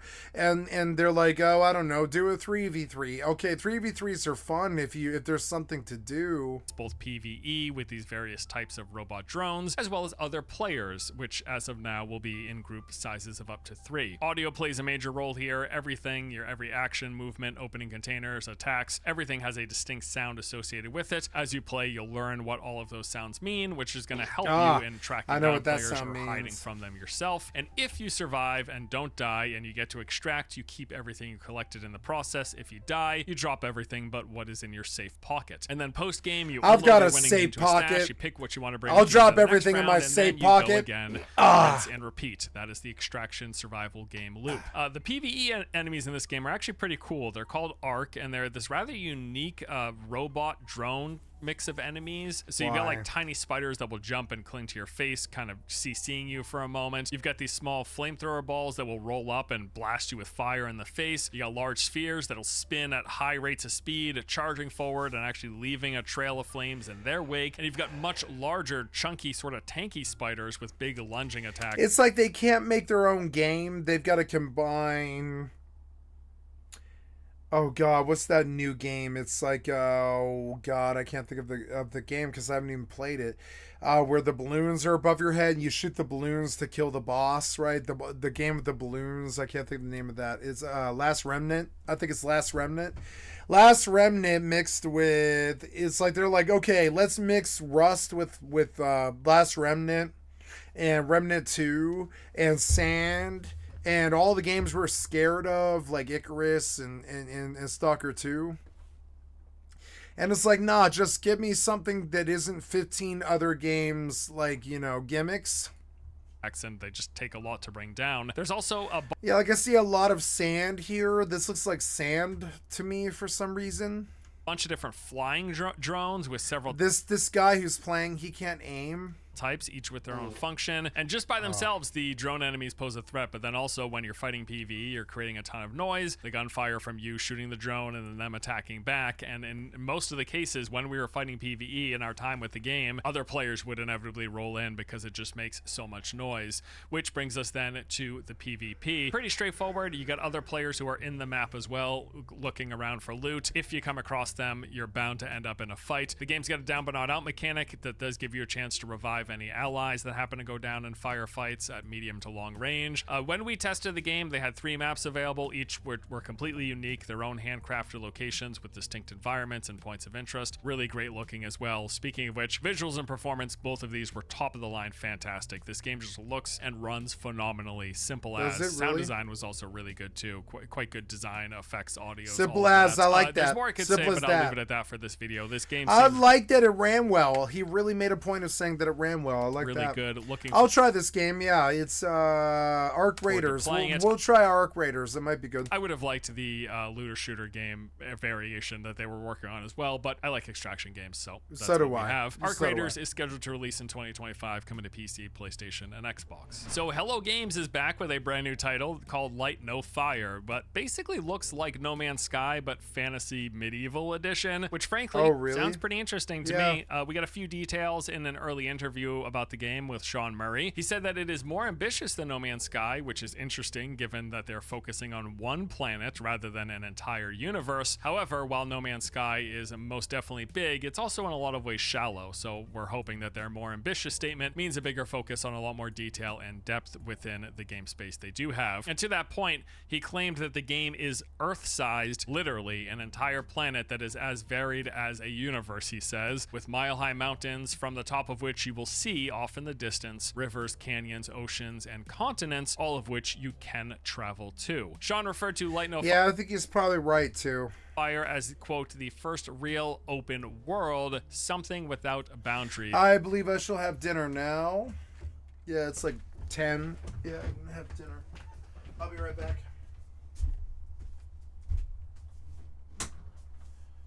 Yeah, we'll have some of that. We'll have some of that. And that and some mayo. If I can find the mayo. There's the mayo. Okay. We will have, oh, I'm done with that, but I haven't done this. Or no, yes I have. No, I haven't done this. We shall make pepper jack wrap with pepperoni. Yeah, that'll be good. How's that?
It's okay. Tomorrow I'll be sober and play games, but today I can be drunk, which is good. At least I got to celebrate for 3 days. Which to me says, obviously, no loading screens while you explore. Not surprising. That was the case in No Man's Sky. We're going to, quote, let everyone play together, which alludes to, at the very least, a shared world game where you will see other players running around, although multiplayer claims pre-release for their upcoming games. Bit of a dubious topic when it comes to Hello Games, so we'll have to see how that pans out here with their new title. And they've also said that they want to bring the depth of role-playing games to the freedom of survival sandbox with Light No Fire, while the focus of the reveal of the game centered on the scope of their generated planet. The final game, they say, will have the tentpoles of RPGs, from character creation through to a sprawling fantasy story. You'll be able to create a custom avatar in a range of species, including human, rabbit, fox, badger, bear, wolf, and otter, and you should expect to encounter some things like small outposts with characters to meet, just like in No Man's Sky, who will hand out quests, as well as plenty of combat and engagements in enemy encampments out there as well. No Man's Sky had a notoriously rough start, that is for sure, but they have since made up for it without question over the past 7 years with 100% entirely free updates post-launch, and quite a lot of them, and quite substantial ones as well. That game just keeps on getting better, and from what little we have seen of their next title, I am pretty hopeful. Light No Fire is scheduled to release in 2025. I suspect we'll probably be seeing more of the game sometime soon. I'm actually surprised we haven't seen more as of yet, but regardless. Next up, State of Decay. This is one of my all-time favorite zombie survival series, and the third installment is set to release next year. I can't wait. This is an open-world survival game set years after a zombie apocalypse nearly wiped out humankind. There's an evolving zombie threat taking over the landscape, and you need to carve out a life for your community of survivalist homesteaders. Sounds kind of funny, but the thing is, beyond scavenging for resources and fighting off zombies, a lot of State of Decay is about managing your base, helping your survivors, making sure they rest up and recoup if they've had any trouble, doing quests for them, and basically you're effectively building up a survival colony in a post-apocalyptic world. The choices you make will affect in-game events and storylines. As an example, if one of your community members happens to fall to the zombie hordes, you will lose that character and their abilities forever. You might even then come up against them the next time you're venturing out into the wilderness. The game will include online multiplayer for up to 4 players. You start a community from scratch with your friends in a shared, persistent world where you'll be able to build, develop, and expand a base that fulfills your needs and best helps you and your clan mates survive. One interesting additional twist is that this will be the first game in the series to feature undead animals with deer, wolf, and bears on top of all of the undead humans and any mutant variations of those. There was a trailer a few months ago which showcased a few things that I want to mention. Various weapon types. We saw shotguns, handguns, crossbows, scoped bolt action rifles, as well as some melee options like baseball bats, machetes, and just using your hands. Different enemy types with destructible body parts. Kind of hard to tell, but we saw at least a few variations of normal zombies with some glowing zombies and then big guys in there as well. These were also in previous games, but it looks like they're expanding these. Vehicles will be returning, as well as with the game getting a dynamic weather system. All of that is well and good. My biggest hope for the sequel, though, is that they address the multiplayer tethering, where your co-op buddies couldn't stray too far from the host. That aside, though, I love the first two, cannot wait for the third. State of Decay 3 is set to release in 2025 for PC and Xbox. The next installment of Doom comes out next year. Doom The Dark Ages is a single-player action FPS prequel to the critically acclaimed Doom reboot in 2016, along with Doom Eternal. You play as, of course, the Doom Slayer, a legendary demon-killing warrior fighting endlessly against the hordes of hell. So tonally, The Dark Ages seems similar to previous entries in the series. We have a story about how the Doomslayer is this like weapon of the gods out there to smite the forces of hell, coupled with some really intense metal music underscoring all of the gameplay and some over-the-top action. Although I do want to add here, the soundtrack isn't from Mick Gordon this time around, as the composer had this public falling out with Marty Stratton, the director of id. That drama aside, there's going to be new music in this one, but from what we saw in the preview, it sounds good, so I'm fine with it. For the Dark Ages, they're looking to rein back the pacing a little bit compared to the amped up version that we got with Eternal. Things should be a tad more methodical, slower pace with a bit of that medieval fantasy theming throughout with the weaponry and the enemies. There is going to be a dragon in the game after all. Some of the weapons we've seen already include the super shotgun, a Gatling gun that grinds skulls into shards before spitting them out, and the new chain shield, which this is really cool. It's got a few interesting things to it. It can be flung out like a boomerang, or it can be slammed into the ground to create a shockwave. You can also use it to deflect bullets and parry attacks. Looks cool. I mean, little else else is really known about this game at this point, but hey, we know Doom, we know Doom Eternal. Those are both super fun to play. I'm assuming this is going to be as well. The setting looks cool, the theming looks cool. This one, it looks cool, looks good. Can't wait. Doom of the Dark Ages, set to launch in 2025 for PC, PlayStation, and Xbox. Dune Awakening. This is the survival sandbox crafting MMO from Funcom. In a lot of ways, this looks to be an evolution, improvement, and advancement on all the work that they've done over the years with Conan Exiles, taken to the next level, and of course in the Dune setting and on the Dune planet. Here's some of what we know from several previews of the game that we've seen and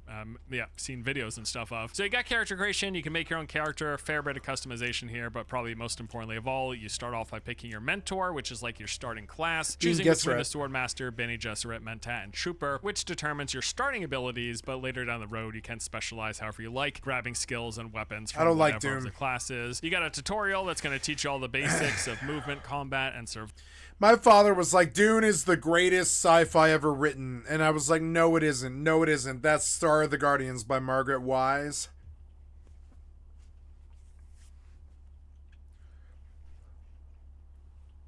Fight me. It's better than Star Wars. Better than Battlestar. Better than Dune. Ender and the Ender's Game. Ender's Game is better than Dune. Survival helped greatly after you gain access to the Frem kit, which really is like your on-the-go crafting survival toolkit. It's a backpack and field kit more or less after gathering basic resources. Lets you make the starter weapons, tools, and consumables. There's a lot of survival crafting stuff in here. You're gonna walk around the sands. You can't spend too much time on it because that'll call the worms. You gotta stay out of the heat and avoid dehydration and sunstroke. There are even pockets. No thanks. Of the world where heavy amounts of spice are in the air, and if you spend too much time there, it's basically going to knock you out. There's an interactive harvesting system, which is actually a nice little touch. They have the basic No, it's good, but the problem is freezing and sand and heat, they're all good on like a rust level where you're like in that biome and you've got a little bit extra heat or whatever, but basing the entire gameplay around it is just you tasking me with a bunch of busy work. harvesting of items, where you just pick up something, but there's more advanced versions for larger resource nodes like scrap metal, where you've got a mini game where you have to cut using a ray to trace along the angle of a shape. Doing so is basically just going to grant you extra resources. In terms of combat, it's third person, melee, and ranged. We've seen several sequences of combat. We got examples of characters climbing around the environment, going high above the base. They got a free climbing system. And we don't know. This game isn't even out. We don't know what they're doing. It might not even be real. It might not ever come out.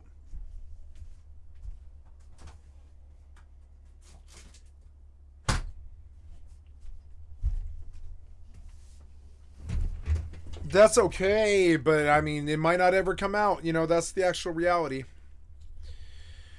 I'm a nerd and I'm hopeful and I like Dune and I want the Dune series to be successful and all this, but I've seen so many Dune cash grabs in my entire lifetime. I've seen like fucking 40 of them or something, and not one of them has been good. Not a single one of them.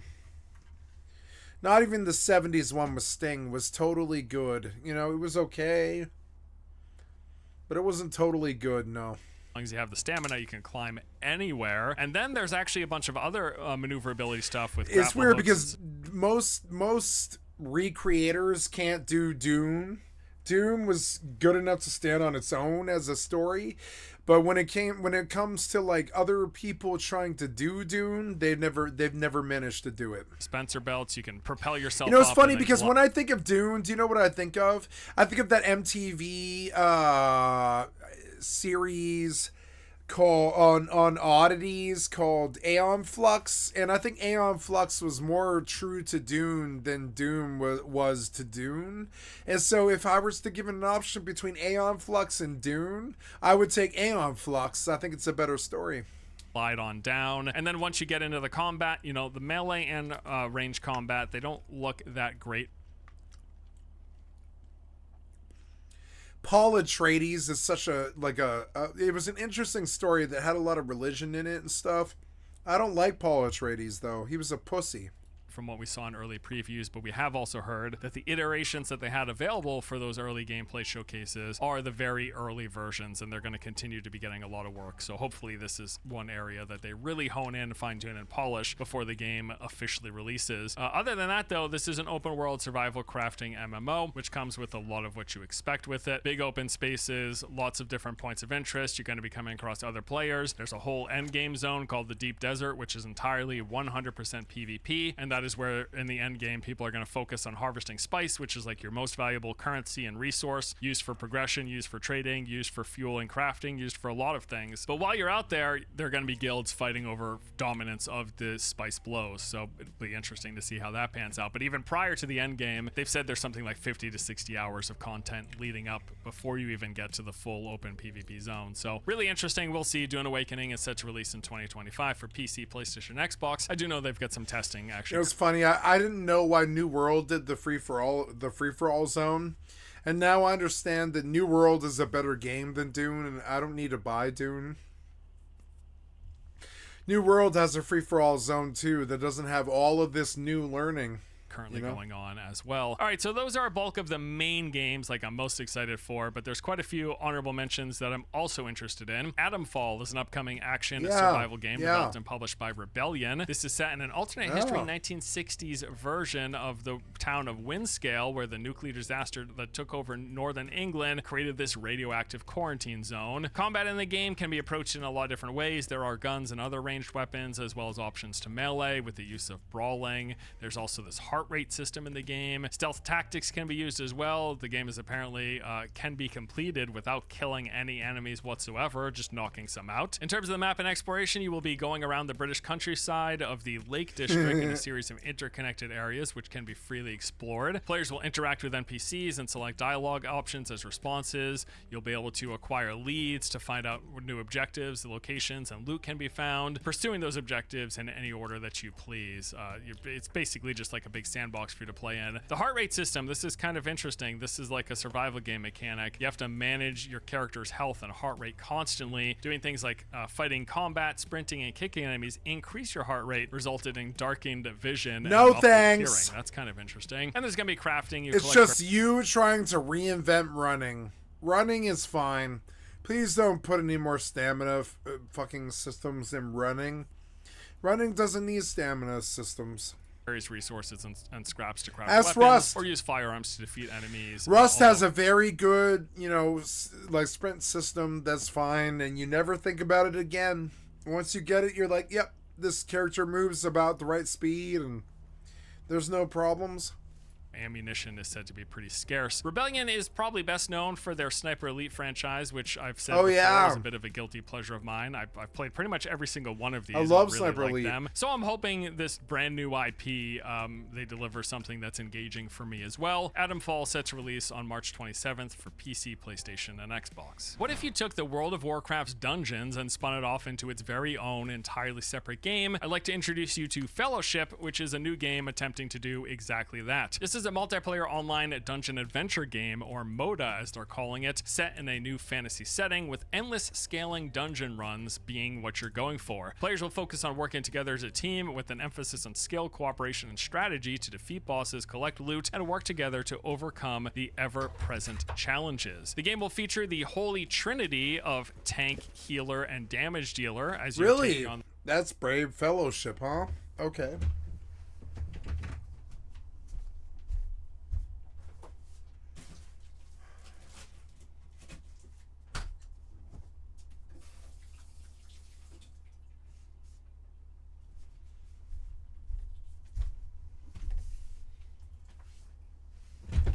Okay.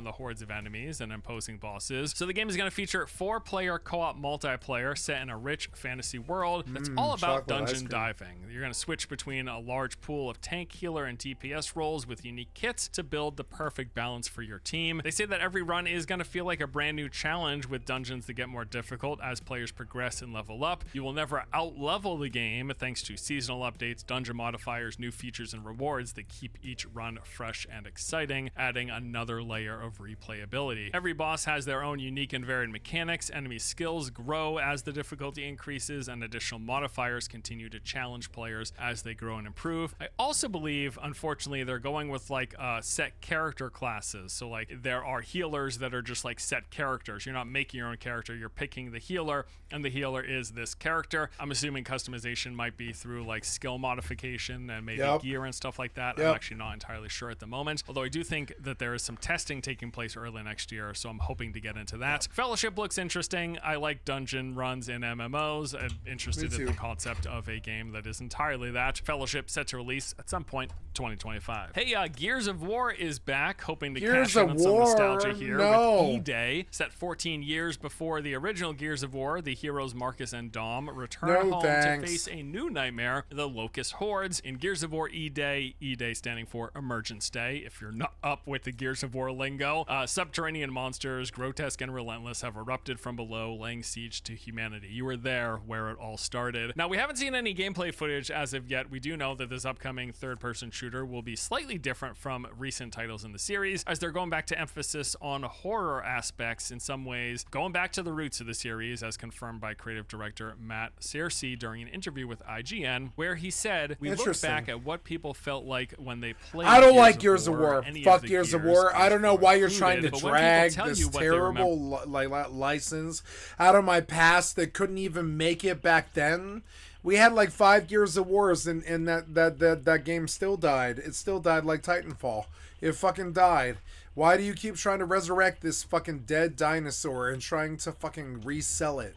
I don't really understand it. I kind of resent the video game industry because they do this stuff to us all the time. Remember playing the things that stood out to them. The feelings, I don't need to play Gears 7. These kind of dark, almost horror-esque, scary moments, and apparently that is something they're looking to bring back. Beyond Rest Home Alone, so very, very tired.